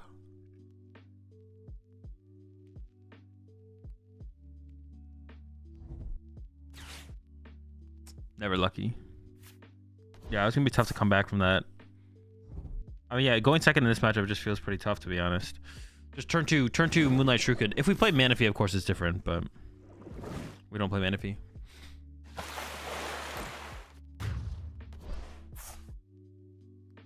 That would be a difference maker, though.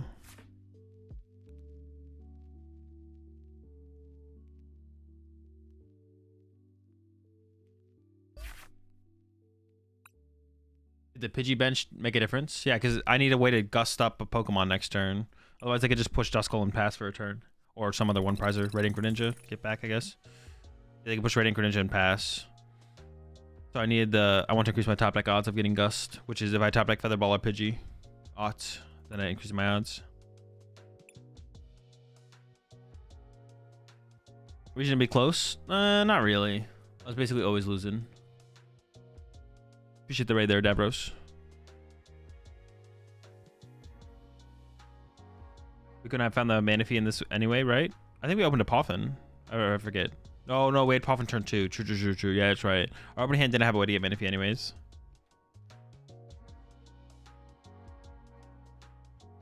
Is the format too fast for Buffon to be good in this deck? I have no clue, to be honest. One of the problems with Buffon is definitely you don't want to find it off your first fan rotom use. But I guess you can maybe find like one of them and then you find the second one later on. You don't want to well, I guess if you're up against Radiant Greninja, it's maybe better to get double Buffon, but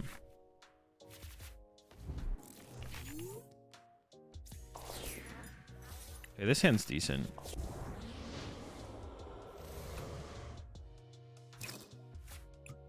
Pheasantipity start. Dragapult. Okay. Close matchup, probably. My Pidgey's... Do I even put the Pidgey down? It's just gonna die, right? Well, it's if they get turn 2.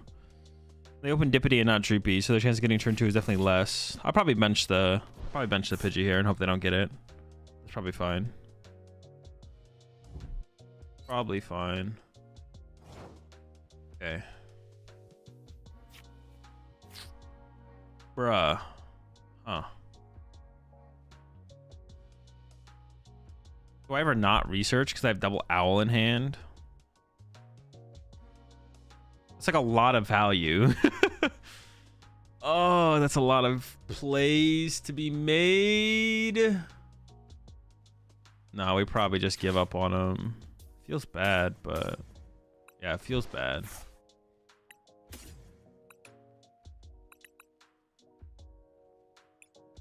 Especially because we prize an Owl. We probably just get Duskull here. Duskull, Pidgey. And they have to pick between the two if they want to get rid of... I mean, they could get rid of both, I guess. They'd have to get pretty lucky, though.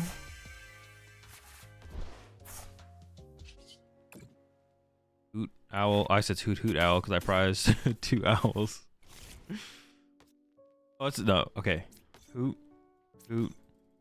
Imagine this is fine, probably, right? If I get Iono'd here, I'd really want this on my bench. I definitely don't want to do this. Because then if I get Iono, it's gonna be so hard to like do anything. But I want the possibility to be aggressive through Owl. Seems fine. Seems aight. Appreciate the 6 months there, Reese Online. No attachment turn one kind of sucks, and then it'll make it easier to move the fan rotom, but it's fine. Gotta find Prime Catcher or Switch. Oh bye. Here we go. Dude, you didn't get turn 2 Dragapult, bro. I was there. You didn't get it. And cooked.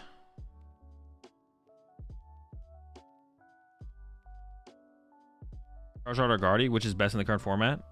Probably Charizard, but I think it's pretty close.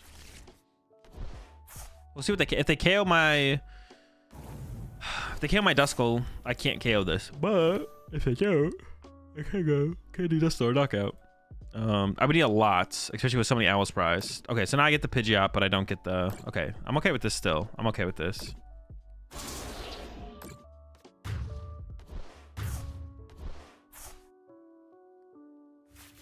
Is there a Turo in this list? There's not. There's a Thornton.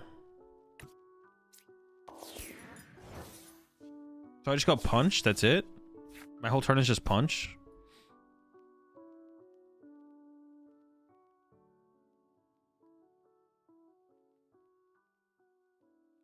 If I bench Duskull, it just dies, right? Benching Duskulls over and over seems really... What if I bench 2 Duskulls, though? Give them a prize card, but then I get to go Dusknoir.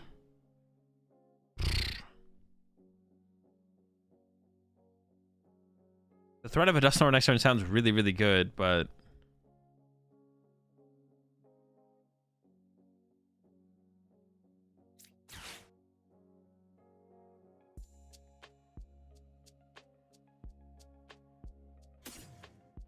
I have to decide that now. Do I want to keep this Duskull or now? I could just get rid of the Duskull and keep the Ursaluna. Not sure.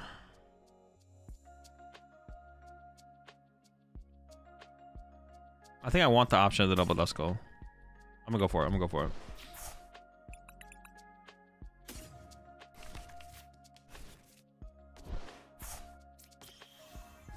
I'm just gonna use this now while it's in my hand. My only owl. But even if it wasn't my only owl, I think I would still use it, right? Just go to Nest Ball Stadium and get Fez, right?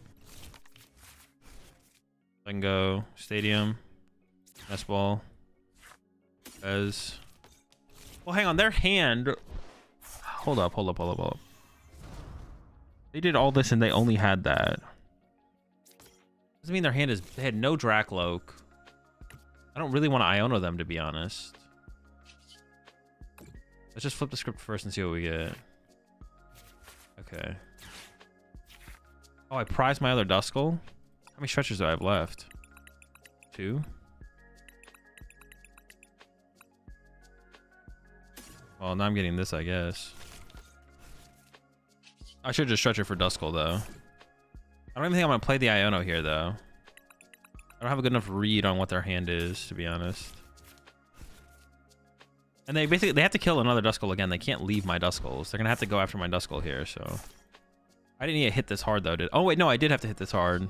No, I could hit one less. I could have had one less and still KO'd them with a Dusknoir next turn. But this is fine. Yo, what's up, Fred? Wouldn't Prime Catcher Fez be better? Prime Catcher Fez. This turn, the next turn go hit. Yeah, maybe I could see it. Yeah. Prime Catcher Fez this turn and the next turn go hit plus Dusknoir. I guess that's fair. I got to do all that this turn anyways, right? I guess we'll see what they do. But like this turn, my play has to be like KO Fez. Man, I got to do so much this turn. It's all right. We got a lot of draw power. We're chilling. We have a lot to get done though. Yeah, we could have KO'd Fez this turn, I guess. Maybe, but then I wouldn't have been able to get this play off quite as well. I think maybe just waiting is the better play, though, to be honest. Yeah, waiting might just be the better play. Yeah, they didn't have that good of a hand, it looks like. They're living off the recon directive, maybe.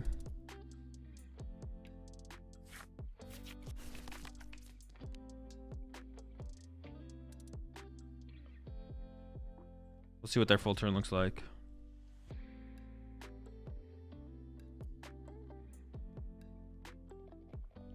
I need the thing is I'm thinking about running. I might run out of is basic Pokemon, to be honest. I might run out of basics.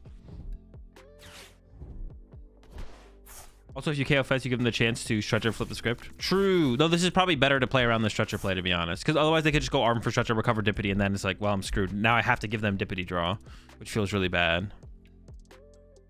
Once again, I don't even want to Iono them, though, do I? Not really.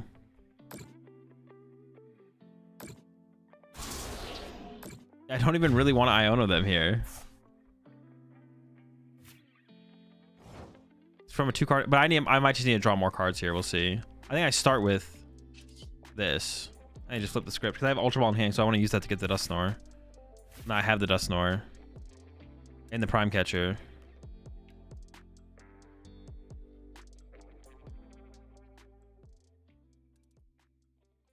I could use this to get the candy. Oh, but I guess I'm gonna give him another card, right? I should probably just commit to the candy now. We should definitely be able to get the Pokemon here, so.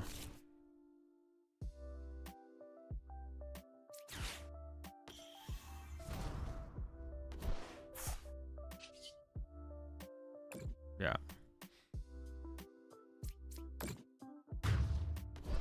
Wait, is there like some...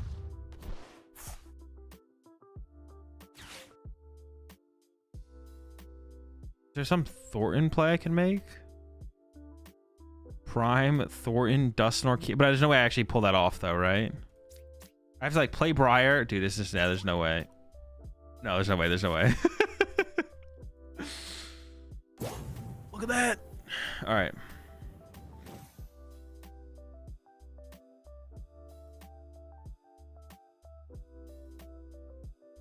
So I need to go Prime, this. Push Pidgey. Although that would have been sick. Wait.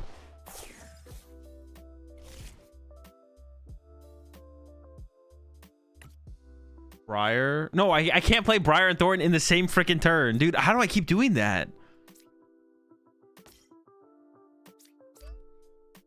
I need to get a basic off this because I have to keep Briar for next turn. I just need to get a basic off this. Dude, I keep thinking I can play Thornton and Briar in the same turn. How do I keep thinking that? Owl, baby. We're owling.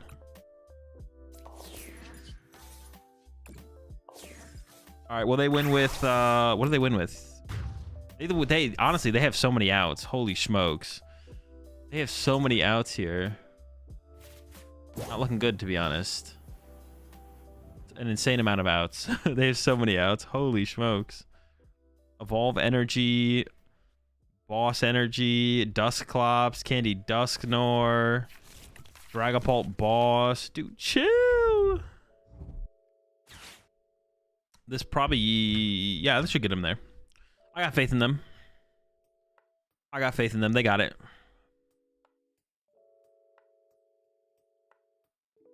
All right, have a good one, Wombat.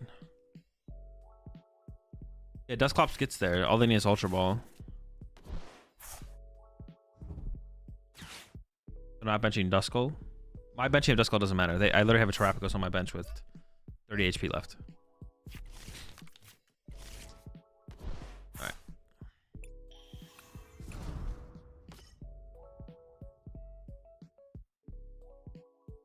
Was there a right to chase the Loke with energy there? No. No, Pheasantipity gives them all. Pheasantipity gives them all the options. If I just go KO the Duskull, they have a bunch of other options to work on. If I go KO the Dracloak, they have a bunch of other options to win with. I want to limit as many options as possible, and that comes from KOing Pheasantipity. Pheasantipity gives them the most, like, the least. I guess maybe that's not 100% true. No, KOing Fez is still the correct play, I think. Yeah, because if I KO the Dracloak, then it's just all I need is an Ultra Ball to get Dusclops and I win, or Candy Dusknoir. That's like pretty easy to get off Pheasantipity.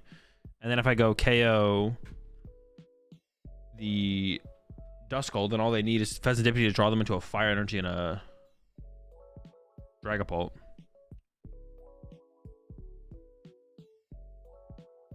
Was Briar on Fez right?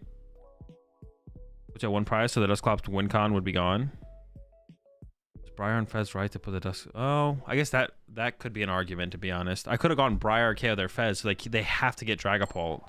Oh, true. Maybe that was the better play, actually. Yeah, maybe that was a better play. Yeah. I'm down.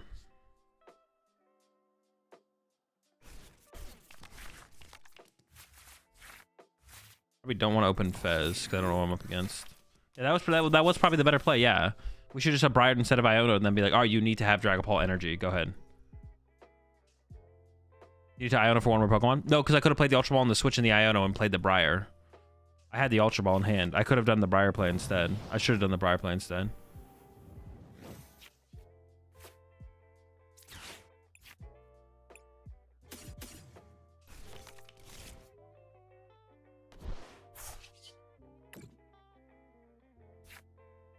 Dude, why is Pidgey always prized, bro?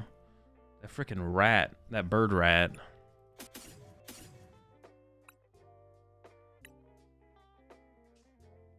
I got these candies in my hand. I maybe should have got a... I probably should have got a Duskull off this. I could get this for Ultra Ball fodder instead, to be honest, for the current hand. I don't hate that.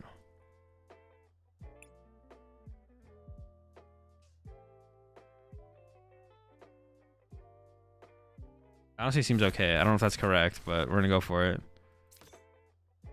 Watermon. I should have probably just got a Duskull though, to be honest, though.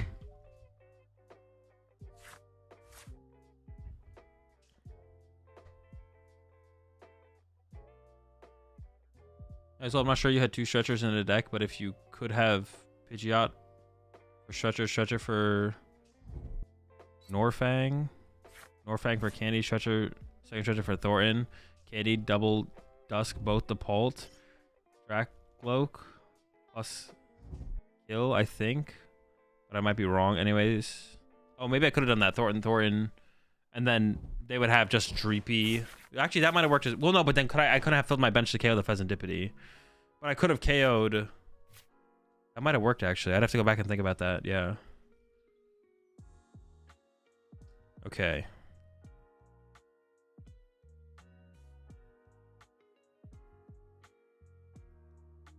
Yeah, I really wish I'd gotten a Duskull here, to be honest. I really wish I'd gotten a Duskull. Do I just pass? I kind of just want to pass. I could Ultra Ball for a Duskull.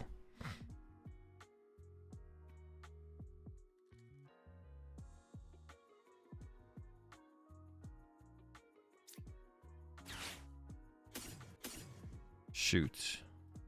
Yeah, now my hand feels weird. All right, give me a Duskull. Could have got Dust. I could have got Noctowl instead. What's Norfang? I assume they mean Dusknoir. I don't know if he had Ultra Ball to grab him on. Oh, I'd put Pokemon left.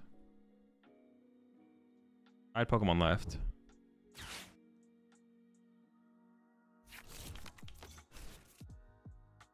GG. You think so? You think so, Hagboy? You think I just lose now because I don't have a Terapagos on my bench? I think it means Noctowl for trainers. Maybe. I have to go back. We can go back and VOD review that one, to be honest. I'm kind of interested what else I could have done there. Norfang is Noctowl in French. Oh, okay, that makes sense. Norfang.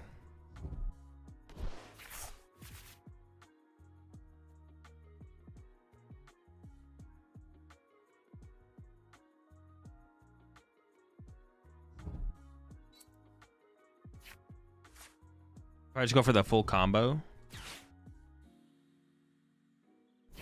I might have been able to board wipe them, yeah.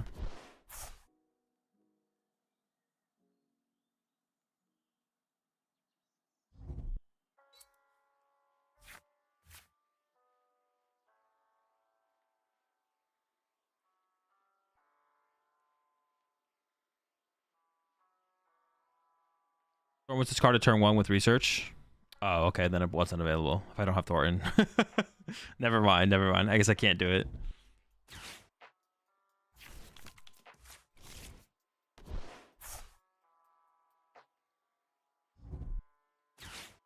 I kind of just want to like go for the Briar line, but then I'm kind of scared if they have Bravery Charms, which which they could have.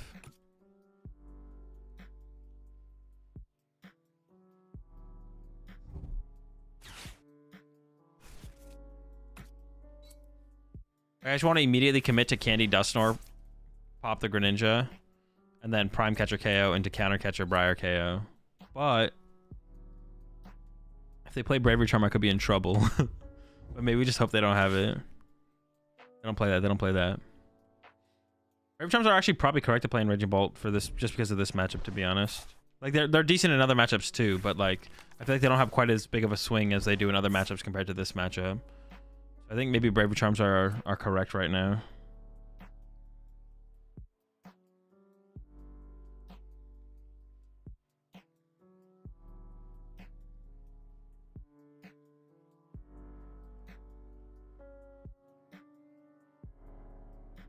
So do you like Regidrago? Do you like more Regidrago or Ranging? Do you mean Raging? I'm going to LC and I don't know it's Drago or Ranging. I assume you mean Raging Bolt. Drago. Broken deck.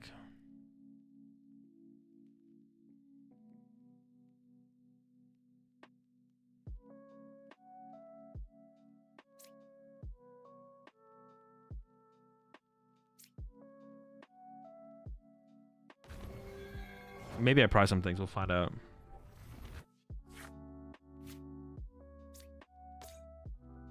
We'll find out if I prize some stuff right now.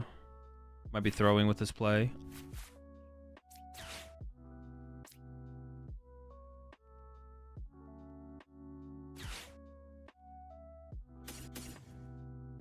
Sure.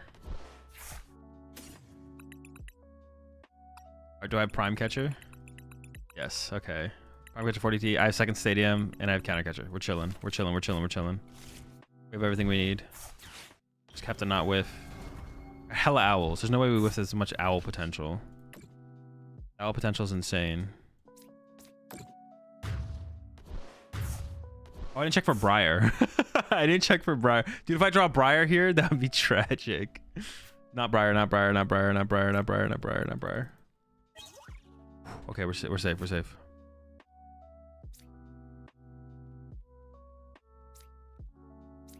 It doesn't really matter, I guess.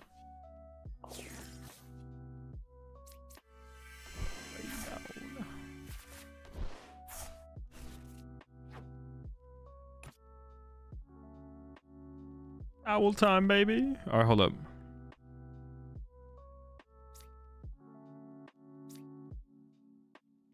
Probably want another Terapagos.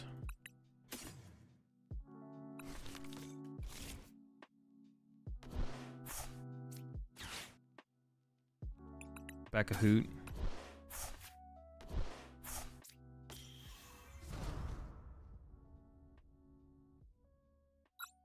I want to get Prime, and then I want like the thing that enables me the best on the next. I don't have Ultra Balls. What the heck?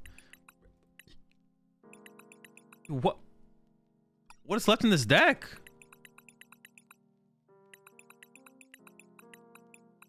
I'm supposed to find my owls. I had Ultra Balls. I have one prized. Nope, I'm just out. No owls. I guess I just take Briar. Now I'm gonna get Iono'd for sure.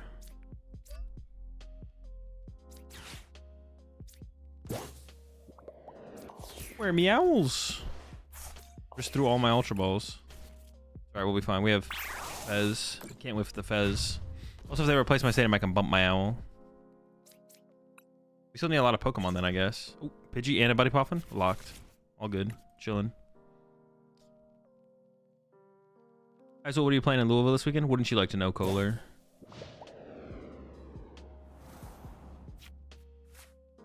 By Drago, do you mean Drago or Draga? Well, I said Drago. Drago. If you're talking to me. Drago, Dragapult. Drago. No one says Draga. It's Pult or Dragapult. You should try. Luxray would make great YouTube content. That's true. It would.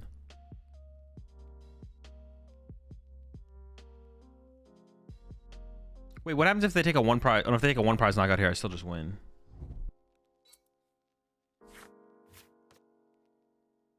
Why the bend? The band? The vitality band is good against Mirror Match, Iron Thorns. Probably some other situations. Those are the main ones, though.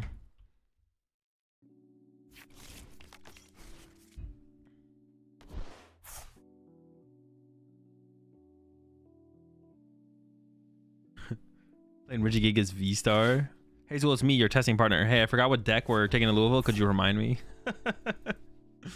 Hey, Azul, it's me. D's.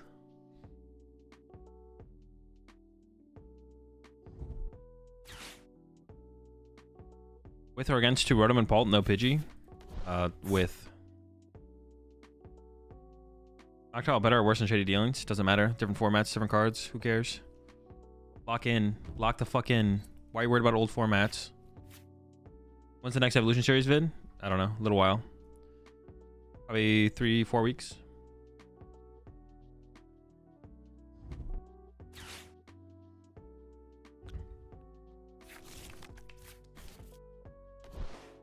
If Azul doesn't say it, then that means he's bringing United Wings. I'm playing United Wings. I'm playing United Wings.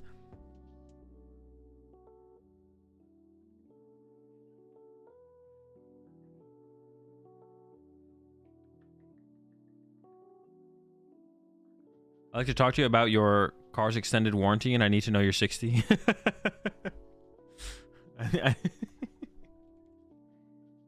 We need the 60 so I can know it. Is the 60 like a social security number or something like that? Yeah, you gotta give me the 60 so we can get this payment through. Leak the 60.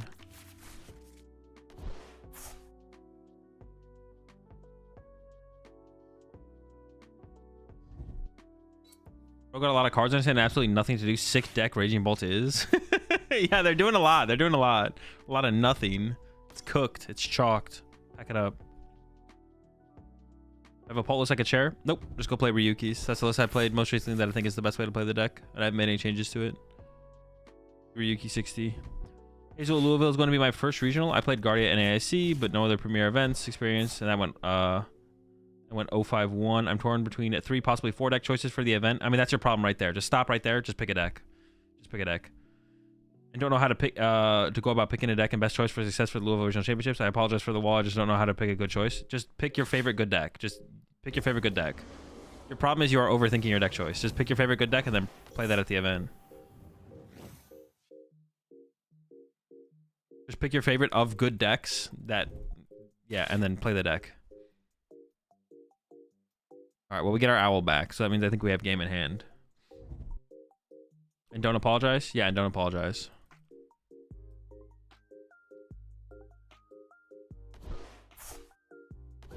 It literally is the #1 problem of players in the game right now, is that overthinking. What the heck? They have this as well, dude. I'm cooked. Right, now we probably just lose. Everything to the bottom of the deck. Okay, how do we recover from that? That's tough. I didn't think they had it. They were doing so much over there. Oh boy. But can we just like chain owls here or something though? We might be able to just chain owls. Actually, wait, we maybe just have it. We actually maybe just have it with an owl chain. Disgusting. I need like one more owl. Owl top deck. It's an Ursaluna. Basic's still good though. Cause I need Stadium.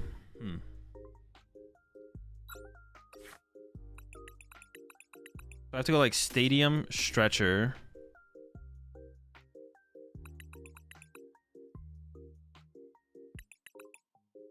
If I had one more Ultra Ball, I think we do just have it. Yeah, if I could get an Ultra Ball here, I think we would just have it. Maybe. The lack of owls.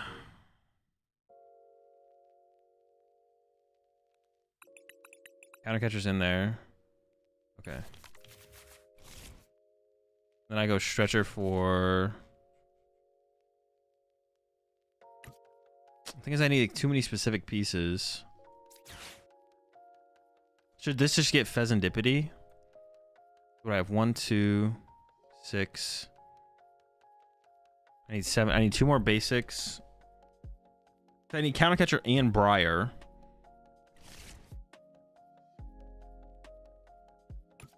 I wonder if I should just get Fez with this and then... if I just get Fez with this and draw 3 with Fez?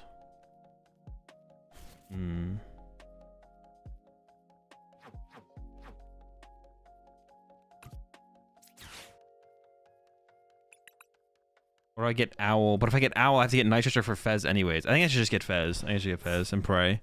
Fez and pray. Give me the gas. What is this? All right, what do we do? What do we do? We have Iono. That's something. I have Iono, Ursaluna, knockout. No, I can't even knock out the active with Ursaluna. Dude. It's not the gas. We're gasless.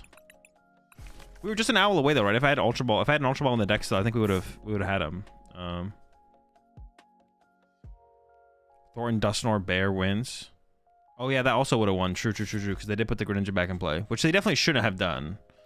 But they did give us an opening there. Hey, what is my win condition? How do I ever win? What is winning?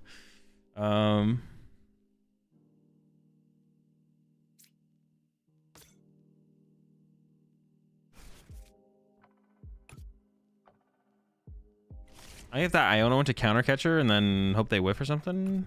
Sure. Iono counter catcher this pass. Got it by not discarding Dusk. Oh, did I? Oh wait, did I have game with the other line if I just didn't do that? With the Thornton? Did I have the Thornton play if I did the other line? If I went for it off the rip? I didn't even think about it in the moment.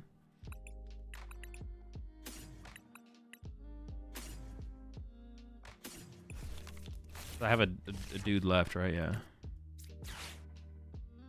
Alright, this works. This works every time. Oh, actually, where are their lightning energy at? One lightning there. Maybe I actually bring up this because they need specifically a lightning. Oh, but this also lets them get a Sada as well. Yeah. I get to punch it.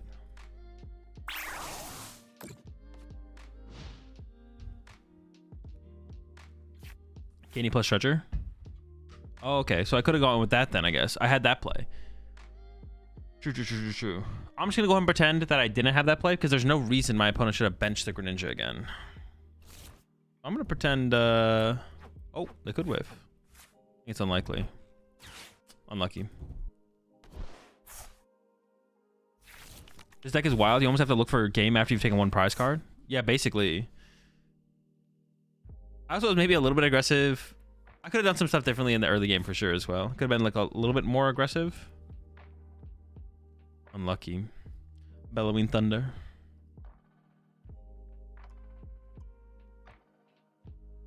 Was that GG with Noctowl Stretcher for Briar and Counter Catcher? No, I don't think so.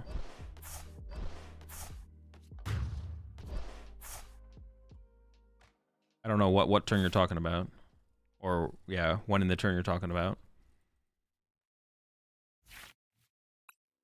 But I could have done the other... Hang on, we can go back. I want to go back and bot review that real fast. I am curious.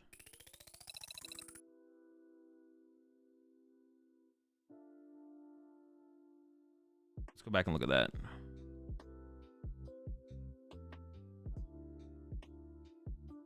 We could have done... When was it? Like... A little bit further, right? Oh, wait, right here. Right here. Wait. No, a little bit further back? Where are we? 2 prizes? I have 3. I send this guy up.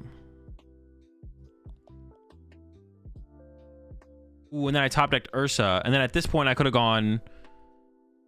I could have gone... They maybe had to put Greninja in play for them to find the Iono. Maybe that's why they put it in play. So then here I could have gone Noctowl or... Would say Candy...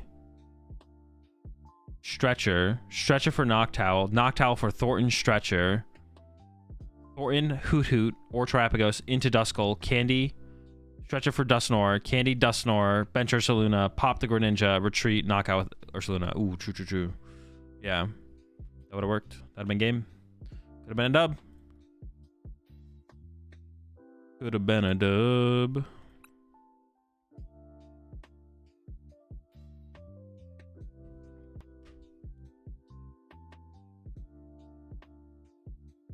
Alternatively, when the stadium gets vacuum, you could have kept the Duskull. True. Yeah, I should have just kept the Duskull. Why did they bench Greninja again? I wasn't even thinking about Greninja on their bench. We already dealt with it once, but they didn't bring it back. They maybe brought it back to go find the Iono, I guess. But maybe they could have maybe bumped it and just like chose not to though. Yeah, I could have kept the Duskull as well. Keep the Dusk next time. Stay dusky.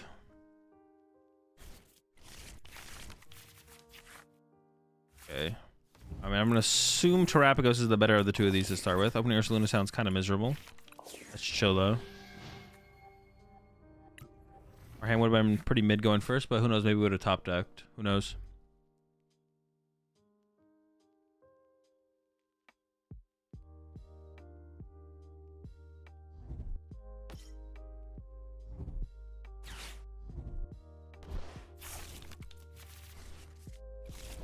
Probably, I mean, they opened Mew, so it's probably Regidrago. I mean, going second against Drago does not sound good, but it depends on how good of a start they have, which it doesn't look like it's that good. Okay, pretty good for us. Pretty good as well. I don't really want to Iono them now, though. Can I afford to... Like, Iono would be really good, though. Like, this hand's pretty mid. They're not exactly dead drawing, but they have no basics in their hand. I feel like I help them progress. Can I just chill? Is this a moment where I can just kind of chill? I'm about to be pissed if Pidgey was prize again. Maybe we can just chill here. Maybe I'm being too conservative though. I'm just gonna chill though. We'll see how it goes. Cause they didn't do anything. This feels kind of sus though, because they could like KO my lone Hoot Hoot though now. This feels kind of bad now. Because I could just go KO lone Hoot Hoot. Actually, I should have checked if Pidgeot was in the deck, to be honest. Maybe I shouldn't have gotten the... No, but getting the Noctowl combos with the candy for the Pidgeot here. They're gonna Iono me anyways. But if I had progressed like a little bit... That's fine. Well, I say it's fine, but this hand sucks. We need a top deck. But it would have been worse if I had played the Iono and then had like 2 Noctowls in my hand instead of 1 more in the deck. So, all right, top deck. Please, please let me top deck. Please, please.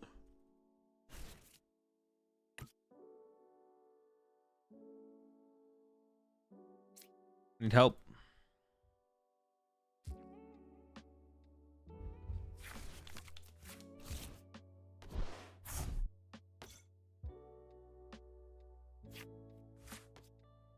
I mean, if we could just get the KO on the Mew here, I guess that'd be okay.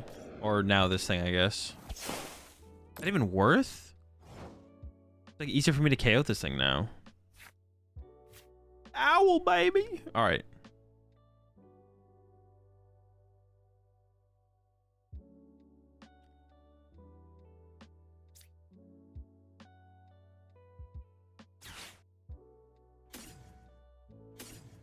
Wait. No, that's correct, right? Just give these 2 and then I stretch this back. I guess I don't want 60 HP Pokemon on my bench though, right? Because then they just get Dragapulted. Can I just like if I avoid 60 HP Pokemon for the rest of the game, am I fine? Like just don't put Duskulls down until the end of the game? Yeah, I think I do want to avoid 60 HP on my bench for the rest of the game if I can. Sure.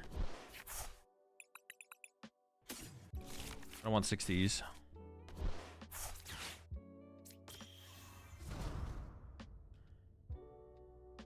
Just get research Poffin.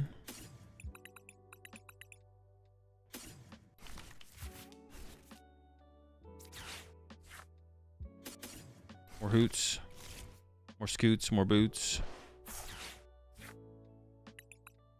Another Ghost.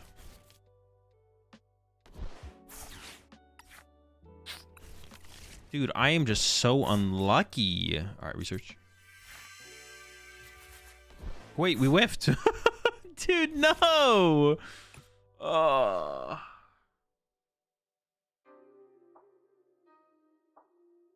Dude. Do I just pass? I could switch this out. This dying to this is kind of cringe.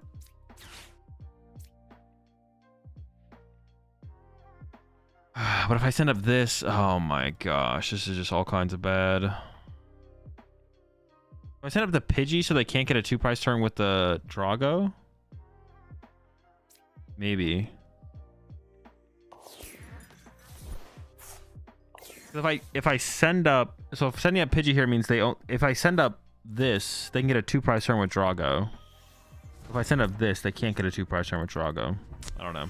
I could also just get I could also get I mean, they could just cure him triple Hoot Hoot if they get like a clean turn, to be honest. Oh boy. It's not looking good. Yeah, I needed so little there too. I needed so little. Feels pretty bad. Maybe I prized 4 double turbos though. Who knows? Maybe they're all just prized. I didn't check my prize card, so I could have just prized 4 double turbos.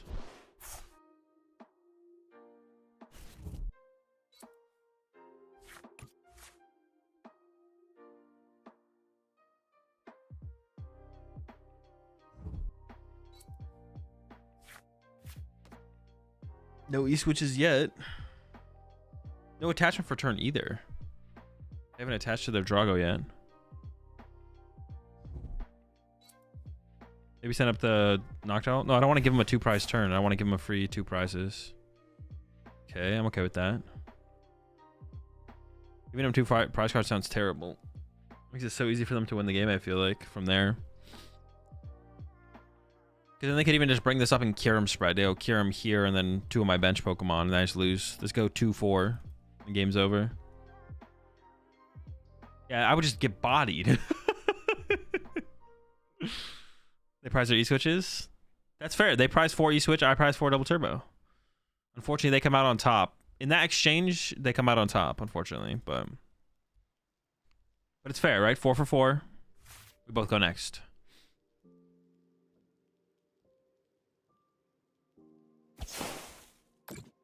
All right. Well, I don't want to Iono them because, yeah. Let's see. Attack with this one seems better. We hope Dippity gets us out of here because I definitely don't want to Iono them.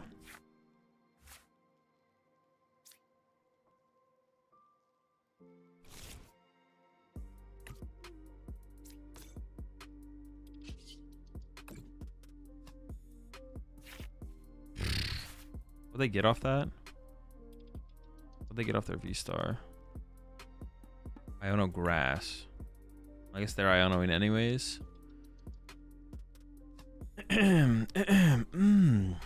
Wow. This is incredible. Alright. Get another turtle. I put a Duskull in play, it just dies. I don't want to just like lose a Duskull. I don't want to put an easy prize card in play for them to go after. Go for another turtle. And then Iono and Prey. I could Noctowl. I don't even know what I get though. What I get.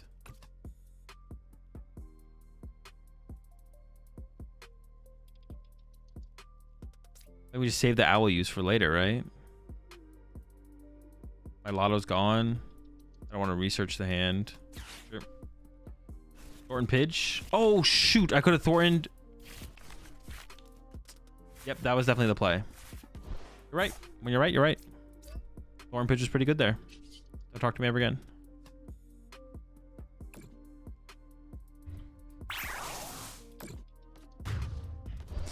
Pretty good play. Next year. What do we have Thornton? Probably the Fan Rotom? Yeah, not a Hoot Hoot, right? Yeah. Fan Rody. Appreciate 24 months there, I chance. Alright, well, we're definitely getting cooked. Oh my. Do they just have combo? No. Don't combo me. Is that enough to beat us is the question at that point. I'm not sure. Can we still win?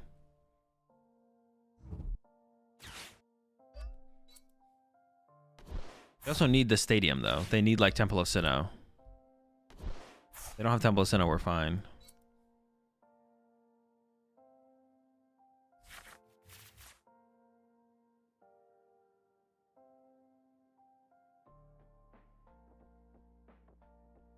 What do they got? What do they got? Regidrago's like Raging Bolt, just significantly better. Literally like the same deck though. Yeah, you're right. True. Basically the same deck.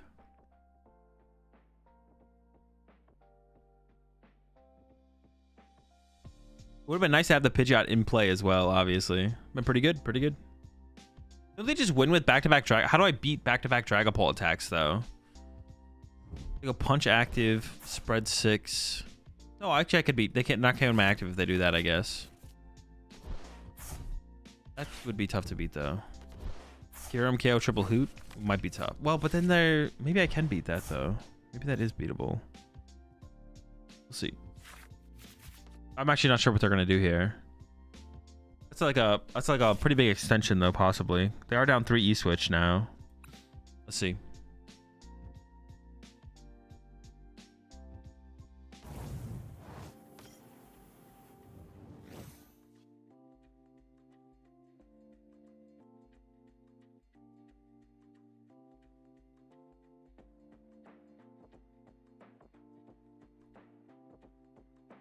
All right, what are they going with? What is the attack of choice here? I'm definitely heavily regretting my decision to not. Well, I didn't decide to not do it. I didn't see the Thornton play. I should have Thorntoned the Pidge though. Thornton Pidge was like insanely good.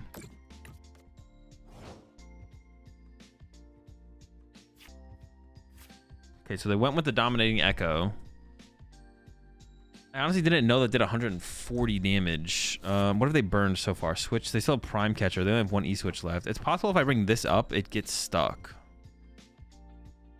I could also just go for 2 prize cards, though.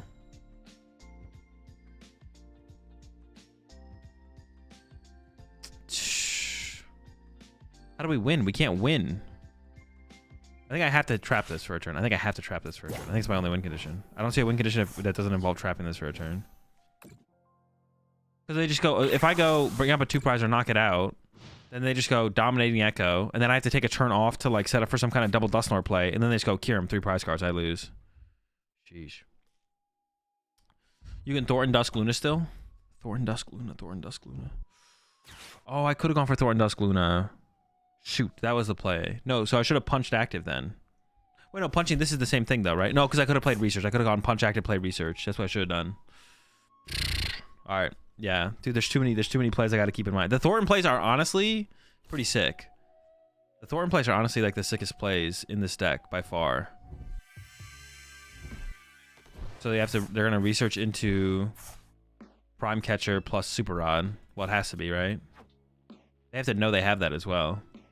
Oh wait, I guess no. Yeah, sure.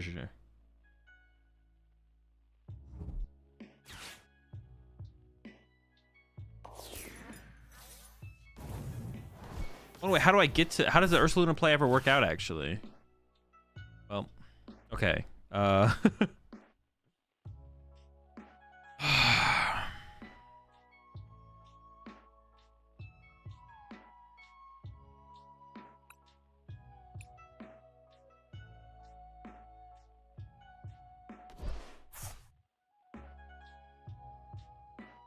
they're gonna go Echo.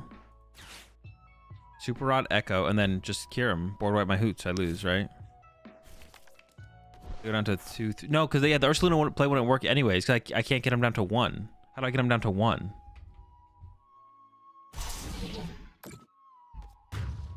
How do I get him down to 1?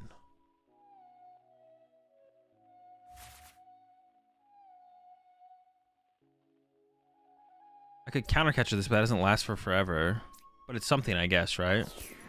Maybe it would, yeah, so I can counter catcher this, I guess. Honestly, the hand is not bad. I can maybe just keep the hand and Dippity onto it, because I have the Ursaluna in my hand now as well. Yeah, let's just go Lippity the Scrippity. Honestly, maybe should have played this, though, to thin out. Oh, I thought there was a Duskull in here. Never mind. Duskilly.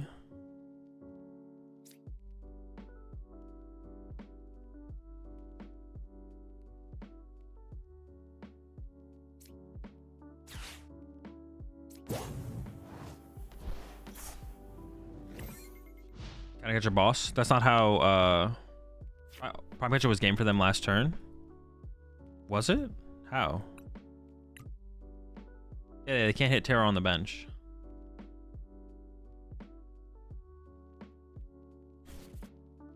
This could get. Oh, they're down all their E switches actually. They can't move this turn. This is actually stuck.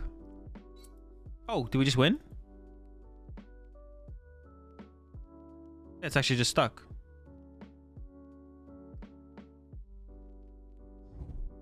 No, you bitch. Gosh. Oh, well, now we don't win. I need an owl. I need some owl chaining, bro. Oh, so close. How do I find my energy, though? I can't even find my energy. Far from winning? What do you mean? We had Candy, Dusknoir, Gus. We had Candy, Dusknoir, Prime. We literally had game in hand. Candy, Dusknoir, Prime.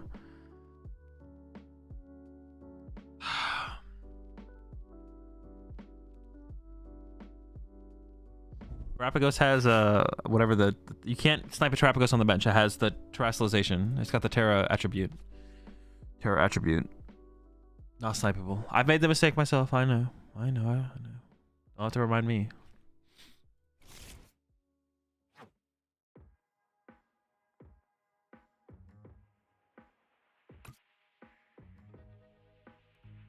So we could top deck Dusknoir. We can still get there. It is still possible to get there. Might need to do some owl chaining, possibly.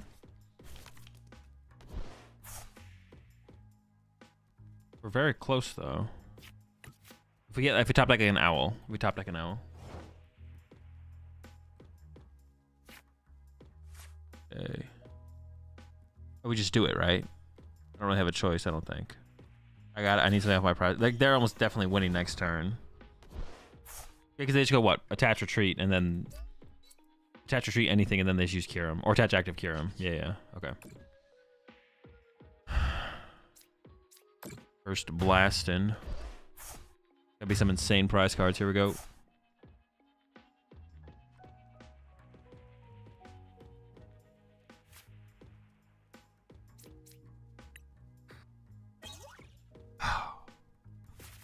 It's useless. Do I have anything?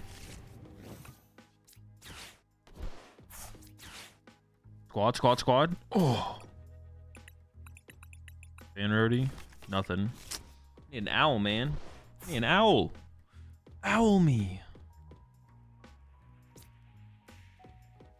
Just can't win, right? I mean, I guess maybe if they didn't see the play. Dude, honestly, the more I play this deck, the more I wish I had Manaphy. But I could have played better on that one as well, because we could have had a Pidgeot in play, and then maybe we just win if we had Pidgeot in play, to be honest. Maybe we should win that one if I had second Pidgeot. Alright, I gotta go get... Dude, I need freaking food. I'm hungry again. I need to go get food. I'll be right back. I'm gonna go get second lunch. I'm a hobbit now. I'll be right back.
All right. I'm back, chat.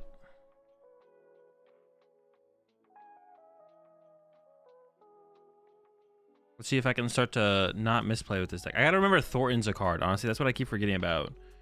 Is I keep forgetting about Thornton being a card and like being part of my game plans. I gotta remember Thornton, that Thornton exists. Gotta lock in a little more. Boiled eggs for lunch? No, no boiled eggs for lunch. No eggs.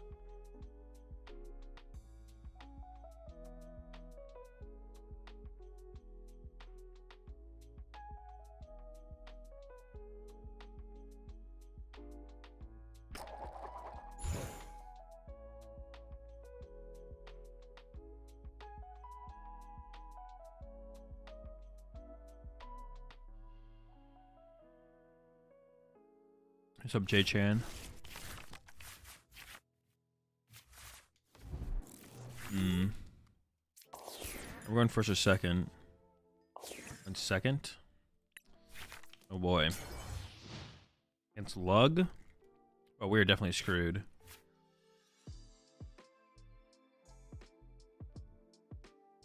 Appreciate the 4 months there, Pac-Man. Dude, I'm cooked. Oh, that's a lot of boss gone. That's good.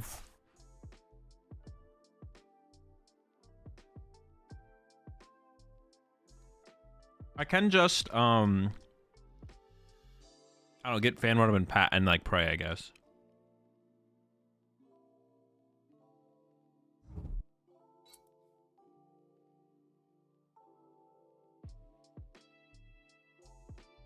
We need to get fan run and pray for our top deck.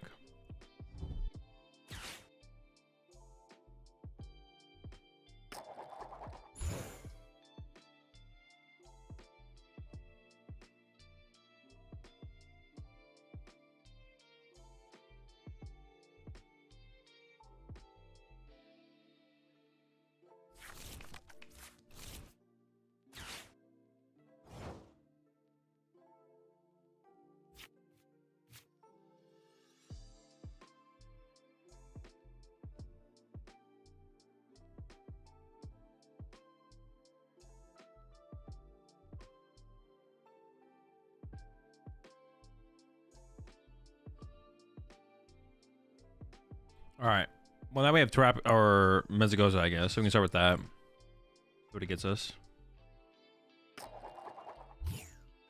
All right.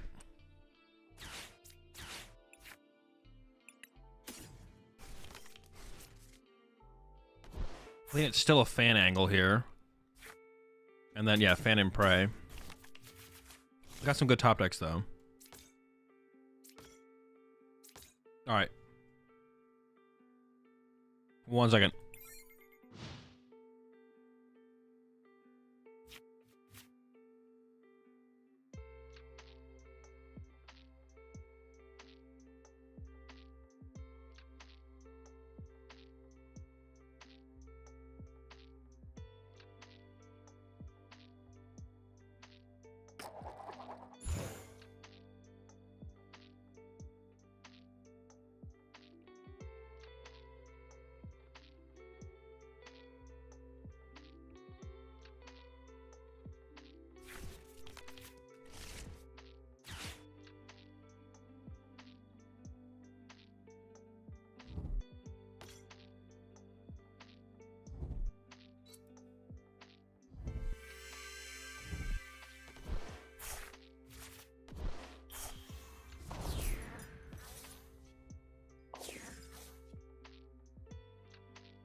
You think Arntones would be a good play for Louisville? There's a couple matchups I'm unsure about with it. I'm not sure about the Dragapult matchup and the Terapagos matchup, and what you would have to play to like maybe fix them if they're fixable. It's one of those matchups, and I think it's a fine play or a solid play. And I think if if you can solve, if you have a solid matchup against both those, I think it's a really good play.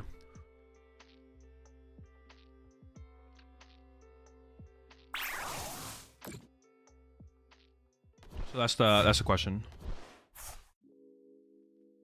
Questions to be answered.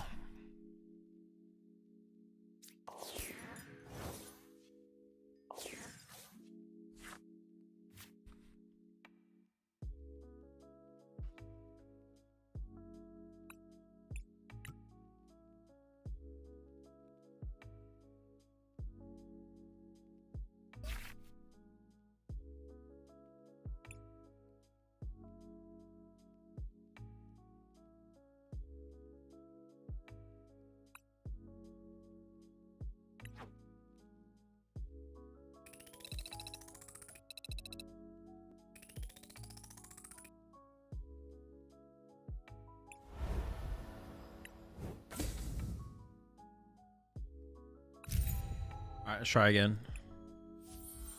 Could I have stuck that one out for another turn? Maybe not.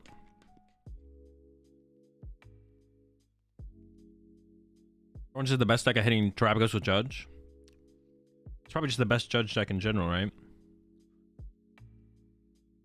Yeah. Get rid of the owls. You think Mutrick is a good play for Louisville? Yep, lock it in.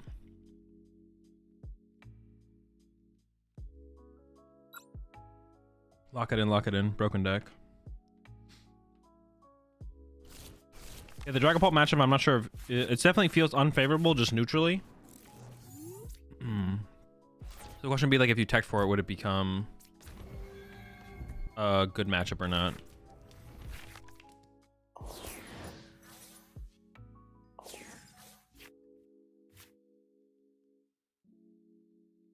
Well, I'm about to lose my Thornton. I open Pidgey.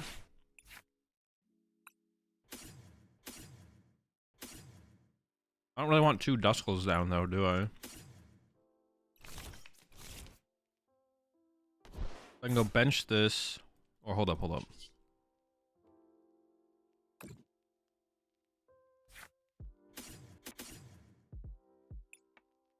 do I want to play? If I want to play research,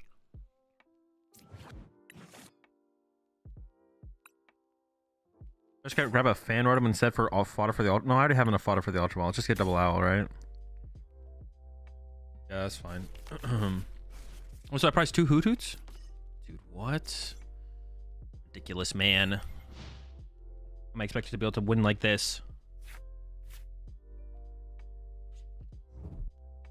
We actually have Candy Nor, Thornton, Candy Nor in hand.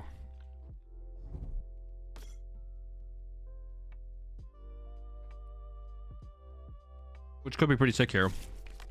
We'll see what they do.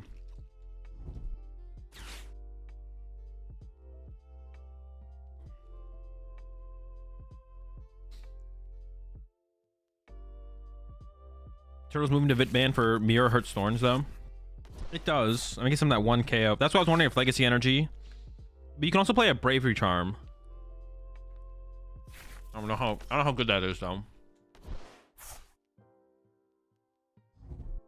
Okay. So like an Ultra Ball Vitality Band plus this. Cringe, bro. Cringe. What was this cringe? Contain your cringe. Okay. Let me do the Thornton thing. Holy owls. Alright. Should we do the Thornton thing? We don't have to. We could just Dusknoir this and then Prime Catcher this. Oh, wait, I don't have a Terapagos in play. Dude, I was about to get... Oh my gosh, my hand sucks. I thought I was about to pop off.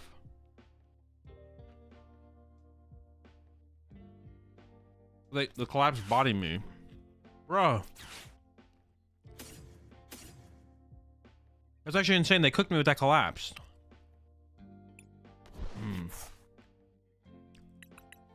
Maybe I should have Dude, that's cringe. Maybe I should just Ultra Ball for the Terapagos because of the possibility of the collapse. Is that what I should have done? Bro. Alright, we're going all out. And I top decked an owl. If I had another owl in my deck, it would be one thing. Ooh, hold up. Hang on. Looks pretty good still. That's a draw right there. How are we doing this? I do want to KO double Charmander here still. Where's Candy Duststorm to see what I get off my prize cards? I think so. I'm gonna Candy out the Pidgeot anyways.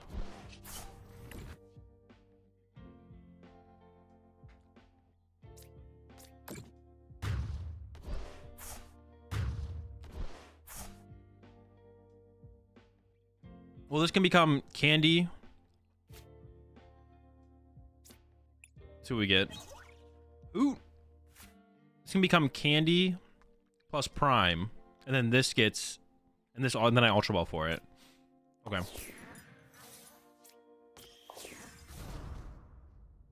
Oh my fucking god. I had to Ultra Ball first, dude.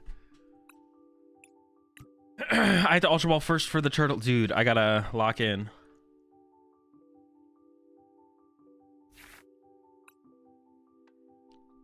Ultra Ball for turtle. Dude.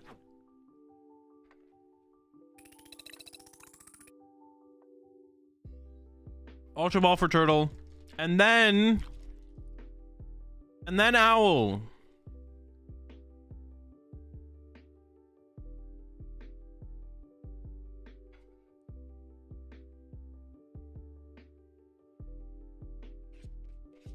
Bruh.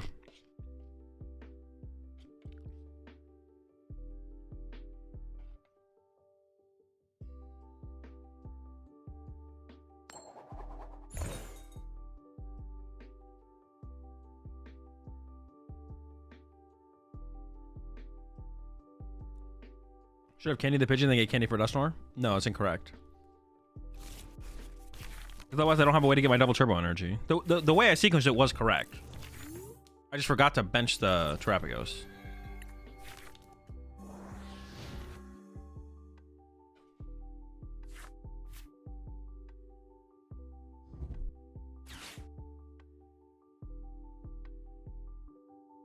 Well, no, the way I sequenced it was incorrect. The game plan was correct, though.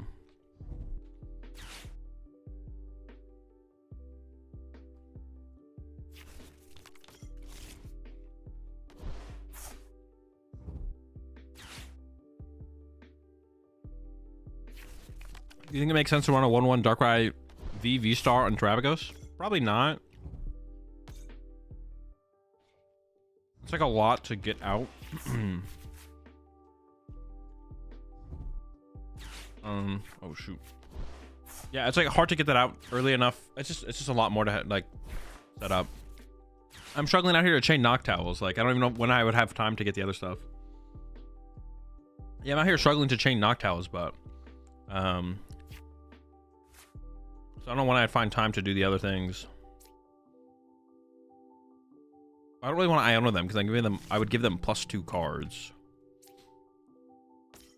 I guess I just go for research here, to be honest. Just do this, and Duskull. Do I just like get the whole squad? I feel like I just go whole squad here. We just see what happens. Prioritize the Duskulls off these.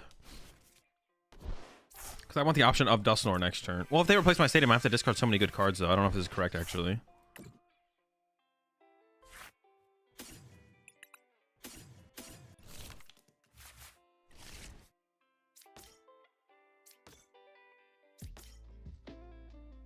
Yeah, maybe I should have got third Hoot, actually.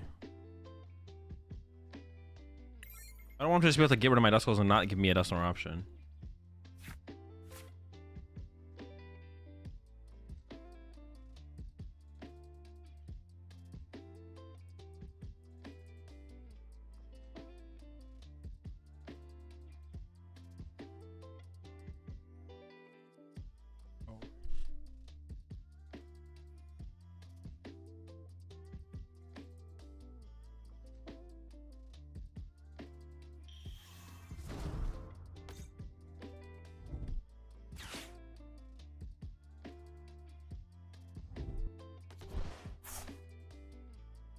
What would be the correct play from their end?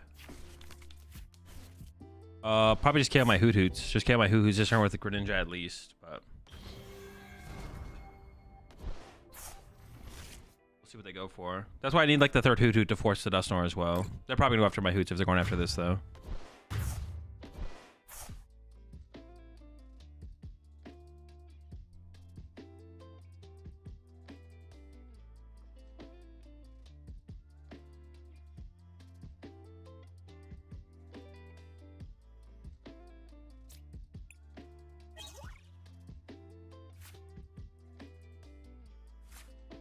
This matchup is definitely a lot about who goes first. I wouldn't say it's a rough matchup. It's just the couple times we've played against this, we've gone second. Going first is definitely just a big deal in this matchup.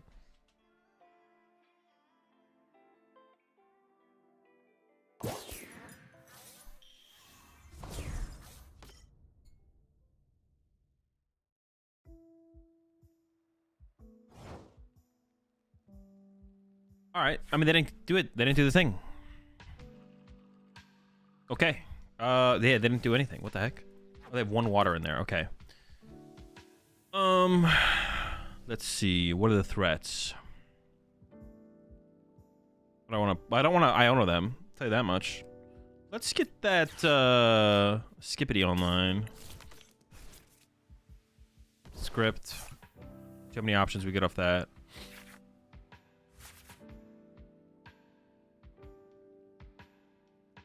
I don't want them to be able to, like, if they top deck water, I think I want to KO this. And then KO this. And then just, that's, well, maybe KO this. Dude, hold up. Yeah, what do I want to do here? Oh,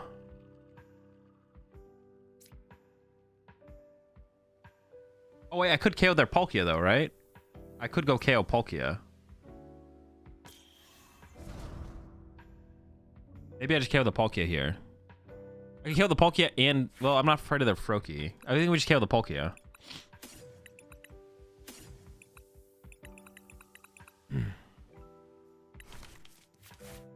Seems good enough to me. Yeah, I was like, kind of like content with KOing the Squawkabilly here, but the more I think about it, the worse that is, the better this is.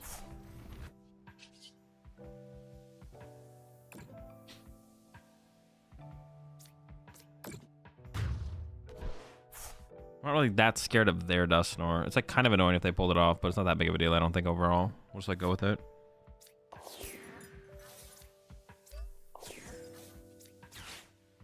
I guess they could draw into like Iono and get Candy Greninja, so I should probably just bench this.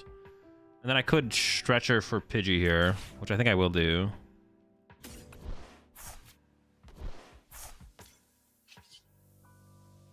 And then just punch. Is it possible to chain 3 Dusknoirs to win? Wait, could I have one?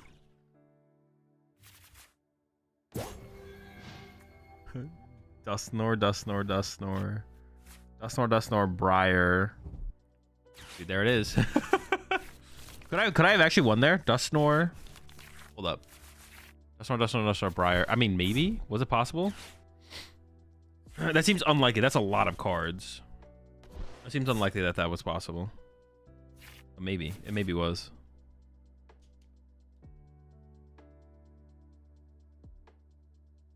How many Pheasantipity should I order? I have none right now. I'm probably just one. It's possible that there's a deck that comes out that where 2 is good, but less likely, I guess. Dude, what the f... Ah! Bro, what is this? Do they have the water for this guy?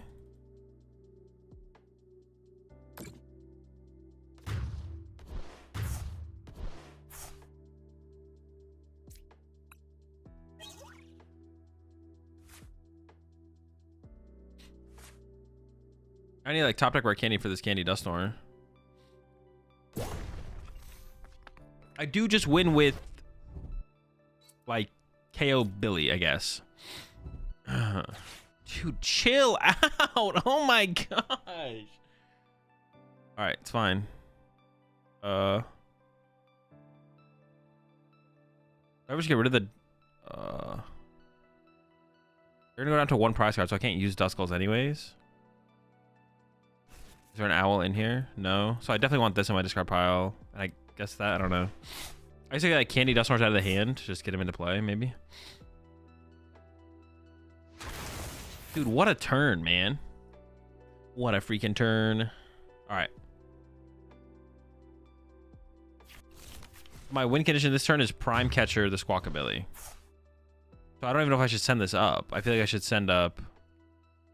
Maybe I send up Duskull so I can Candy into Dusknoir and then I can tank a theoretical hit. But they have boss. They definitely took Prime Catcher, right? What was on the bottom of my deck? Dude, what an absurd draw. Nest, Lotto, Boss. Stadium. I do need Stadium. And Candy Pidgeot would be kind of cool. All right, whatever. Shuffle it up. I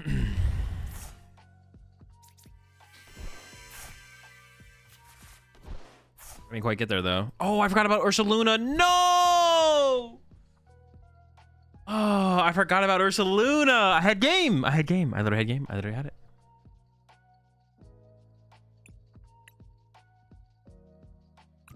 I could trap something in the active still, I guess. I always forget about something. Some guy slips through the cracks. They slip through the cracks.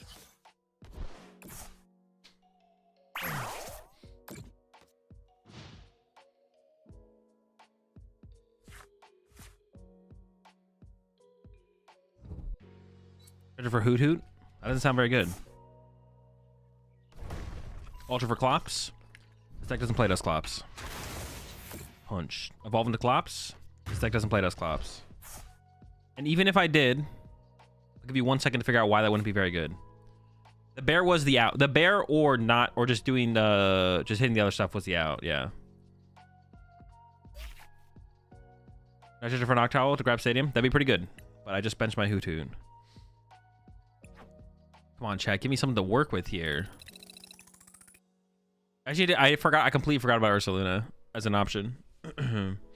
Never lucky. We go again.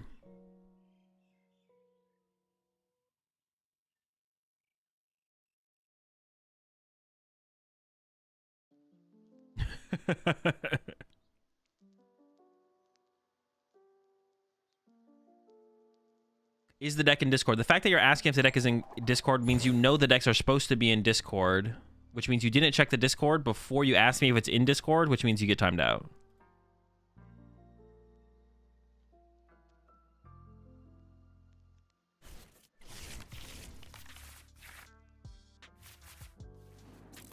Pretty good start. Dude, we keep opening these pretty good starts and then I throw. I gotta stop throwing. What do we got here? Thorns? Or Stall, right? Can I beat Stall? Seems tough. It has to be some like insane Dusknoir shenanigans happening, right? Dusknoring. This Stall. Okay. Can't we do like some crazy pop-off turn? Some crazy pop-off turn has to be possible where we basically board wipe them.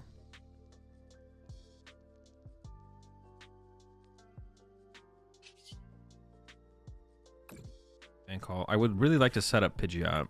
So we can go for like Pidgey, Owl, Owl. Nest Ball for Dusk. And then see what we can put together. Because we have Thornton too. We got a really big hand here as well. The combos are limitless.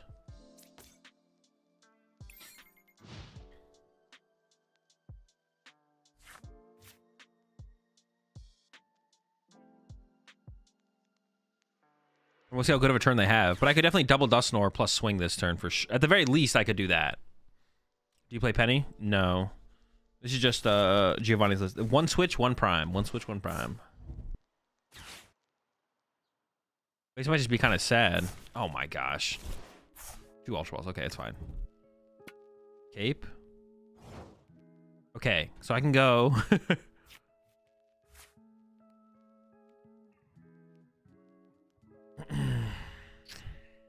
We can go Ultra Ball for Dusknoir plus Feather Ball for Pidgeot. We go Thornton. So I can go Thornton. Dude, if they had hit 2 Ultra Balls and I prized my last Ultra Ball, That would be so sick, man.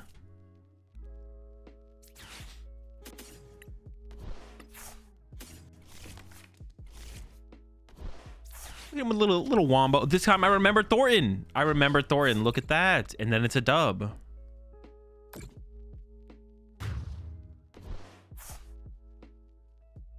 Yeah, this matchup overall feels like it probably has to be a bad match, but I'm not 100% sure, to be honest. Could they just throw a lot of Mimikyus at us and then we would just lose, I guess? Like, can we beat, like, a bunch of Mimis? I don't know if we can beat a bunch of Mimis. Like, just a swarm of Mimikyus. There's like a lot of Dusknors we'd have to make. I mean, we can do Assault Landing, I guess. We can get in there with some Speed Wings. Maybe it's not totally awful. Seems tough, though. Seems tough.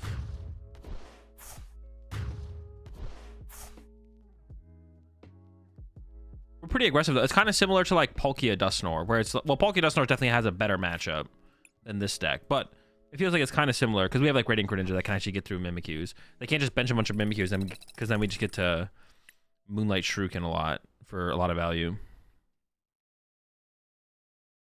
Well, the content coming from YouTube. Quick question. Do you have a suggestion on how to make a Surging Sparks Pikachu work? Like regarding Draw Engine, Energy Acceleration, Rhydon, maybe support? I mean, no, I haven't really thought about it yet.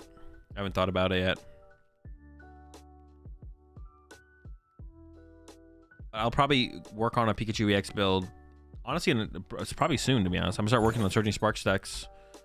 When does Surging Sparks could drop? In like a month? It's like we're like a month out? Yeah. But I guess like the two things you use Magneton and probably the baby turtle. Magneton and baby Terapagos would be the two things you probably use. Alright, this hand is rough. Let's see what we can do. 3 weeks? Is it really that close? Holy smokes.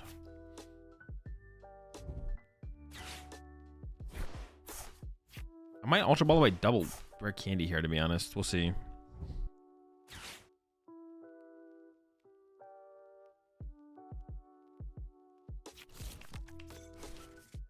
We'll see what they do here.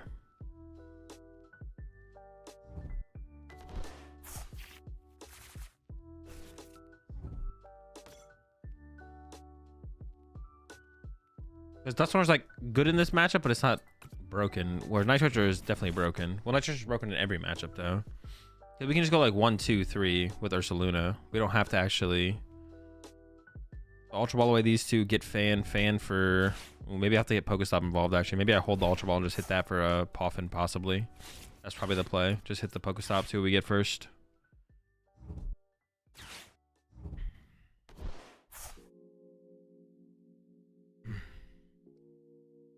You appreciate the 18 months there, Dank. Zul versus Bolt is like the Red Sox versus the Yankees. I guess. That's what it's become. Okay. Dude.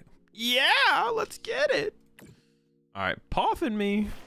Ooh, oh, but the ooh, hold on. That's actually, give me that. Hopefully we don't prize any hoots though. What I'm worried about. Some hootage prized. Oof, how do I actually do this? Do I go like, this Pidgey's just broken, right? If Pidgeot's in here. Wait, Pidgeot's in my hand, right? Nope, the red candies are in my hand. Pidgeot's in there. Shoot, but I want one more hoot.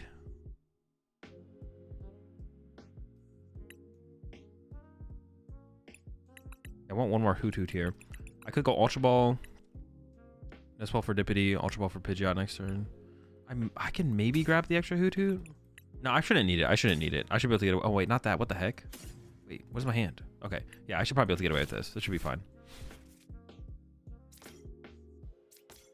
Terapagos, Candy Pidgeot, Owl for some things. I don't want to get Terapagos, we just chill.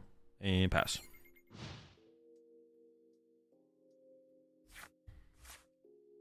The Pikachu EX comment, Joltik could definitely be... Oh, maybe Joltik would be it, actually, yeah. Joltik is better than... I was thinking the baby Terapagos was good, but Joltik is just definitely better, for sure. Go second, turn 1 Joltik attack, and then have Magneton as a backup. Broken deck, locked it in. Dude, you're such a rat bastard for this Pidgey chase. Maybe you just want Mother Hoot Hoot? Dude. Alright, that's fine. I don't even care. Oh, they might only have an Ogre Pawn attack here. Oh, but that... Well, then I can use the switch instead, right? To get into my Terapagos. Yeah. Just used it. Well, so I gotta check my prize cards with this deck. There's so many one-ofs. Gotta check the prize cards. Could I could get Thornton involved this turn. I could get Thornton involved this turn, but that feels like bad to do, to be honest. Yeah, it feels bad to get Thornton involved here. Is it Magneton faster? I mean, it depends. Well, I wouldn't say it's faster. Magneton's a stage 1. No. Definitely not faster.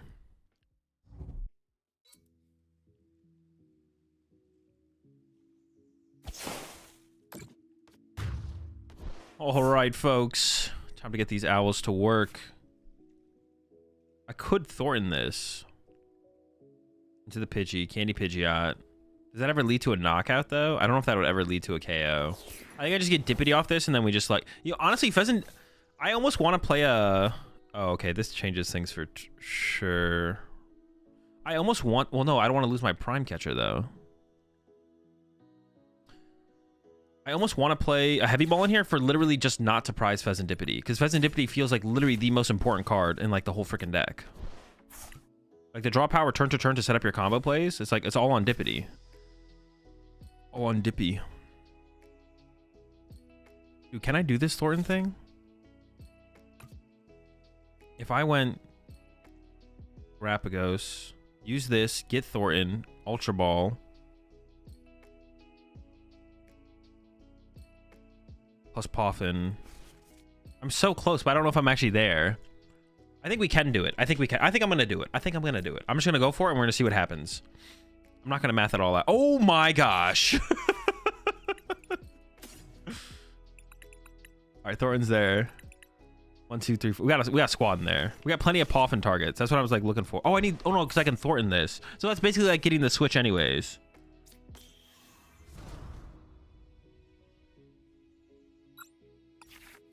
We grab Thornton plus Poffin. I think. Oh, is Pidgeot even in here? Oh, it is. Okay.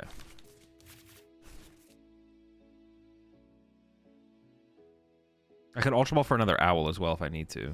I think I might need to, actually.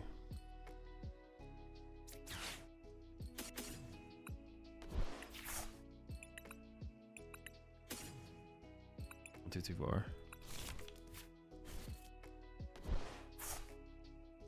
I could Dutch double Poffin to get there, actually, I guess.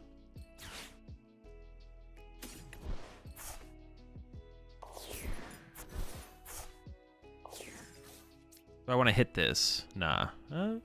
Nah.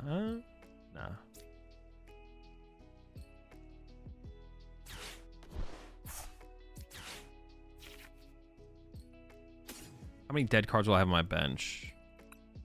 Like, do I want to get this Hoot now or no? Let me just grab... Because I feel like I'm going to get my stadium bumped, and I'm just going to want to save the fuel, basically. Dude, look at what happens when you remember Thornton exists in this freaking deck, bro. What the heck? Because I could go quick search for Noctowl. Noctowl. Well, the thing is, how many Pokestop do they have left? They have a decent amount. So there's a good chance that they bump my stadium as well as knock me out. I think it is a Poffin moment. But I don't want to get... I want to get some bad Pokemon, right? Because, like, all right, if I'm just going to be active, they're going to bump my stadium or KO me. I'm going to go 1, 2, 3. So I do have room for second Hoot. So I can like this, actually. That's fine. I would have preferred another Terapagos here, though. Because now if they just KO me, they make me kill my bench. But if I keep my stadium, I'm not really complaining too much. I should be able to, like, reset up around that. Especially because all I have to do is KO the Squawkabilly. And then we get into Ursaluna from there. Oh my. Another Terapagos. Pretty good. It's pretty good. I mean, basic Pokemon is just good here. We're down with that. We could also win this turn with Candy Dusknoir. Win. Ball not beating the allegations. Big time. Listen, it's fine. It's fine for Bolt.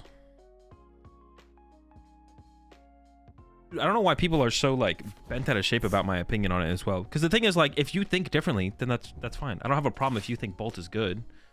I just think that's a good thing for me. Well, I guess I'm not going to like major tournaments right now, so I guess it's not that good of a thing for me. I can't take advantage of all the people who think Bolt's a good deck. I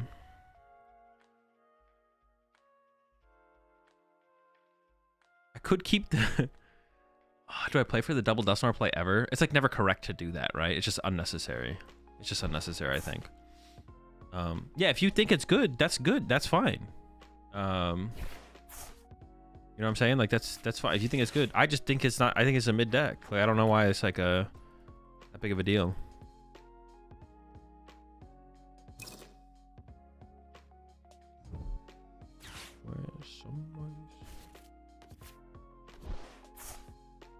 All right, so we just go prime research. This is like when we hit this sequence, it's just over. We're playing. All right, if you didn't play, I think this matchup is a lot closer if you don't play Ursaluna. But everyone plays Ursaluna. This matchup is like, I definitely think it's like it's not. This is like a 70-30. I feel like if you play Ursaluna, if you don't play Ursaluna, then things change a little bit. That's the way it feels, anyways. Ursaluna is a big part of it, for sure. Ursaluna is a big part of it. Someone asked about Bolt for the 50th time the last 10 minutes. Okay,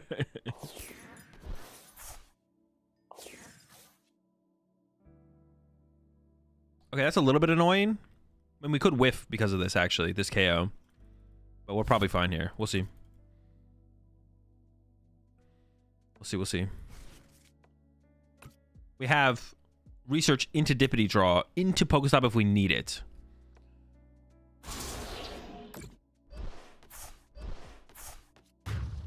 I don't have an opinion on it, but how is it not a good deck? It gets close to the top of tournaments. It has a good win rate now. I'm pretty sure Bolt has one of the worst like overall win rates in tournaments because of how popular it is. Its conversion is like pretty bad, actually. Regidrago maybe has the worst win rate in tournaments. It's like literally the most popular deck or second most popular deck, and then it just like it does not convert that way at all. How bad is that of a draw? It feels bad. I still have Boss left, and I can still have Ursaluna, so I should be fine.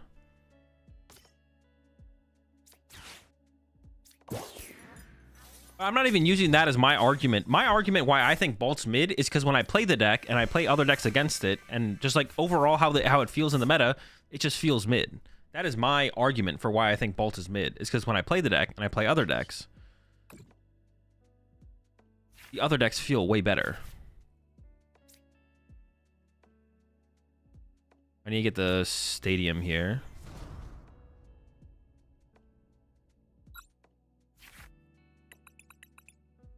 Oh, shoot. Oh, no, it's there. Okay.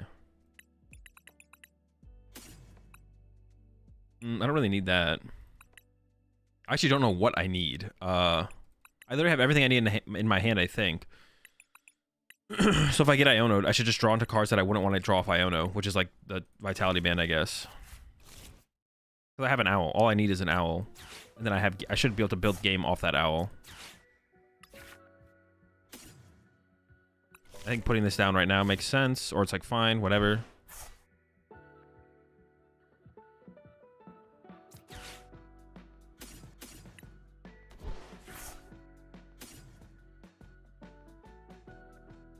Oh, I should have grabbed a Night Stretcher for a Hoot Hoot, so I had 2 Hoot Hoots in play, to be honest. Actually, that's what I should have done.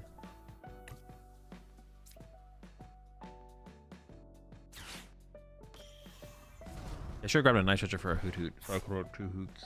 I only have 1 Hoot. I could attach here, sure. I don't think it hurts me, does it? It might. Actually, I don't know exactly what I have left. That could hurt me, I guess.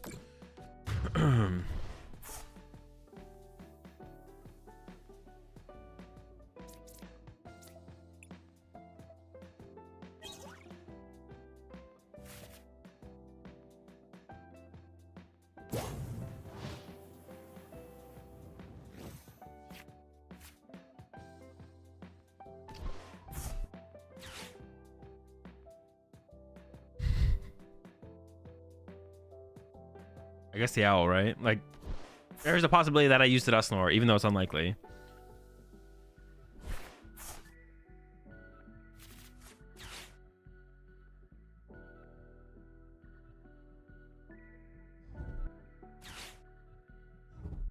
You can't Ogerpon with 0 cards in the deck, I'm pretty sure. No, you can, yeah. Yeah, because it says if you attach energy to the Pokemon in this way, draw a card. Yeah, so you could just do the energy attachment, and then if there's a card to draw, you can draw a card.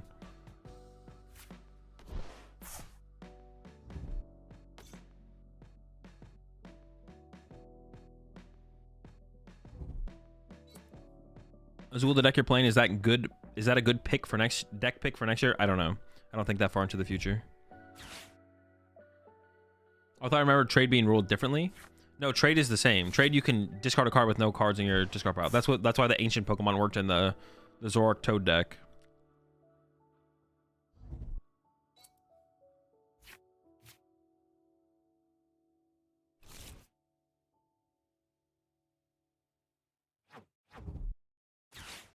Do they even have an attack?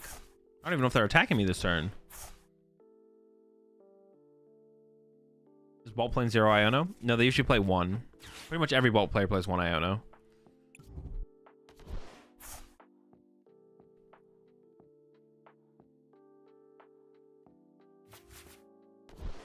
Zoroark was right before you started playing. Oh, okay, yeah. There was a... Yeah, Zoroark you could trade to 0. You could have 0 cards in the deck and still use trade.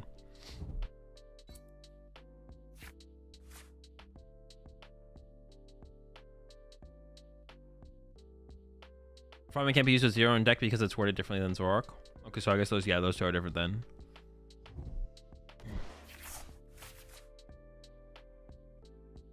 Also, my live on Twitch and YouTube.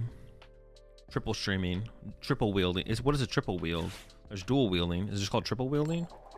I got my Luna. I mean, I assume they're going after my Luna. It'd be weird if they didn't, because then they lose. Okay, Luna's been chased, but we have the Nowl.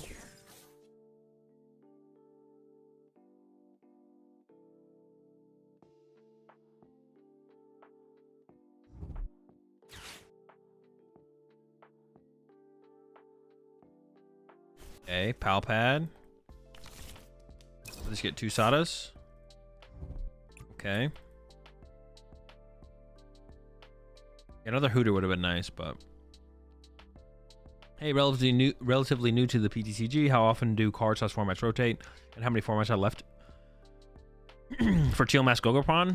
Teal Mask Ogerpon will still be legal for like 2 years? I don't know. A long time. At least a year. Rotates happen once a year. Rotation happens once a year. End of March, beginning of April.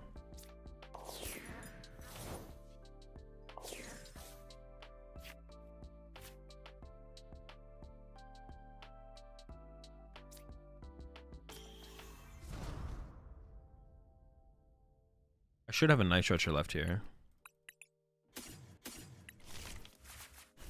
Couple stretchers.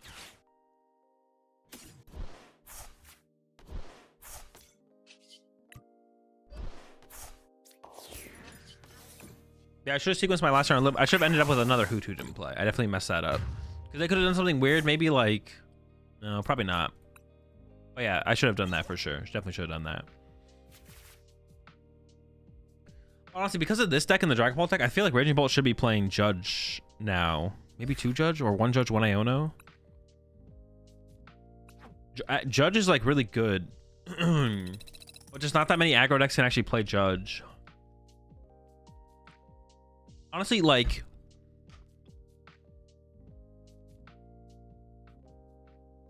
Turbo Moon, the Turbo Moon list from Worlds with Judge sounds kind of good right now, but you're gonna like, you attack with your Baby Moon more aggressively in the early game.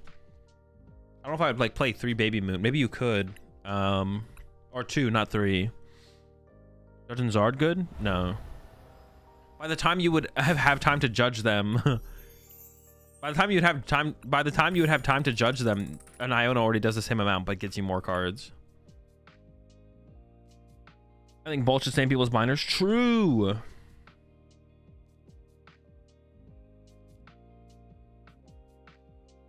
What's your matchup against Zard? Honestly, I have no clue how this plays against Zard.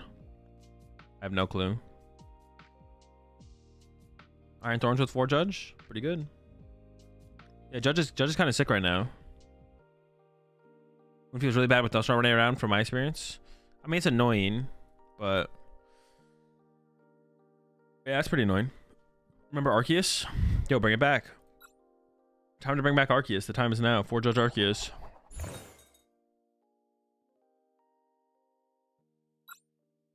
Our matchup is not great.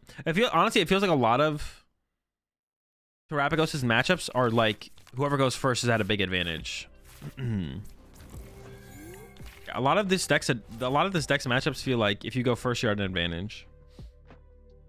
Well, if you don't go first, you're not at an advantage.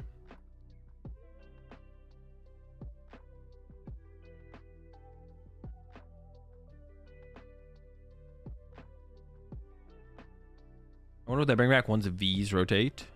Oh, something.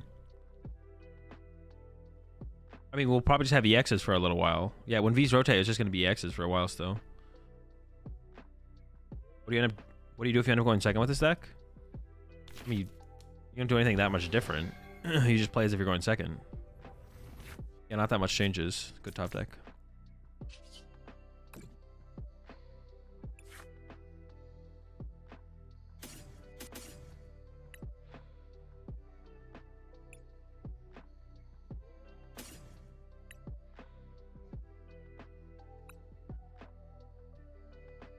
I mean, that's probably fine. I'm just gonna go ahead and play this though. I see it like like aggressively thin out my deck here.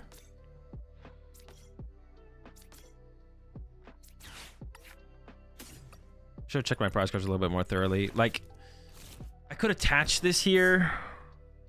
I'm kind of living off top deck Terapagos anyways, so maybe I just hold it. I don't know. I could attach it though to the active.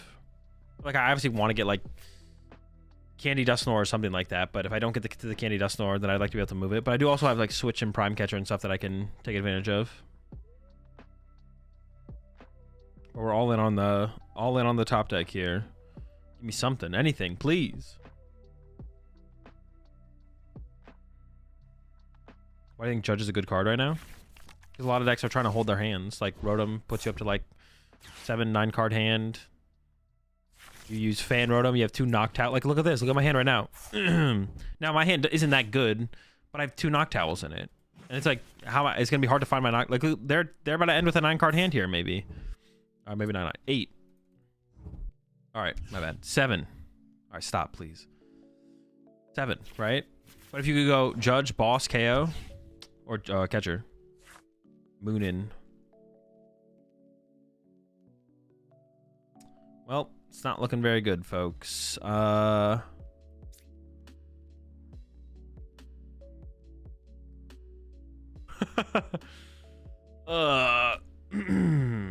me see. Pass.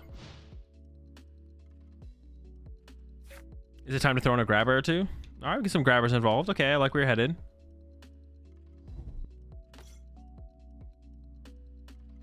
And my friends debate which Hoot Hoot is better, the hand reveal or the 3 coin flips for each heads. The hand reveal, because this attacks for a double turbo energy. We only play double turbo energy. And the other one, if we put a double turbo energy on it, we'd have to hit 3 heads to do 10 damage. Yeah. So definitely, this one's definitely the better one. What do you think would be the best play for Kentucky Regionals? I don't know. A deck. From the Pokemon trading card game, probably. But who knows? Maybe a Yu-Gi-Oh deck could like find some space or something like that. It'd be kind of interesting to see how things play out. A little bit of magic.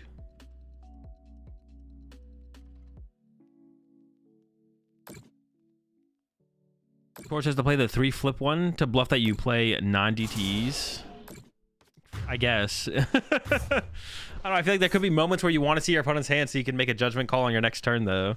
Like, the flipping thing is just never going to happen. That's the thing. This could happen in a game. Everyone's trying to get, like, so meta with the,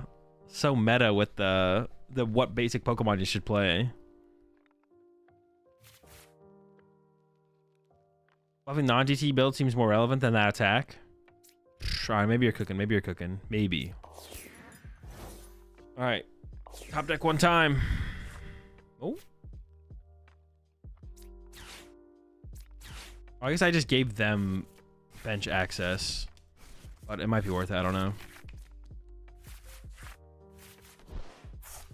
So far, it doesn't seem worth it, but we'll see what this Dippity do. See what this Dippity's done. Where this Dippity's from.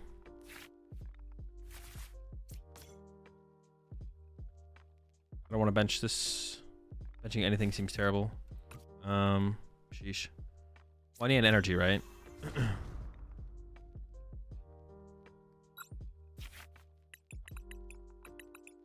Oh no, it's I already used my lotto. Dude. Okay, so we need some kind of Dusknoir play next turn. Otherwise we're gonna lose. So I'm just gonna grab this. Plus Iono to begin the turn. We have to have an insane prey turn next turn. Sure. We'll see. I could be testing, but instead I'm arguing the optimal little guy that will never matter. You say that, but it does sometimes matter. It does sometimes matter.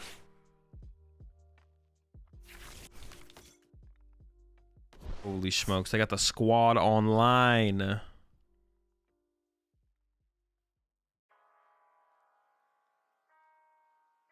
Okay, they didn't get that much more. Now, it would be nice to... Hang on, how do I even do this?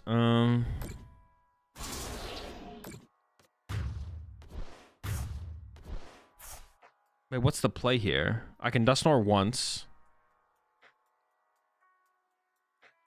I could Dusknoir the active.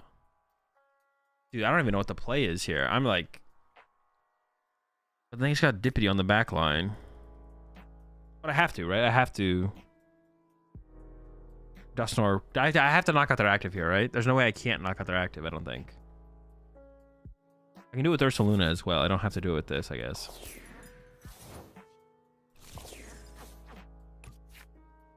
Okay, that's good. That's good top deck.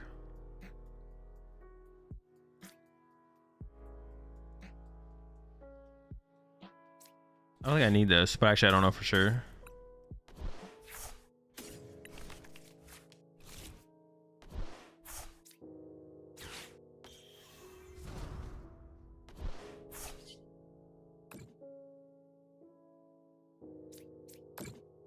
But winning from here still seems like impossible, but I mean, we're gonna try. Yeah, even if I get this KO this turn, like, they need so little to win the game after that. Candy Dusknoir literally wins them the game. They get the Pheasant Dippity draw this turn as well.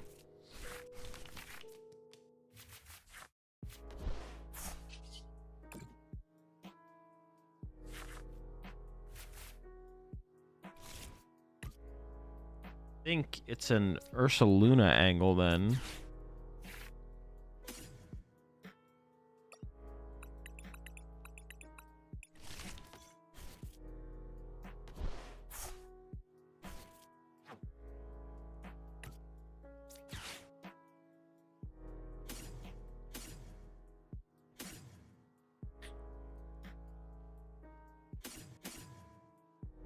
Sure. I could Thornton. I might be able to like Thornton the Ursaluna into the Pidgeot next turn or something.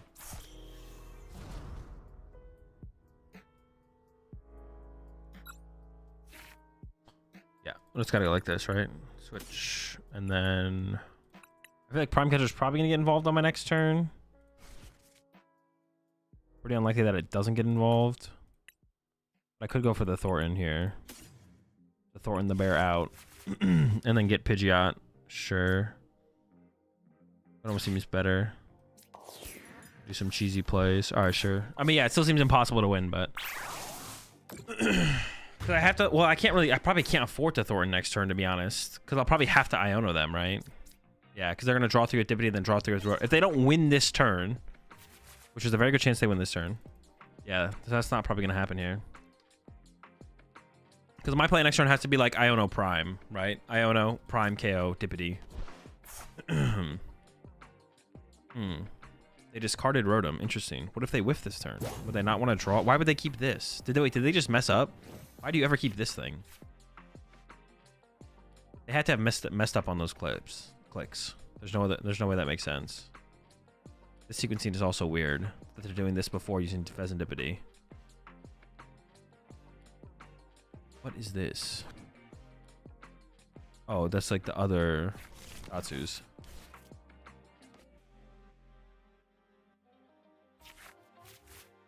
Yeah, they definitely missequenced all that. Definitely some stuff happened. Some things. Do I lose? Do I lose? I feel like I probably lost.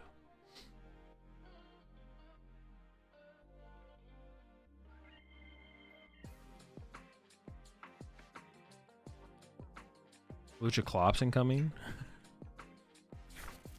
It's probably just Candy Dusknort. It's probably what we're looking at here. Candy Dusk. Most likely. Candy Duskin. I mean, it looks like it. Can I win if they just punch me with Dragapult here? Okay, so they didn't have the Candy Dusknor. Wait, what candy did they get off the Arvin? Oh, that was the same candy. How do I beat this? Can I beat this? I don't think I can beat this.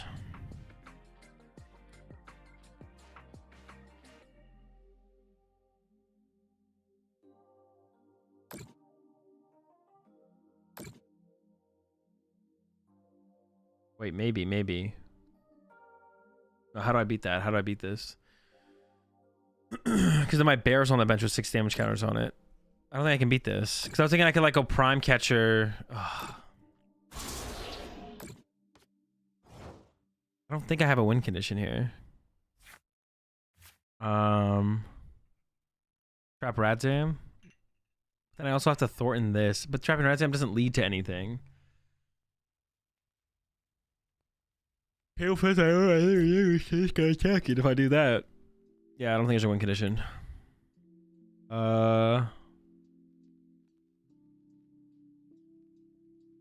Did they prize switch? I think they have enough energy to eventually retreat. Yeah, they have enough energy to retreat. They did. Their switch is gone. But they have enough energy to retreat, so they'll eventually get there. Also, Candy Dusknor wins them the game as well. They'll eventually get that as well.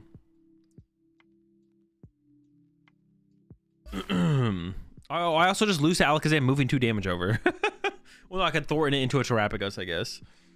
But then they could eventually move all the other damage somewhere else. Yeah, it's not good enough. Nothing to do. Dude, it's so hard to... That matchup is just... Going first is just so important. I feel like they have better comeback potential, though. Maybe not by a lot, though. I feel like if they get turn 2 Dragapult, it's like impossible for us to win. If they go first and get turn 2 Dragapult, I feel like we literally can't beat them. It feels close to impossible.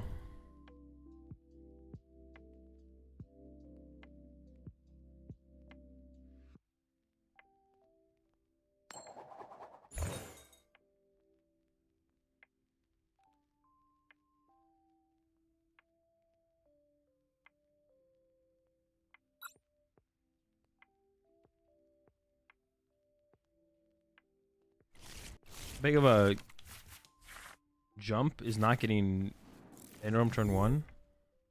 I mean, it's pretty bad. Don't want to do it. Alright, we are going first. That's good. I think we want Duskull here. The threat of the Duskull seems pretty good. And then we get Hoot, Pidge. Dude, it's just... it's always fries. I mean, this is still fine then, right? Just Hoot. Goddamn Pidgey.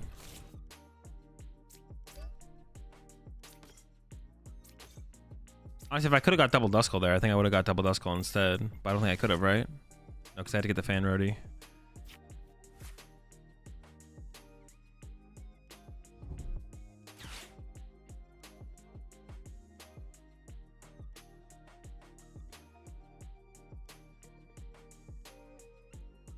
Why not one Noctowl? Because I don't need it. What do I need Noctowl for? I'm just going to KO their active plus KO their... I'm just going to KO their active and Candy Dusknor. I have all that in hand. I don't need it. I don't need an owl.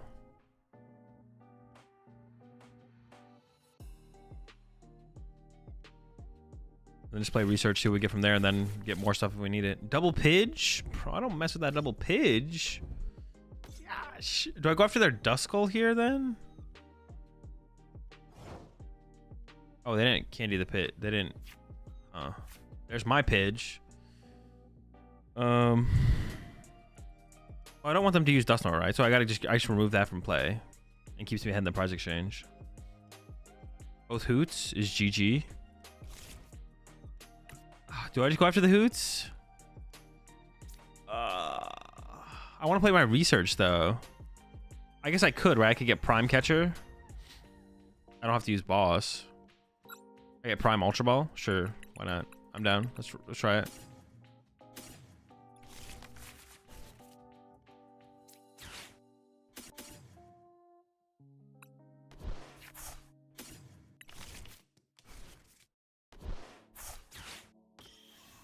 Correct to go after the Hoots? Let's find out.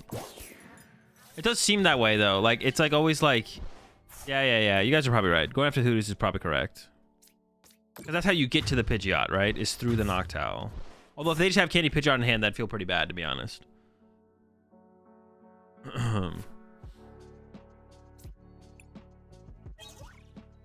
Ooh, now could I own them as well? Oh my gosh, that's so much better. 8-card hand to 5-card hand. Don't mind if I do. I do want to get another Duskull down. What about double Duskull? All the possibilities.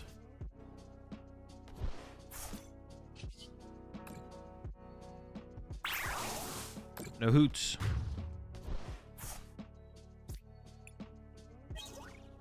Got your... Ooh. That does become Candy Dusknoir. That's pretty good. That's not bad. All right, that play probably cooks to be. This play cooks. This play cooks for sure. More Hoots? More like more dead. Wait, 2 Toots? Okay, both of them now? That's just the play though, right? Candy Dusknoir, KO Hoot, KO active, go to 1. And my opponent's at 3. They can't Briar. Looking good, feeling good. We could win this turn, actually. I can KO, well, not if it's not in the active, actually. Oh. It's almost like, that's almost like a bad top deck. Because now I can't use my Night Stretcher. I could Night Stretcher Ursaluna.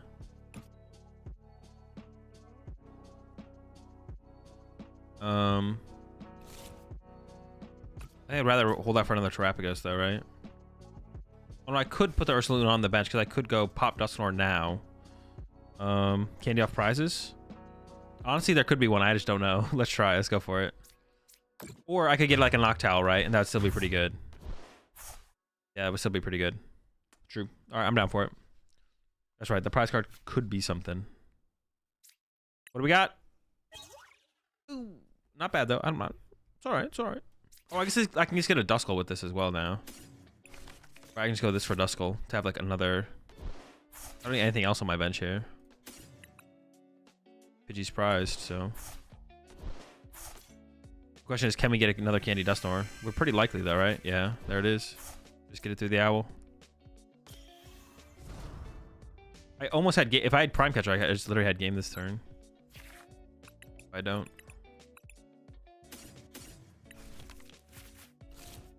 Wait, can they do something? No. Doing this is correct, right? Get rid of the owl again. Like, the chance that they even have a play next turn is basically 0 if I do this. Well, the more I think about it, the more I feel like I should have put the Ursaluna in play instead of this Duskull, to be honest. Yeah, the more I think about it, the more I wish this thing was an Ursaluna. But I think we'll be okay. I can even put my Pheasantipity down. And then I have more draw power and play to potentially work off of. Or Pidgey? No, I don't want to. Even if I get Pidgey here, I'm not going to put it in play. Now I can put the Ursaluna in play.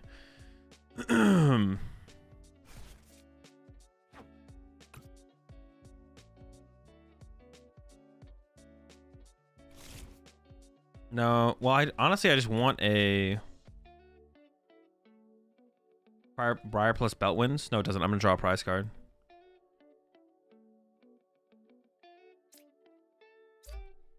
Maybe I just don't do anything.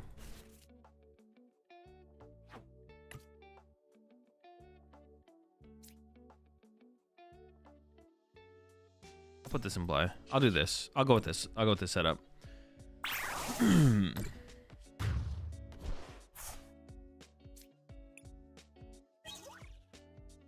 Is a -20 from DT not relevant enough to play Trumpet with basic energy? No, the space that takes up, it makes it not worth it. How does 4-Hoot Noctowl feel? Pretty good. I would definitely play, honestly, I could see playing a one less Hoot, but I don't think I'd ever cut a Noctowl. Naturally drawn into the Noctowl is just too good. Yeah, you just want to naturally drawn into a Noctowl is just too good. I don't think I would ever cut a Noctowl, and maybe you could argue to cut a Hoot, but I don't think that's correct either.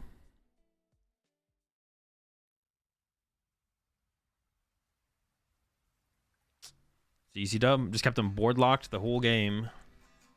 Board locked out of owls, anyways. Owl locked.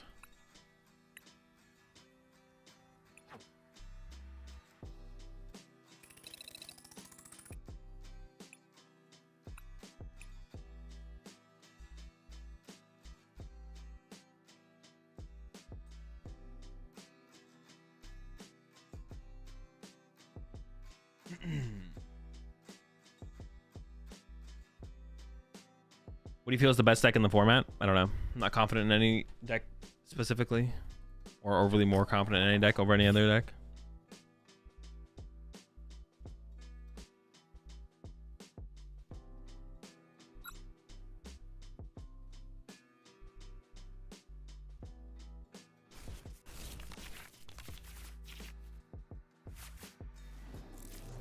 Hand's pretty gross.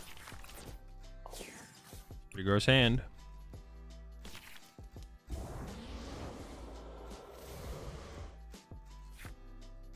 I have no idea what they're playing. They didn't mulligan, did they? No. Did you open the Dippity? I just don't know if I want to put any Duskulls in play or not. Dude, the Pidgey is always prize, bro. That little bastard. Holy. So cringe.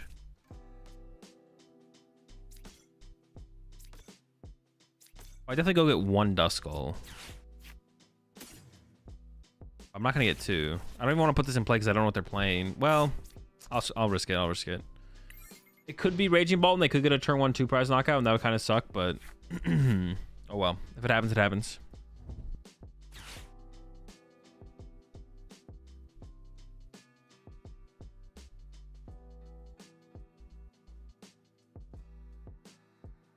You think Raging Bolt is brain dead?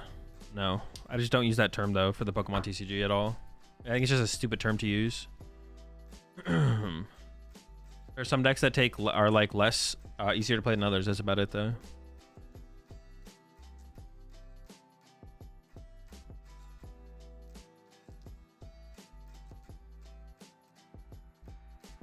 I wonder if there's a card that could get Pidgey out of the prize early. Not really. And if you're gonna say Heavy Ball cannot get it out of the prize cards early. We have to like hope to gamble into that. Dude, our hand is just freaking gross. We literally have the Thornton play. We have the double Dusknoir play in hand. We're cooking. Wait, unless by early you mean like turn 2, but that's like too late. That's like too late. If we're not getting it like turn 1, it's like that's too far gone already. I know better than to say that around here. Yeah, using a Noctowl used to go get the Heavy Ball to get our Pidgey. I think it's too late at that point. I think you'd always just rather play a second. Well, that's not 100% true. The reason you'd want, but see, okay, I could see including a Heavy Ball, but it'd be for the Pheasantipity, which is what I already mentioned. Like, if I want, I could see including a Heavy Ball in this deck, but it would be to literally get Pheasantipity. Because prizing Pheasantipity is like terrible. But that would also give us the possibility to go with the Pidgey as well. That would also give us that possibility. At that point, maybe playing 2 Pheasantipity would possibly be better, but I guess like what else Heavy Ball could do for us would probably mean Heavy Ball is better. Just because Pheasantipity, unlike the Pidgey, we don't need on turn 1, right? We can't even use it on turn 1. Just play 2 Pheasantipity. I don't think that honestly doesn't sound terrible. That doesn't sound terrible. I'm not against that. All right, no roadie, draw 3-card hand. It's just not that good. What do I want to do here though? How big of a turn could we possibly have? Should I just get Ultra Ball? How do I want to play this?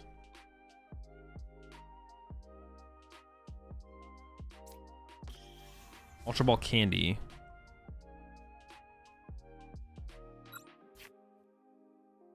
KO Fezzy, set up Dusk. KO the Fezandipity would actually kind of be interesting, to be honest. If I can KO Fezandipity and KO their active, that would be my whole hand, and I wouldn't have anything else to work with. I could use both Noctowls to do that, and then I have nothing else. I have literally nothing else. I guess I could get... No, it's like too many resources.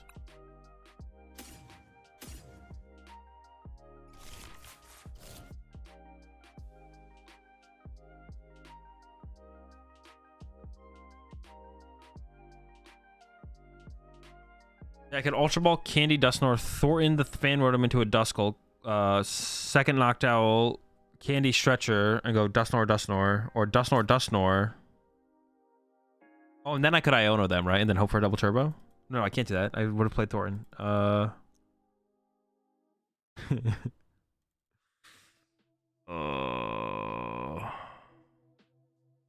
honestly don't know what I want to do. I really just don't want to Iono them. Not sure.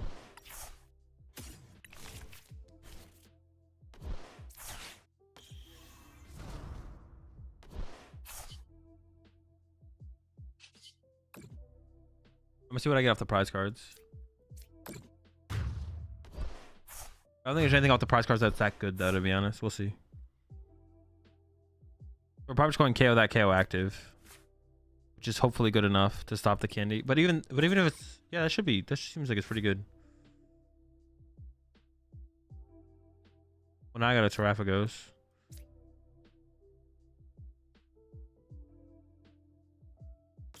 So I'm just gonna get what? Research, I don't know, something. Research, I don't know. Research Lotto, I guess. Just maximize my outs to the... No, I should get like Research Switch. Research Prime? Probably Research Switch. Yeah. And just hopefully KO the Tatsu here, to be honest. Ooh, I don't even really want this down, though. I kind of want like another Duskull. But Duskull's weird to put in play here. It makes them go after it, but they want to go after it. Maybe I don't need this at this point, actually. Maybe I'm good without... Yeah, I should be good. I should be good without that, because I could KO their active and they go KO or something like that. Put another turtle in play, maybe.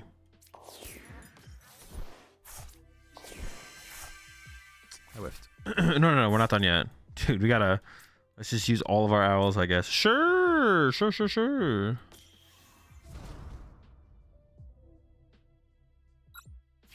Now I might go with the stadium here. A stadium, Lotto, bench double Duskull.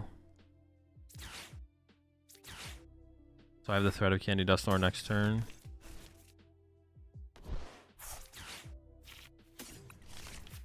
Gonna whiff. I think I'm 0-1 on Lotto so far. Dude! Ugh, that's so bad. That's so bad. There's 4 in there.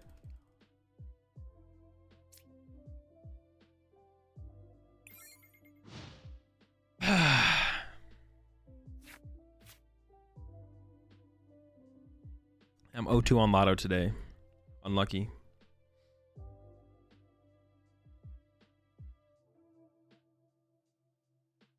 Yeah, now I'm not feeling so confident. If they get off an attack this turn. Oh, maybe not, though. They have the dip. Wait, dude, this missequencing is crazy. Well, maybe they have the supporter on hand already. They're trying to maximize their odds off that thing. Every time I use Lotto, I wish I had something better. That's how I felt so far. Well, there's nothing better. There's nothing better than Lotto for like what Lotto does. There's not anything better than Lotto. Although I guess if it was like a Colch's Tenacity there, I would have just gone with Colress there instead, right? Yeah. Yeah,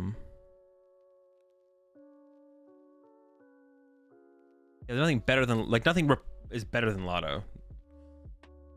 Or I mean, it's not true. There could be a better card to play, but like there's nothing that's like you can play that's like nothing can replace Lotto.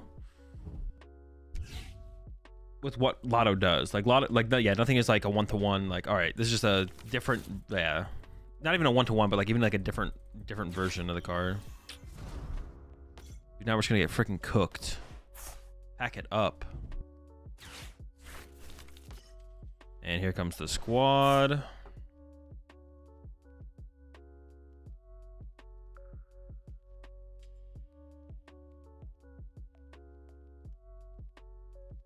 Can they move the active and attack though? No, it's gonna be a roadie draw. Okay, but I have no way to like do anything about. I have nothing. My hand is dead. My owls are exhausted. They're tired. Holy smokes! All right, that's something.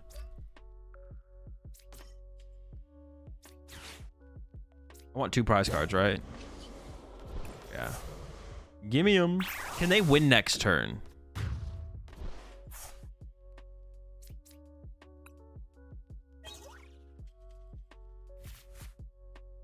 Can they win next? Can they win? Maybe I shouldn't have benched this. Did I give them the win? Did I give them a possibility? A possibility to win. Not a guarantee.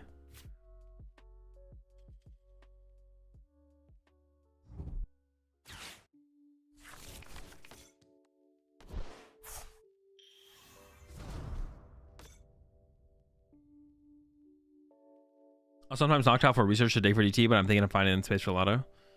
I mean, research is like a better a Lotto, right? Because it's like you not only do you get to see 7 cards for the DT, you get to keep all 7 cards, right? I don't think they can win next turn with this list. I'm trying to like come up with a way for them to win. I can win on my next turn, but it's unlikely. It's very unlikely that I win next turn, but it is technically possible. I'm not feeling confident though with 0 owl access. I had but 1 owl. Who's favoring this matchup? Honestly, it feels like a 50-50 of who goes first. It feels like a 50-50 of who goes first and doesn't whiff. So it more so comes down to who gets the first attack off, but it's usually whoever goes first. I think if the Dragapult player gets a turn to attack, they're way more likely to win than the Terapagos player. But yeah. Oh, did they whiff a big attack this turn? Or are they choosing to not go with a big attack? Oh, I can't do anything about this. My hand's stuck. I maybe should have benches because it becomes a target that they can like play around without taking a knockout. I probably shouldn't have benched this.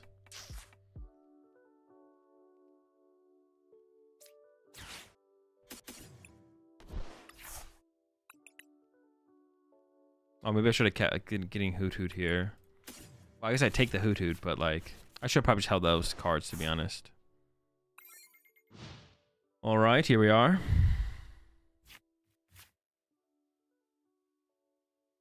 Luchaclops, Briar, Nor, Counter Catch a Fez.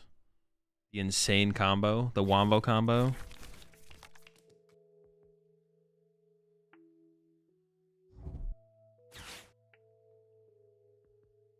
Did they prize all their fires? Oh, they have 2 gone. Oh, they might not be able to attack. If their Stretcher and Fire are prized. Oh no. Is this... Dude, are we gonna sit here? Oh my gosh. Did they prize Fire Crystal Stretcher? They must have, right? But they're about to draw a prize card here, though. There's a good chance they get it. And they give me a prize card, though.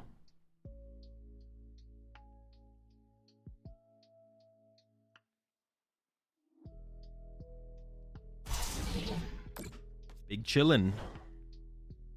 They had the Nor, but they don't want to give me a card. Oh. Always lucky. I mean, I think it's just punch them here and put on pressure, right? If they're doing 70 damage a turn, like, can't let them get away with that.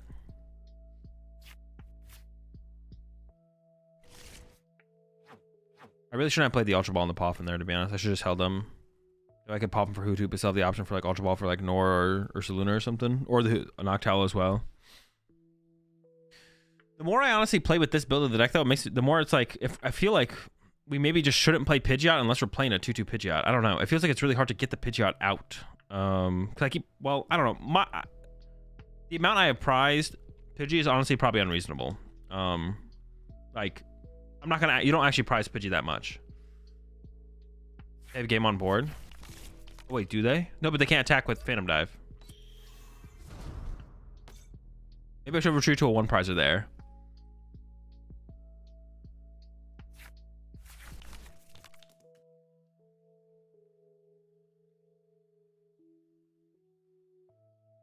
The percentage that I prize Pidgey so far in these games that I played is definitely like not, is like below average. So it's not like expected moving forward, but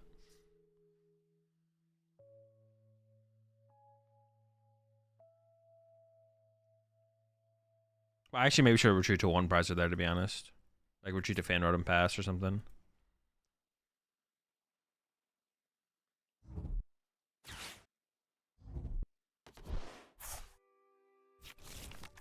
Okay, another Pult, sure.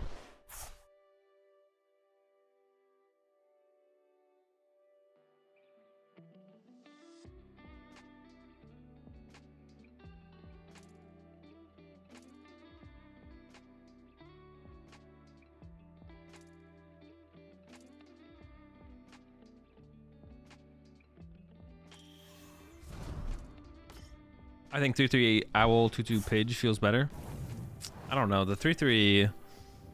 Oh my gosh. The 4/4 Owl feels so good though. I don't know. I don't know if I agree with that. Can I top deck anything to actually do anything this turn? Like research into Prime Catcher is like my play.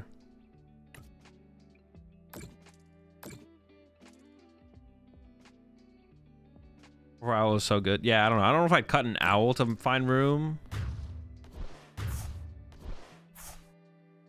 Oh wait, they can. Yeah, they can win right now if they get a Fire Energy or a Crystal. Dude, what a game! Never lucky though, right? Never lucky. Never lucky. No, always lucky. Dude, that has some funny prize cards though. They're even showing the stretcher. That is some funny prize cards. All right, next year.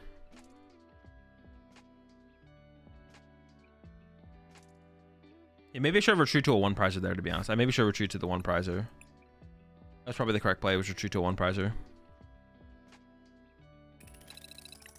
I don't know if we're winning that still, but we've done that. I guess they still had Counter Catcher active, right?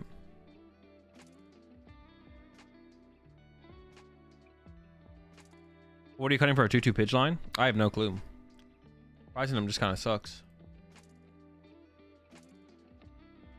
And people always go kill your Pidgey. So like having another Pidgey in your deck that you could just like Poffin for and put on your bench. Maybe it would, honestly, it would maybe just be play 2 Pidgey and just still only play 1 Pidgeot EX. Just 2 Pidgey, 1 Pidgeot EX. I could see that.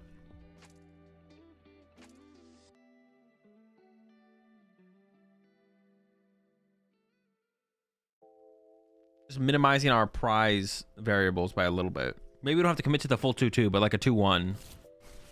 I could see that being okay. Especially because like some games you'll prize the Pidgeot, but you can still like establish Pidgey on the bench to get ready to use it. All right, what are we up against here?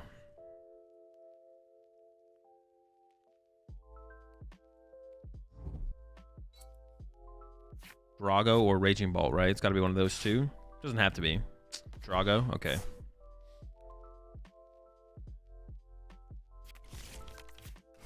Pretty good deck. Our bird is dead though. It's just gonna die. They are down 2 recovery cards already, and 2 Iono. I'm not really expecting to get Iono next turn. Most lists only play 2, some play 3.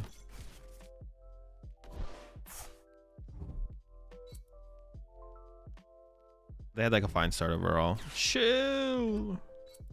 And the E switch, bruh. Calm down. All right.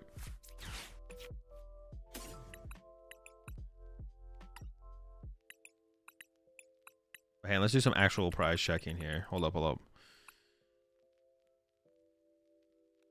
1 Duskull, no fans, no pheasant, 1 Hoot in the active. Prize a Noctowl. Pidgeot? Dude, it is dude, come on, bro. Ooh, come on. All right. Boss to research. Thornbriar. 2 nest balls? Or I have another one in my hand. 1 nest ball. 2 ultra, 2 candy. 1 candy, 1 ultra. So 1 candy.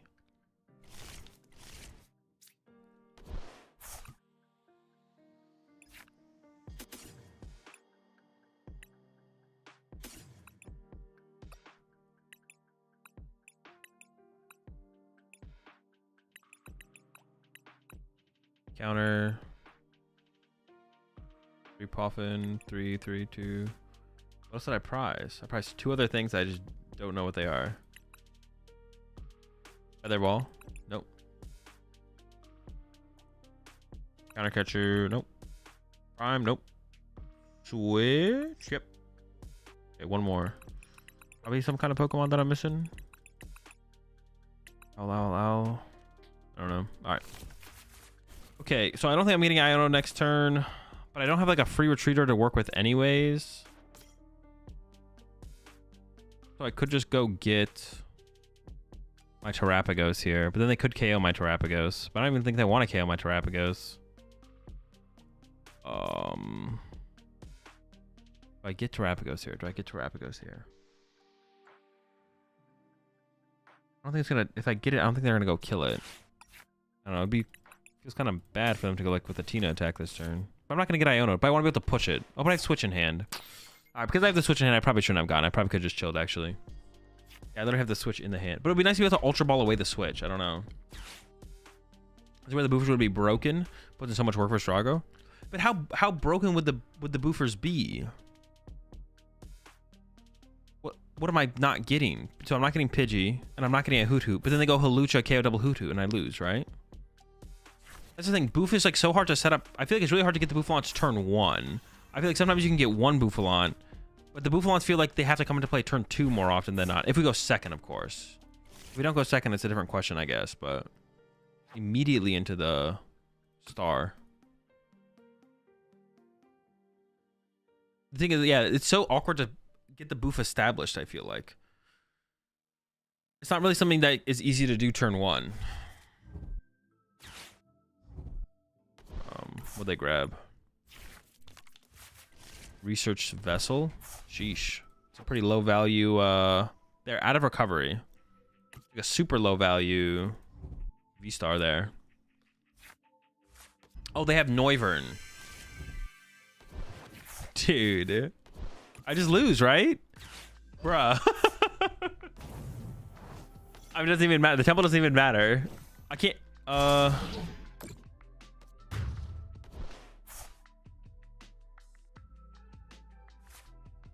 it's gotta be like some Dusknoir play now, right?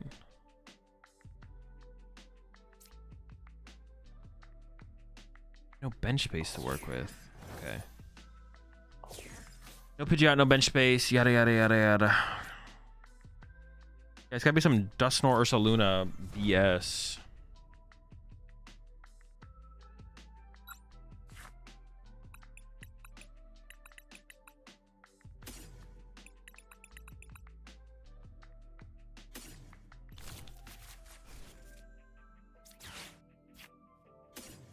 A Skilly.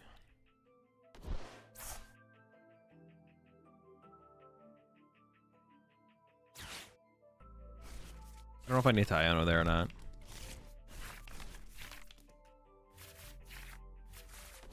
Not bad. What do we got in here? Okay. But now if they have like, well, they're down 2 boss. They have Prime Catcher left, I guess. Up. We'll see. Also, I don't know where my Ursaluna is. I don't know where my Ursaluna is.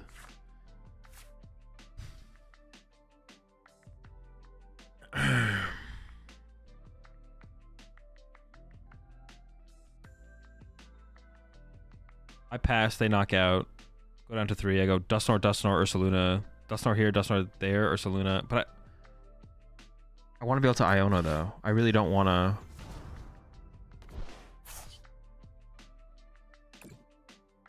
I don't want to Thornton. Thornton is so bad here. I have to be able to Iona. We're progressing. We're getting there.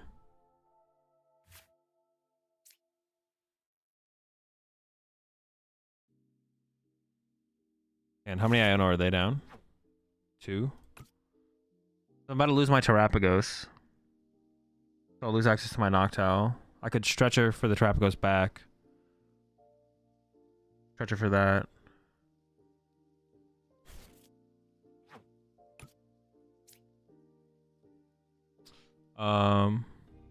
You losing to Kyurem now?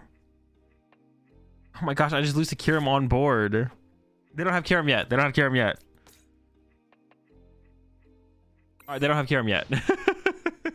Maybe I could have Iono now to like reduce the odds of the Kyurem. Maybe I should have Iono now to reduce the odds of Kyurem because they do have an 8-card hand.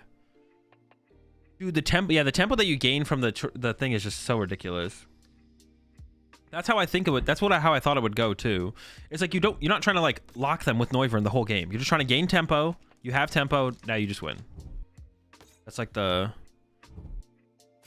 third Iono is so cringe. That is so cringe.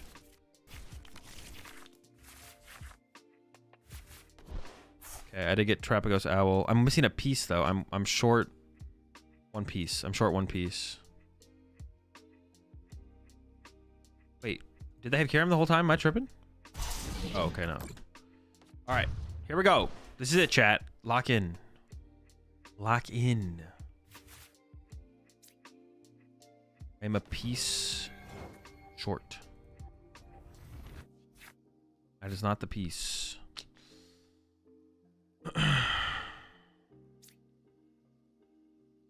What was on the bottom of my deck?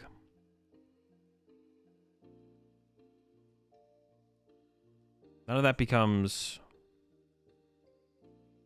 I don't want to shuffle the deck then. I want to go... Oh, it's going to get shuffled anyways. Because I'm going to use... Oh no, I'm going to go... Candy Dusknoir.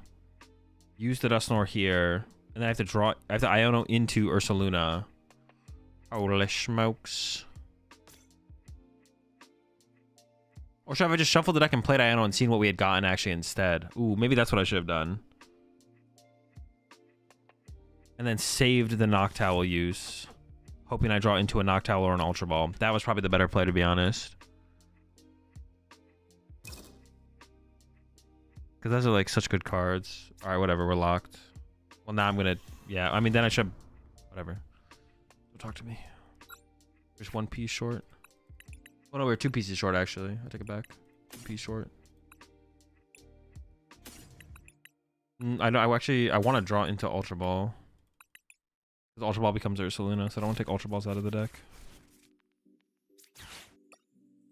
I can also bring this up and Iono them to 1.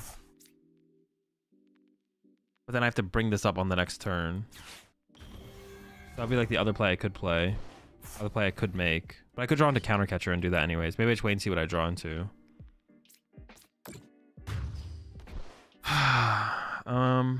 Yeah.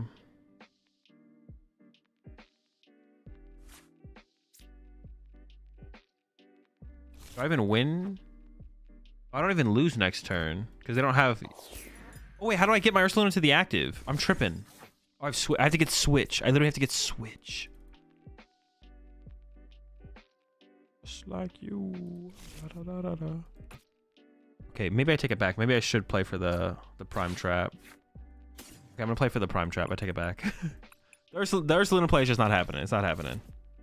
I can see it happening. But this should be in my active here instead. No, it doesn't really matter. I don't know one. I gotta KO this next turn with like Switch Counter Catcher, Double Turbo or something. Stadium. Yeah, I didn't get the Switch anyways. I don't have an owl. I'm owlless. Need a top deck.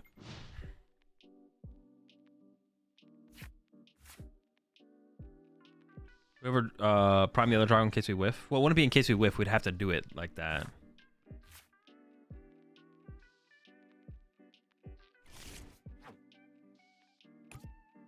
Counter catcher could be prize. I actually don't know. I hope it's not.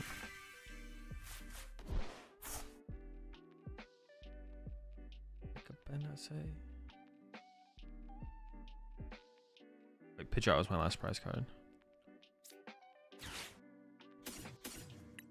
Noctowl. Switch counter catcher. Oh my gosh, are we cooking? Wait, do we have enough Pokemon to fill the bench with? How much HP does it have left? 150? Yeah, we do. Okay.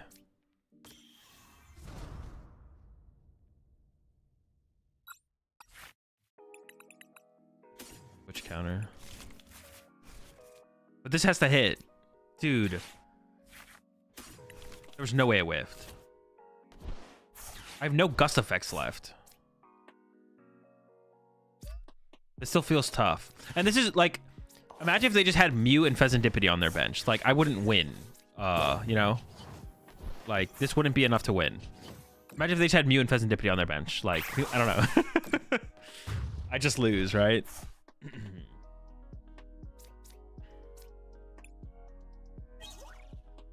And I still probably lose this. We'll see. Sometimes lucky, though. I had a Terapagos prize? Am I trolling? I must be trolling. Uh-oh, here comes... Oh, here comes the squad. Oh, boy.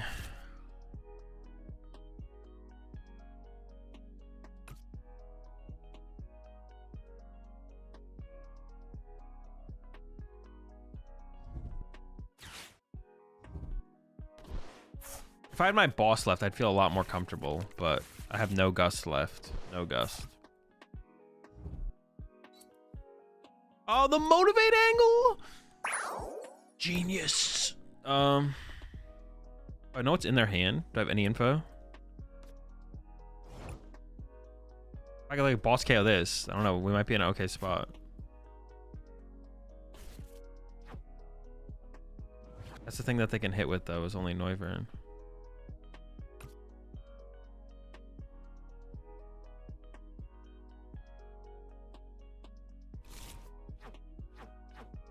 Fire energy? I know they have a fire in their hand. Okay.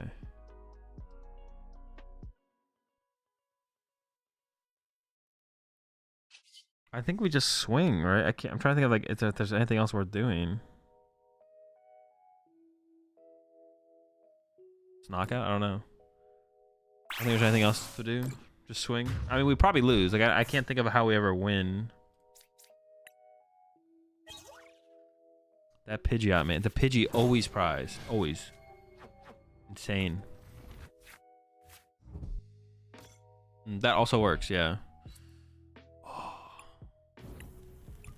We're not beating turn 2 Vern, man. We're not beating turn 2 Vern. Vern's too powerful. The Vern makes it tough. If you don't bench Mew and Squawk, he can just 70 you to death. If you don't bench Mew and Squawk.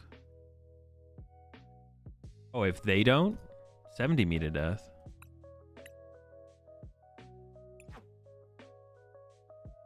Oh, I mean, not really. If I set up Pidgeot, you just punch him back for what's it called? I just punch him with Pidgeot if they go for the 70 hit. They can't do the 70. The 70 hit's not a real strategy in the matchup. Ever a world where you don't swing into Billy? Well, what would I do instead? GG, Skyland. Does it have a bad matchup for Drago? Just going first, dude, it feels like, honestly, it feels like so many of this deck's matchups are like 50-50s on who goes first. So many of this deck's matchups feel like 50-50 depending on who goes first. Not all of them. A lot of them.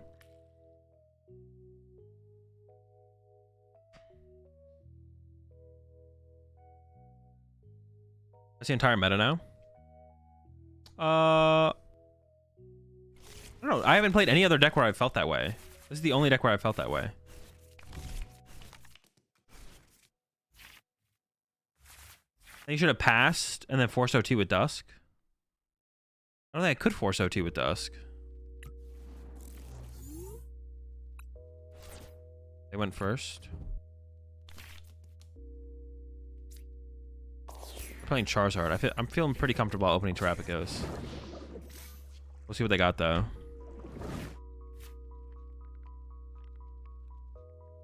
You could have if you believe. True.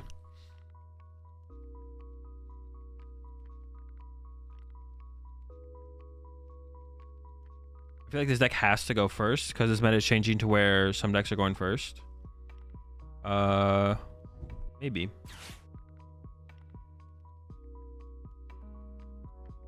I don't know if the meta is changing to where you have to go first, but I feel like a single Brave Charm would have been useful in so many situations today.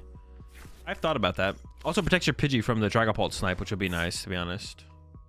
Tired of my freaking Pidgey getting cooked. It's either prized or it's cooked. Like, it's either dead or it's prized. But it's never becoming a Pidgeot EX.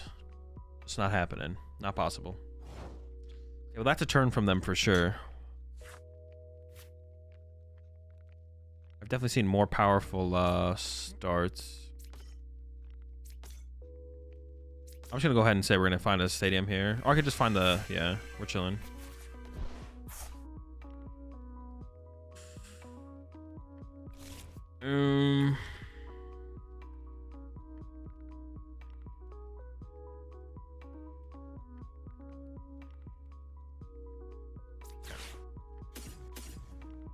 We did find the stadium. Dude, I didn't even check. It might not even be in there. Pidgey! Okay. Oh my gosh, dude. Did I price 2 owls? Wait, was Pidgeot in there? Dude, I'm about to be pissed. Was Pidgeot in there? Dude. Better be in there.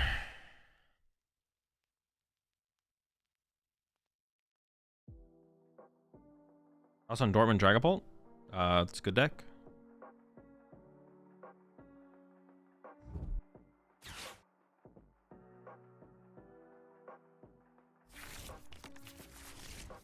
They're playing. We saw Charizard countercatcher. I think they're playing. They just didn't get a Charmander turn 1, which is fine for whatever their start seems to be here. But now I'm like questioning if this is like control or something.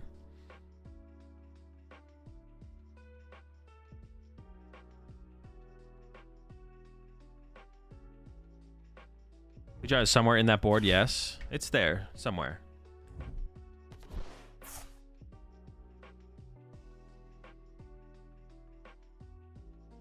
We can have a pretty crazy next turn coming up here, to be honest. We'll see.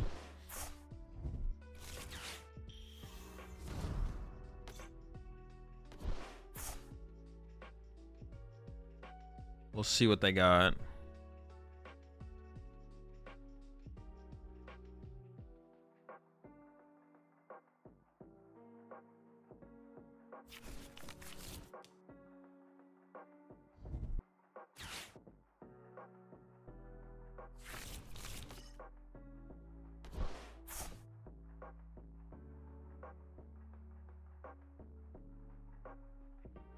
Okay, only 2 Manders. We can KO 2 Manders. And we have KO on 2 Manders like in hand right now.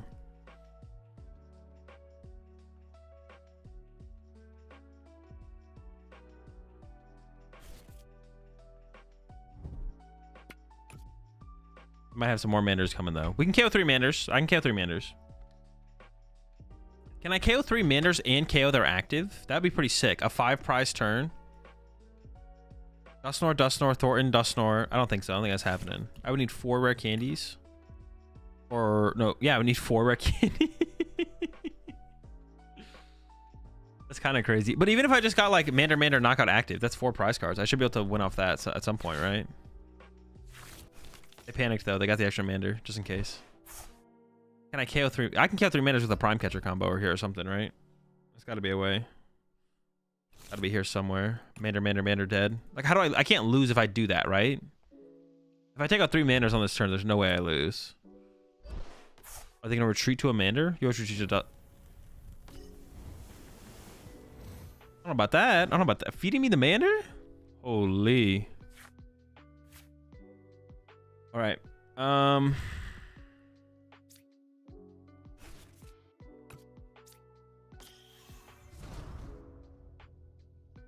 So if I can just get...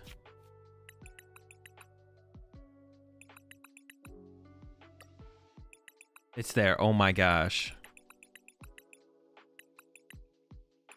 Can I get Featherball Candy? Quick search for Dusknoir. Candy. Oh no, Candy. Oh no, I can't quite get there with that, right?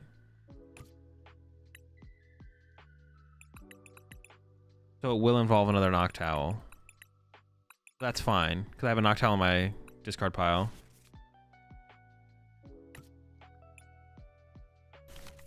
If I do this, this should lead there. I'm kind of just like making moves. This finds Dusknoir. Search Dusknoir. Candy. Okay. Grab Dusknoir.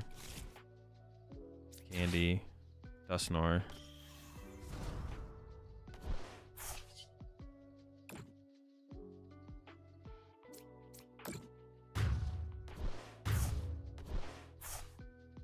Honestly, like playing with this deck, I know I was like praising Grant's deck post Dortmund because I liked the look of the list, but the big thing that stands out to me that I feel like Grant's deck definitely need to play more was Stretcher.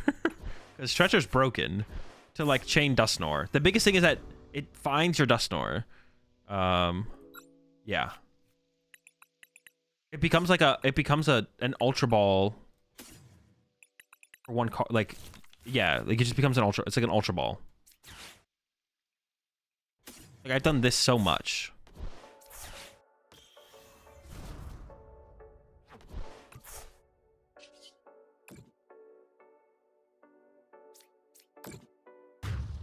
So I would have whiffed, actually. I would have whiffed the triple Charmander if they had just left the Charm. Why didn't they retreat to Duskull?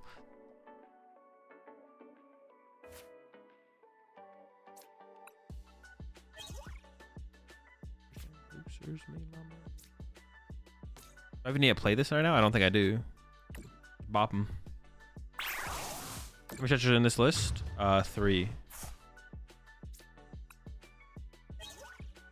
Oof, the owl for next turn. We are cooking. Is the Discord list still accurate? The Discord list is always accurate.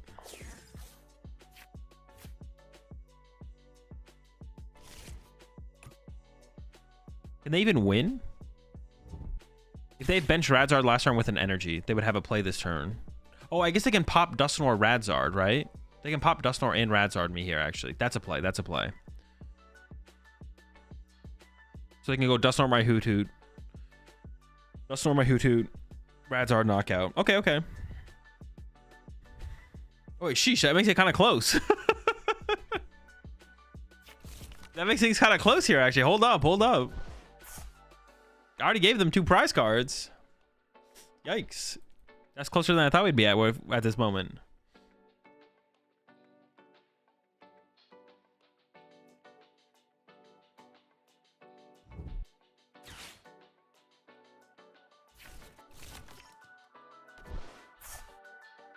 Makes things... Oh, I could have got another Duskull with this Nest Ball, right? Oh, that's what I should have done. I should have gone Nest Ball for Duskull. That's what I should have done. Oops. That's definitely a mistake.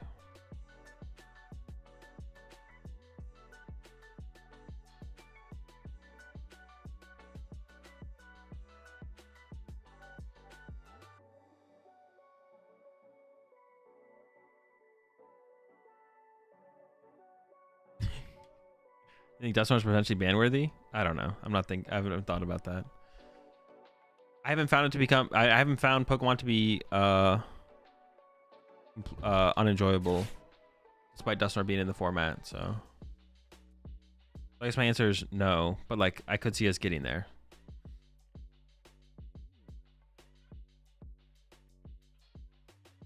They're doing some cooking over there for sure. If they don't have the Radzard, if they have the Radzard play, they have a chance, I think, actually, but they're not there yet. Okay, I mean, they could still get it, I guess, here. My hand got a lot worse.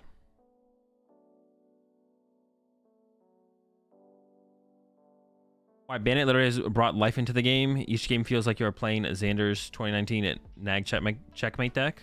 I mean, that's the problem. If every deck feels the same, why would you? That sounds bad. That is, you literally just like, You described why not Dusknoir is a problem, because it makes every deck the exact same deck. That is the problem.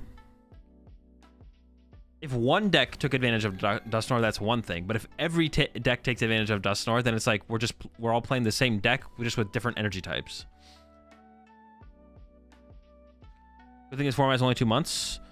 I mean, I don't know if Surging Sparks is going to save us, though. I don't know how much Surging Spark actually changes. No, I mean, this deck feels like it. Oh, you said each game. Oh, you said each game. I assumed you meant, like, every single game you play in the format. Yeah, one deck. Yeah, but, like, yeah, one deck using it is one thing. Every deck using it is another. False prize, I guess.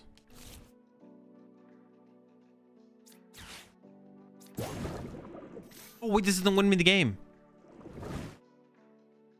Did I overcook? Have I overcooked? I'm cooking here. I'm cooking here. I'm cooking here. Dude, I literally thought I won.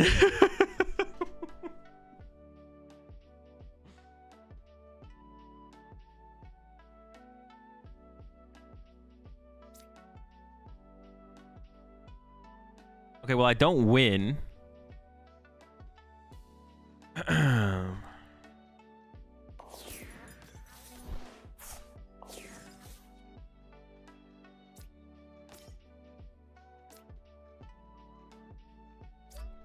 I thought I had 2 prize cards left. I don't even know. Yeah, I thought I had 2 prize cards left. I don't know what else to say. I don't know what else to say. That's what I thought, man. Do I have a candy left? Oh, my boss is gone. Oh, my goodness. Well, now I locked them out of being able to use Dusknoir. But if I can't get another 1 prize knockout, then I can't win. If I'd attached to Fezandipity, the snipe. That's what I should have done. I should have attached to Fez. I mean, if I have candy left, then we have candy Dusknoir to win. But if I don't have candy left, then go next. I literally thought I had 2 prize cards left.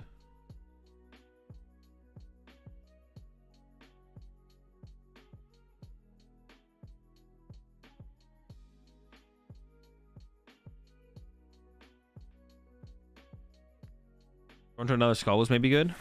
No, if they go cam my skull here, I'm fine. If they go out of their way to cam my skull, they go down to 3 prize cards, and I can just attack twice with Terapagos or something.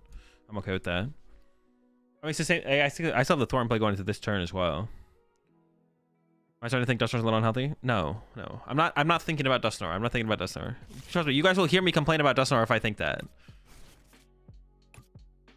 That question is gonna get really tiring. Like, I don't care. I don't care. I haven't thought about it. If I start complaining about the game is when you guys will know if I don't like Dusknoir. It's fine.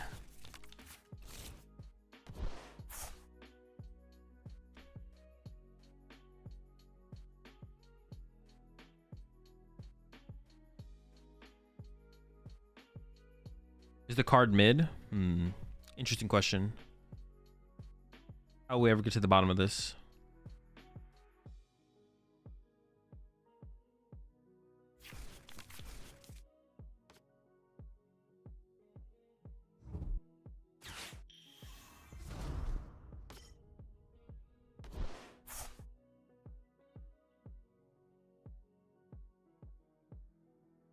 AzulGG. Yeah, once Dusknoir takes over, we'll go play Warzone or something. I have another Dusknoir in the thing is just the candy, right? Getting to the Dusknoir is not that big of a deal. Oh my, I forgot about that happening though. Oh, hang on, I can just also ball for a Noctowl. Oh, they got that blustery wind though. Look out. Dude, if they get... Oh my gosh, Iono to 1. Dude, I'm gonna lose! Wait, what should I have done differently, though? I'm trying to like think of what I actually should have done instead. Just save Prime... I just need to save Prime Catcher, to be honest. Oh boy, here we go. This would be a hilarious L if I end up losing this. I just need to like... I literally thought I just had game. I literally thought I just had game. I was like, oh, boss, Luminian, game over. I started talking to chat. And then I went to draw my prize cards. I was like, oh, shoot. All right. So it does come down to Candy Dusknoir. But my 4th candy could be prized.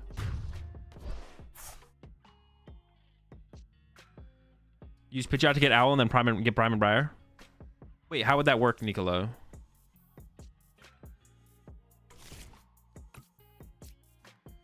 So all I had to do is get Prime and Briar off of, like, Pidgeot for Ultra Ball for Owl. Owl gets Prime and Briar, and then I just win the game. Last turn, I would have won. Am I still running Vitality Band? I'm running the 60 that's in the Discord. That's for the save. That's where we're at.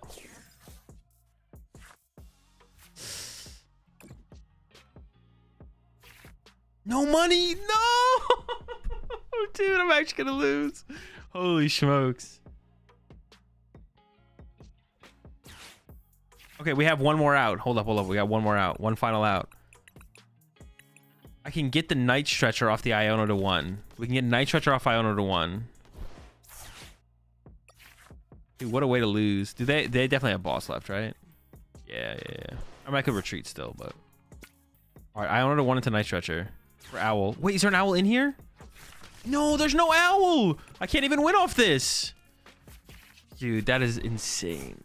I just need to... What did I need to do? I actually need to do something different. I don't know what it was. I need to do something different. I have to go back and, like, watch that situation and then, do something else. Do something else. I don't know what it was, though. Something. Switch it up. I did not have a game earlier with Thornton. I can't play Thornton and Prime. I couldn't get access to Thornton and Prime. Should have gone for the Lone Mander instead of Fish. Oh, yeah, sure. Yeah, true. Well, I thought I won. I thought I won by KOing Luminion. I didn't even realize they had a Lone Charmander. Yeah, KOing Lone Charmander would have been pretty good. I didn't even realize that I thought I just won, though, by KOing Luminion. I was like, oh, I have 2 prize cards left. All right, cool. I'm just never lucky, man. I'm just never lucky. They always have not what I wanted, you know what I'm saying? Palpad is nice for more boss. That's a crazy statement. You know what else is nice for more boss? On more boss, a second Palpad. Or, think about this. What if we just played a second boss? That'd also be more boss.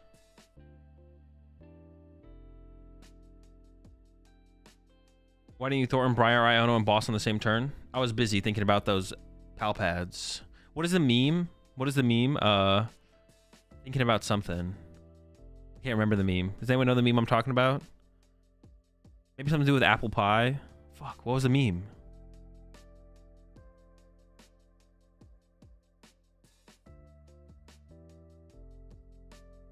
We played a judge for going second. Honestly, I don't think that's... No. You don't want the judge for going first.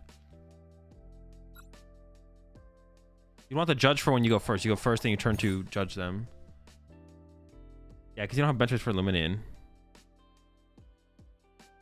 You don't meme here? Alright, that's fine.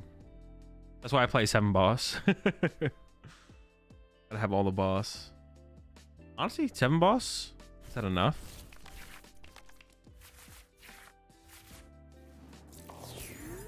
Alright, guaranteed I did not prize Pidgeot. There they are. Look at them, chat. Look at them. Look at them! Alright, now the question is, what are we up against?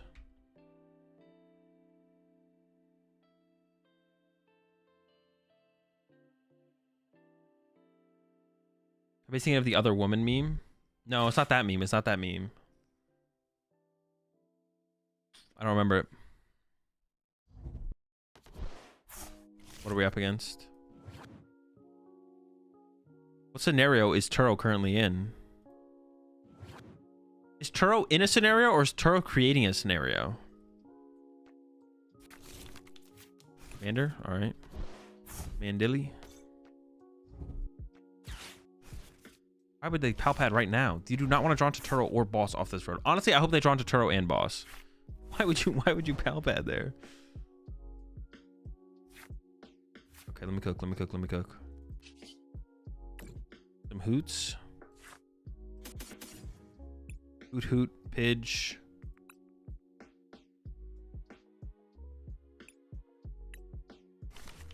Maybe I should have got another Noctowl instead.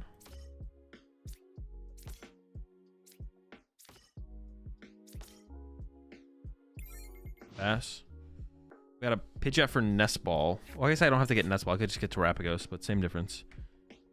Wait, don't we just lose? How do I win?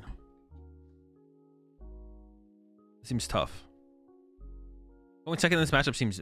Well, I got no Duskulls down turn 1 as well.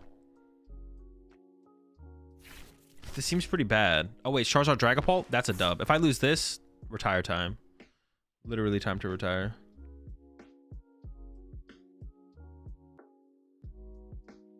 Like, Terapagos in this seems bad. Oh, how do I even play this? How do I handle this?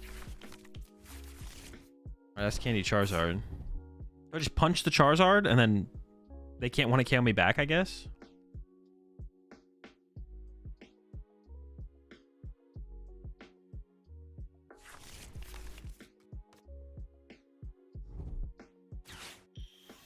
Okay, sure. This is honestly another situation where Judge would have been pretty good. Like, follow up judging him or something like that. When it doesn't seem terrible. I guess we just like set up a bunch of Duskulls and punch their Charizard, and then we'd figure out the game plan on the next turn, right? Seems good enough.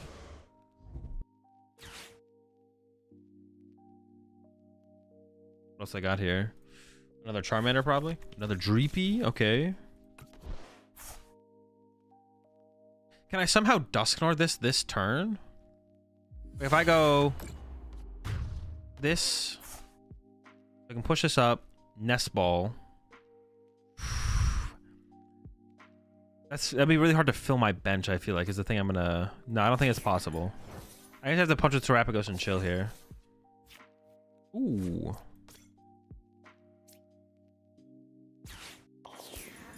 But I do kind of want to punch with a full bench. I'm not feeling like that pressure to like Iono them here, to be honest. Okay. So I could get...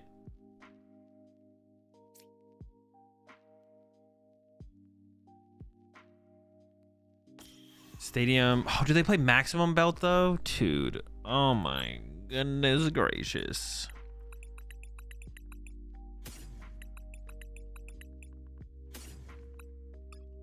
They do play Maximum right now, don't they?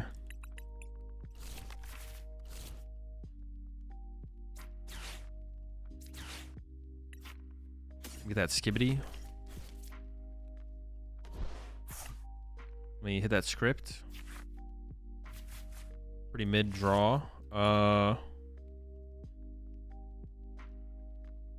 definitely want to hit them, so I'm gonna check this first. Gosh. Oh, all right. That's so bad, bro. It never hits. It never hits. I get no Duskulls. Oh, there was 2 prized.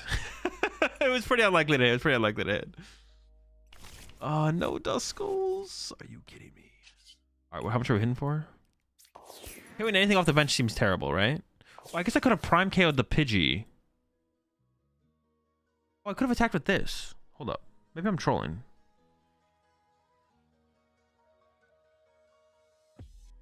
I got no Duskulls, but I got no Duskulls. I can't even threaten this thing next turn unless I punch it.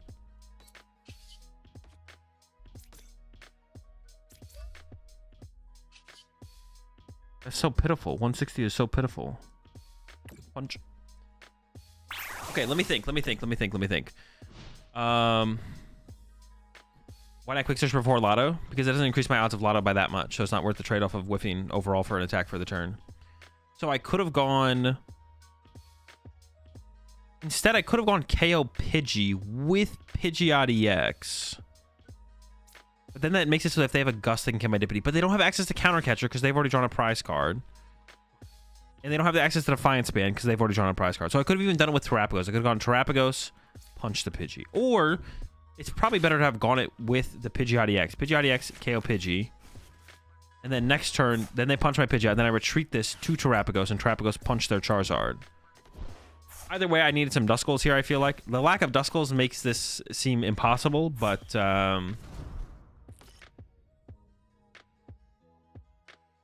yeah. Yep, definitely.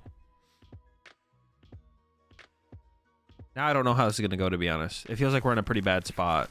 I'm not feeling too good. Well, we'll see how much they actually accomplish this turn, though. That's like that's too much right there. That's too much. They've already done too much. Now, if I can get KO active plus KO this... I can't set up. How would I ever get to a Thornton play though? Quick search. I don't think it exists. I think it's just a yikes angle. Oops. Coffin. Just get this. If we had these last turn though, we could do some work this turn. Do some work. No, I just think I take out their active.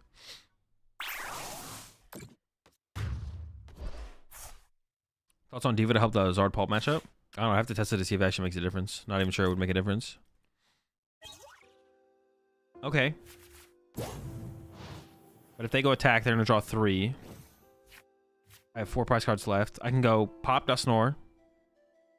Oh, shoot. I'm about to lose my only Terapagos in play. I'm going to have to discard so many bench Pokemon. 1, 2, 3. Sheesh. All right, whatever. Or maybe I keep the Dippity and get rid of a Hoot Hoot. Ugh. It all feels bad. I think about Gholdengo. It's pretty solid. Definitely a solid deck.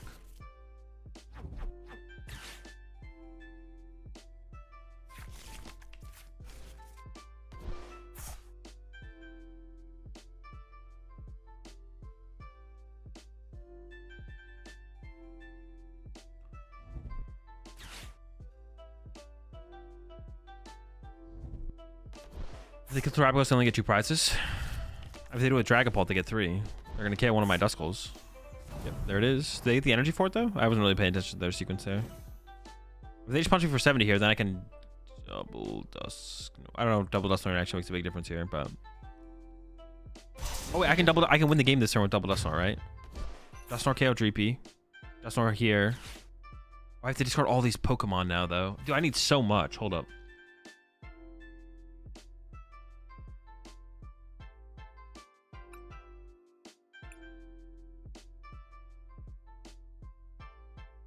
Okay. It is possible though. I can win this turn. I can win this turn. Oh, okay.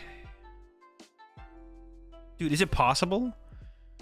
Dude, how would I even like figure out how I'm gonna sequence this? Because I need Papa Dusknoir, Briar. Dude, it's so much. Papa Dusknoir, play Briar. Holy. It's like such a ridiculous amount of cards. I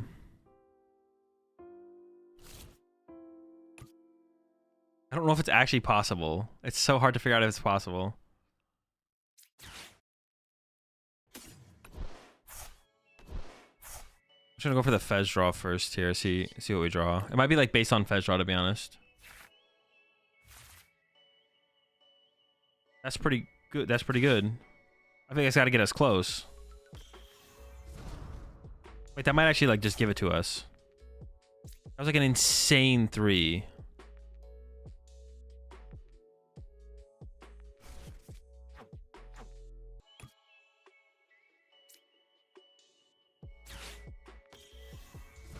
Okay, so I have to KO Dreep, play Briar.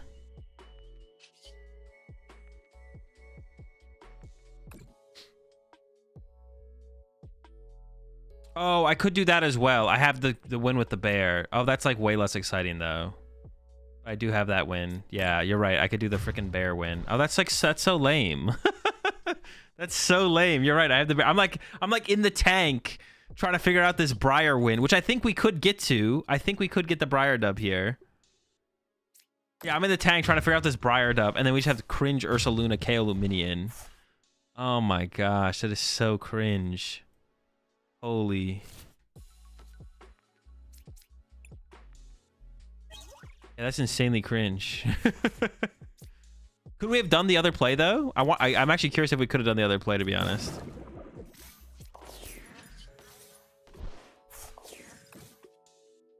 We were definitely really close, right? We were so close because we could quick search for the double, and then we had Owl to chain Owl plus more basics. I think we could have got there. Yeah. Yeah, I think we had it. That's so lame. I should have gone for the other play, to be honest, just to see if I'm pretty sure we had it though. I'm pretty sure we had it. Holy lame. This is why Giovanni won without Briar. You just have to bear. True. Would have to have knocked out with Turtle for Briar. Well, yeah, of course. You have a DT left? I had one left. Yeah, one DT left.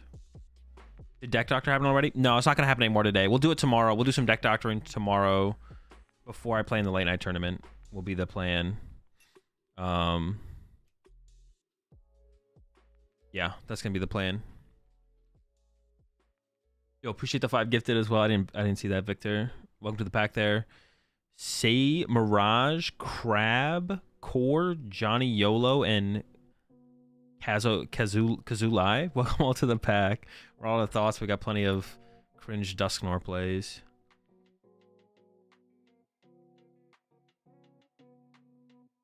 Being able to set up your own Ursaluna plus Nor is crazy. Yeah, honestly, the Ursaluna is kind of sick. You just you can like force it. You can like force the Ursaluna so aggressively. And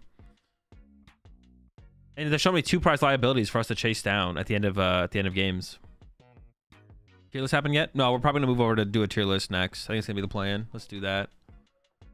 All right, I'm gonna log off TikTok here. Thanks for hanging out, everyone over on TikTok. I'll be back tomorrow on TikTok as well. Have a good one.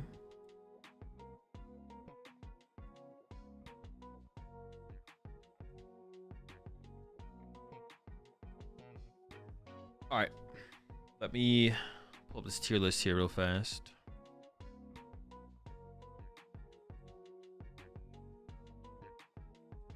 Why do I look slightly older than Ian Robb? Why do I look like slightly older Ian Robb? Does me and Ian Robb look similar?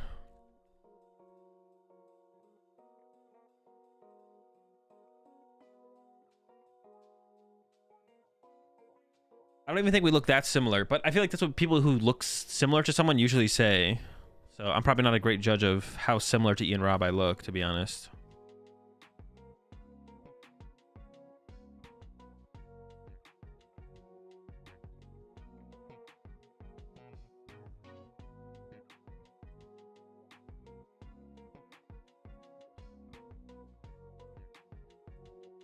All right, so we had to figure out what decks we want to put in the... Now this is going to be for the form. It's going to be a format tier list. Yeah, it's going to be format tier list, not a meta. Not a meta tier list. It's going to be a format tier list. So I'm going to get rid of... I'll get rid of Roaring Moon. I could keep Roaring Moon here, to be honest. Already Drago. Okay, maybe we should keep all those. Is there anything else I need to add, though? Let's put Gholdengo in there. Dragapult, Dusknor. Oh, is there another Dragapult deck in here? Let's get rid of Dragapult Pidgeot. We'll just call them all the same. Ancient Box. I'm going to put Ancient Box in here just so I can put it in D tier.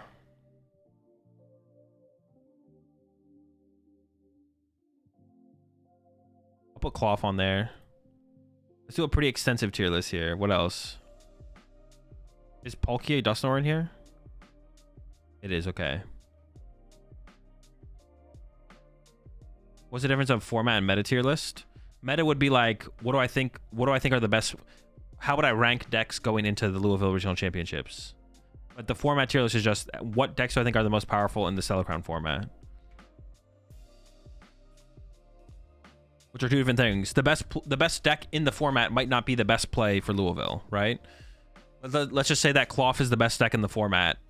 It's possible Cloth is being so heavily teched against for Louisville that it's not a tier 1 play. It could be not a tier 1 deck for Louisville specifically. But it could be a tier 1 deck in the format, if that makes sense.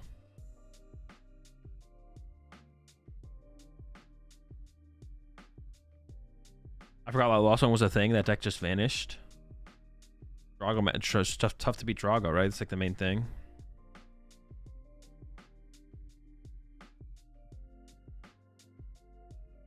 I would tech for Cloth. Same. All right, I think that's a good enough decks. Okay, so I'm not gonna do like meta percentages for this either.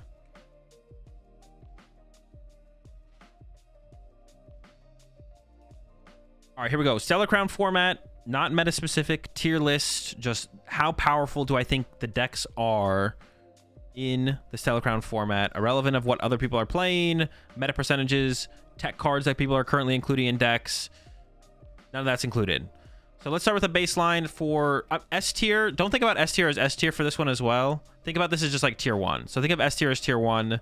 Usually, like when I think about S tier, and the way some people think about S tier is like the next, like another level than the average best decks. It's like on another level than the average best decks in a format. So just think about S tier as like tier 1 down to D tier, which is tier 5. Let's start with a baseline here though. Ancient Box, of course, is a D tier deck. And S tier decks, I got a couple of them that I'll put up here immediately. Got Lugia Archeops, super powerful, super versatile.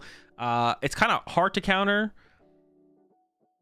You got your Enhanced Hammers and Temple of Sinnohs, but like it's not being played all the time, and even when they are being played, like Lugia's still a good deck. Also, there is a little bit of depth to the Lugia. Like it seems like Cinccino, of course, is the best way to play the deck, the most powerful way to play the deck. But we see Rahul having success with the Raikou. We see Yurko having success with the Water Pawn. So it still has some depth to it in terms of options from like meta to meta. So you can still switch it up a little bit. And I'll put Regidrago up there in the tier 1 as well. Probably the king of options as far as decks go. Like nothing has more options than Regidrago, especially on the power level that Regidrago's options are. Dragapult attack, the Kyurem attack, the Tina attack. Yeah, Regidrago has it all as far as powerful options go. Can't wait to see Raging Bolt in C tier. Yeah, I might end up with Raging Bolt in B tier. We'll see. We'll see as far as we go. Now let's go with A tier. Let's go with some tier 2 decks. I got Palkia Dusknoir. This deck, I think, I called it underrated in my recent YouTube video. Noivern finally good because second attack relevant. Yeah, that's also another powerful option in Regidrago with Terapagos becoming like a relevant meta deck. Regidrago can play Noivern. You don't have to play Noivern, but you can. And that's like another thing that is so strong about Regidrago is there's so many things you can play in it. So when you play the deck and your opponent has to go against it, it makes it that much harder for them to play against. Palkia Dusknoir, this deck feels super strong, to be honest, overall. I called it underrated in my most recent YouTube video. I don't know if it's like overly underrated right now, but it is definitely like, I would say underplayed for how powerful it is. There's like, yeah, the deck is just like super strong overall, the Palkia Dusknoir deck. It feels a little cheesy as far as decks go, but it's kind of good. So you can't, yeah, if it's good, it's good, right? And I honestly feel like I don't even want to put Charizard on the level of Palkia Dusknoir. Like, I feel like Charizard is a step up below Palkia Dusknoir. So I think I'm going to put Charizard down in B tier. I'm not a huge fan of Charizard. I think Charizard's okay right now. Charizard will have its moments again. It's had many of moments. I feel like Charizard is taking a little bit of a backseat this format.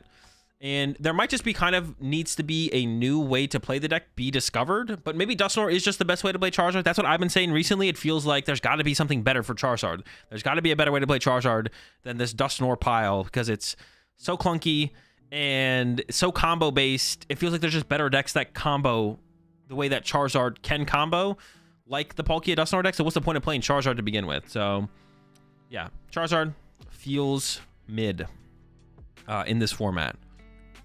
But a deck that a new build was discovered with that I think is pretty good, and I think I want to put it. I would put Dragapult. I feel like Dragapult just feels more powerful than Charizard right now, so I think I'm gonna put it above Charizard there. The Dragapult Dusknoir, the Ryuki Okada builds, specifically the Pidgeot builds. If it was a Pidgeot build, I'd probably put it in B tier, maybe even the C tier. But the Ryuki Okada build feels like it can compete with everything in the format right now. Most things in the format. I think it still struggles a little bit against Lugia and Drago. Like those are just like slightly unfavorable, but like besides that, you can compete against most things. Go first, turn 2 Dragapult, take over from there, kind of deck. So put it in the A tier for Dragapult Dusknoir. Let's go to Raging Bolt. One of my favorite decks, but overall not a huge fan of it. I think it's okay. It just doesn't feel that powerful overall. Part of that is definitely due to how linear the deck is. That is part of why I'm not a huge Raging Bolt fan. That's why I don't think it's that powerful of a deck. And it has nothing to do with me disliking the deck and everything to do with me thinking about how powerful I think the deck is. I don't think Raging Bolt is that powerful of a deck. It's not like leagues under something like even a Lugia deck, but you know, it's like 3 baby steps away from a Lugia deck. So it ends up in the C tier or tier 4. Lose to 1 Noivern attack? Not quite, but another deck that I feel like I'm a little bit under tested with in the current format, so it might have more power than I currently realize, is Gardevoir. Gardevoir definitely struggles against the Dusknoir shenanigans. It's definitely tough. But the Turbo Gardevoir deck, the Henry Chow build that he used to win Baltimore, might still be powerful enough to even put Gardevoir up into like tier 2. But I don't know. Every time I go up, I haven't like really played with Gardevoir very much. Every time I watch the deck get played or I play against it myself, it just kind of gets wrecked. So I'm pretty comfortable with putting Gardevoir down here in C tier with Raging Bolt. They can hang out there together. Terapagos Dusknoir. This deck, honestly, it's solid, but I think it doesn't feel that ridiculously good. I've actually put some time in playing with it now recently. Literally just played Giovanni's build, and it feels like a solid deck. I almost rate it. I think I rate it higher than Charizard, but it's hard for me to put it. I don't rate it as highly as Dragapult or Palkia Dusknoir. Maybe I do. Maybe it does just fit in tier 2 though with the rest of these other 2 decks. It feels weird. It feels like if there was another tier, I don't want to put it in Charizard's tier, but I would want to put it less in Charizard's tier than put it in their tier. So actually, I guess I do just put it in tier 2. I guess it does just kind of fit in tier 2 because it feels like it's a step above Charizard right now for sure. It doesn't feel quite as powerful as Dragapult and Palkia though. Those feel a little bit more powerful, but not by a whole ton. So I think I'd put it closer to those than I'd put it closer to Charizard, to be honest. Snorlax Stall, I think it's a solid B here. Super meta dependent deck. Really depends on what is popular, what people are playing. I feel like as we're getting towards the later part of the Stellar Crown format, with so many more Dusknoir decks popping up, I think it gets a little bit more difficult for it. Because they have ways to just be like relentlessly aggressive. Usually, even if decks have answers to stuff like Mimikyu or like fighting Ogerpon, you would have to like take a turn to like set up your answer, or like maybe you can like set up the answer and just KO the Mimikyu. But against Dusknoir decks, they're like, okay, Candy Dusknoir KO your Mimikyu. Now you have to push up your Snorlax, KO your Snorlax, Iono you to 4. Like, good luck, you know? So definitely the Dusknoir decks are a lot harder for Snorlax to handle. They're not impossible, it feels like, but them having those huge swing turns where they deal with multiple Pokemon in a turn, as soon as like turn 2, you can just like lose to that like pretty aggressively. So yeah, I don't rate Snorlax Stall super highly in this format overall, but it's still okay. Iron Thorns I think is also a pretty okay deck, also pretty meta dependent, but I think the metas in this format are like definitely way better for Iron Thorns than not. Yeah, Iron Thorns I think is overall like a pretty solid deck in this format. The way we're shifting towards now, I do have a couple question marks about Iron Thorns. I don't actually know how good your Dragapult matchup is. That one mostly feels like it's a unfavorable matchup. And then Terapagos matchup is still a question mark for me as well. If both these matchups are actually just bad for Iron Thorns, I would probably put Iron Thorns down here in C. Maybe even consider D tier for Iron Thorns if it can't handle either of these decks. But if it is at least favored against one of them, would have to imagine you can definitely be fine against Terapagos. Then I'm pretty comfortable with putting Iron Thorns up here in B tier. But if it can't beat either of these decks consistently at all, then I would definitely put them down in D tier. So that's like where one of my question marks in the format is right now, is how good is Iron Thorns? So I'm not really sure about these two matchups, to be honest. So I'm comfortable putting it in B here, just saying we can hopefully get to like 50-50s against both of those. Miraidon, also a pretty okay deck in the format. I almost want to put it in B tier, but I'm not sure. Miraidon fares... The thing is, like, as we're getting to the later part of this format, like you're good against Lugia, you fare fine against Drago, and then I feel like you're decent against the Dusknoir decks, because it's harder for Dusknoir decks to like be super aggressive against the 2 prize Pokemon, and you have Iron Hands, which is just really, really good. Someone opens up like a Fan or a Hoot, and you just start handsing. You get hands turn 1 swing, and it's gonna be really hard for them to answer your hands. So I don't know. Miraidon here, I definitely want to put a little bit... I definitely feel pretty comfortable about Miraidon, to be honest. It's got more depth than something like the Raging Bolt. Now, the Raging Bolt is like a bunch of big 2 prize Pokemon as well, but just the fact that it doesn't have Iron Hands is like a pretty big deal. The fact that it doesn't have Iron Hands... Now, it does have Briar, but it's a little bit easier to play around Briar and harder to take advantage of it in the late game when you're getting like Ionoed, whereas Miraidon is using Iron Hands like, you know, turn 1, turn 2. So I give Miraidon a little bit of an edge over something like the Raging Bolt because of that. A little bit more depth to the deck. Pidgeot Control, I have nowhere to put this. It seems okay. Its online tournament results are okay. Its IRL tournament results are pretty terrible, but that really does come down to when do the good control players show up and decide to play the deck, and it's not always. So I think I'm pretty comfortable with putting Control in B tier for right now. Kind of like the same reason as Snorlax, where it's just like, yeah, I think it's like fine. The deck's fine. Yeah, it's hard to put, with how many options Controls has, it's hard for me to want to put it lower than B, even if the deck is just kind of mid. Turbo Roaring Moon, honestly, I've been thinking about this one recently because I feel like Turbo Roaring Moon might be the best deck to play Judge in. And I think Judge is really, really good right now up against all these decks playing Rotom, or you like the Terapagos deck with the Hoot Hoot. They Hoot Hoot, or they use Fan Rotom. They put the Noctowls in their hand. They're sitting with them in their hand. They want to use their Noctowls next turn. They have like a big hand developed to use next turn. And Turbo Roaring Moon can go like turn 1 Judge plus knock out your active pretty consistently. Like, it's not too hard to get there. Sometimes it can be hard to find the Judge. But being able to disrupt the hand that aggressively is pretty nice. Also can do that against Dragapult, and you can do that against the Charizard deck as well, which are all like pretty popular decks right now. So I like the idea of it for that, but I'm not sure if it's actually good enough, if that's enough to carry it. So I'm gonna put it in C tier for now, I think. I don't know if that's enough to carry it up to B tier, so we'll keep them in C. Terapagos Pidgeot is literally just Terapagos Dusknoir, so we're gonna get rid of that one. I didn't realize we had that there. Palkia Noctowl, I literally just think is bad Raging Bolt. I think if you're gonna play a Palkia deck, you should play Palkia Dusknoir. The one of the reasons to play Palkia, the biggest thing about Palkia is being able to enable an aggressive Radiant Greninja attack. Palkia Dusknoir does that way better. At the trade-off of Palkia Noctowl with their Terapagos, with potential for a late game Briar. Also, they can put the Stadium in play to get a really big bench and hit really hard, but it's not worth the trade-off, I don't think, at all. So yeah, Palkia Noctowl, I think it's just bad Raging Bolts and bad Palkia. Like, it's just like, if you're gonna play a 2-prize deck that just hits for big one-hit KOs, you play Raging Bolts. And if you're gonna play a Palkia deck to enable Radiant Greninja as much as possible, you play Palkia Dusknoir. So it's just like, this deck doesn't make any sense in the current format, from what I can tell. Bad version of a bad deck, something like that. Gholdengo, actually, I kind of like Gholdengo. Once again, just played with it recently, and I know what some of you are probably thinking when you're watching me say that about Palkia. Like, Azul, you say to not compare decks in that way, which is fair. I don't like to compare decks in that way. I don't like to compare Palkia Noctowl to Raging Bolt.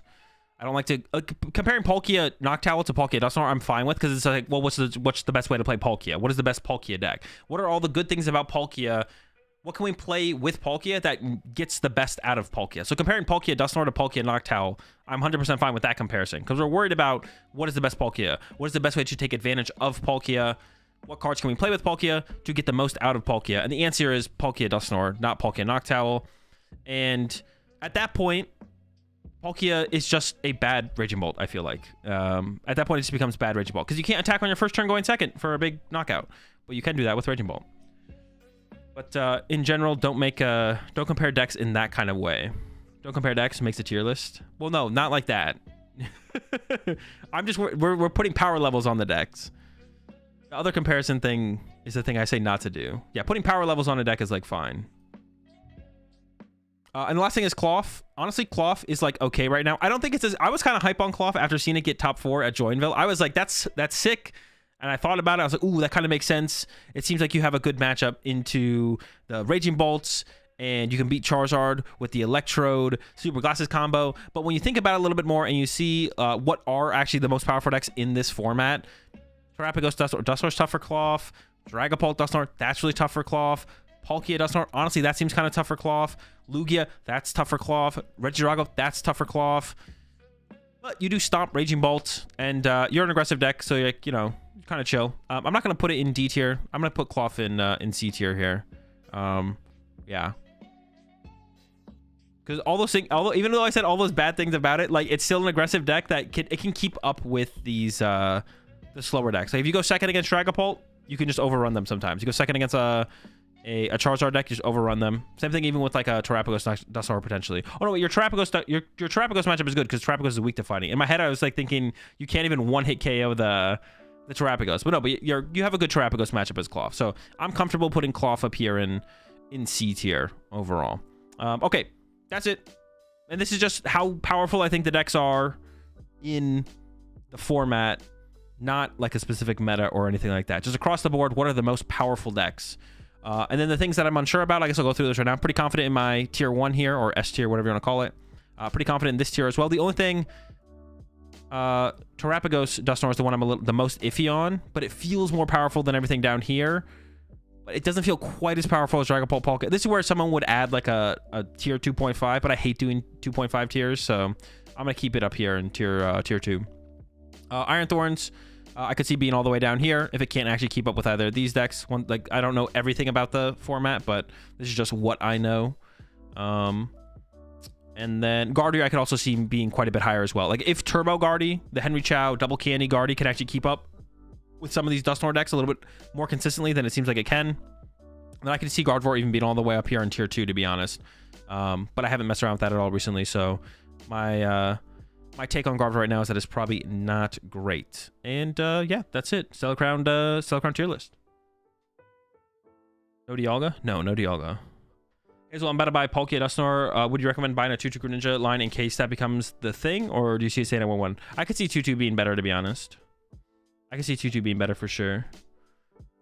I would say it's probably not that expensive, so I'd say probably pick them up. At least for Drago, though. I haven't worked on it. This needs more Palafin. No Banette. No Banette. No Banette. No Palafin.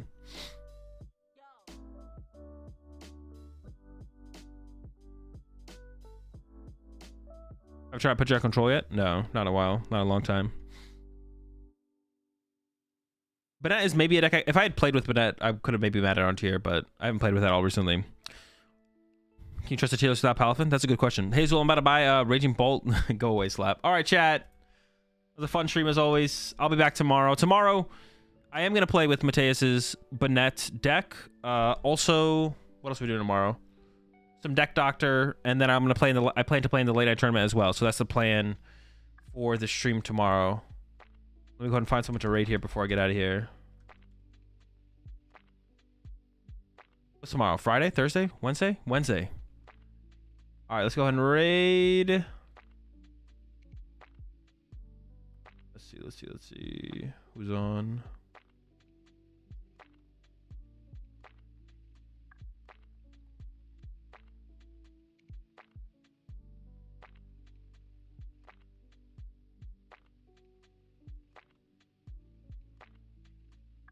I'll just go ahead and raid someone here in the category. Raid It's Pro. Their title is Last Stream Before Louisville, so it sounds like they're going to Louisville, and it looks like they're playing Regidrago in that last prep in for Louisville Regional Championships. All right, chat, have a good one. Send some rats over to Pro, and I'll catch y'all tomorrow. Or I don't know, whatever we're doing tomorrow. What did I say we're doing? Whatever I said we were doing tomorrow is what we're doing tomorrow. So I'll see you tomorrow for that. Have a good one. Peace.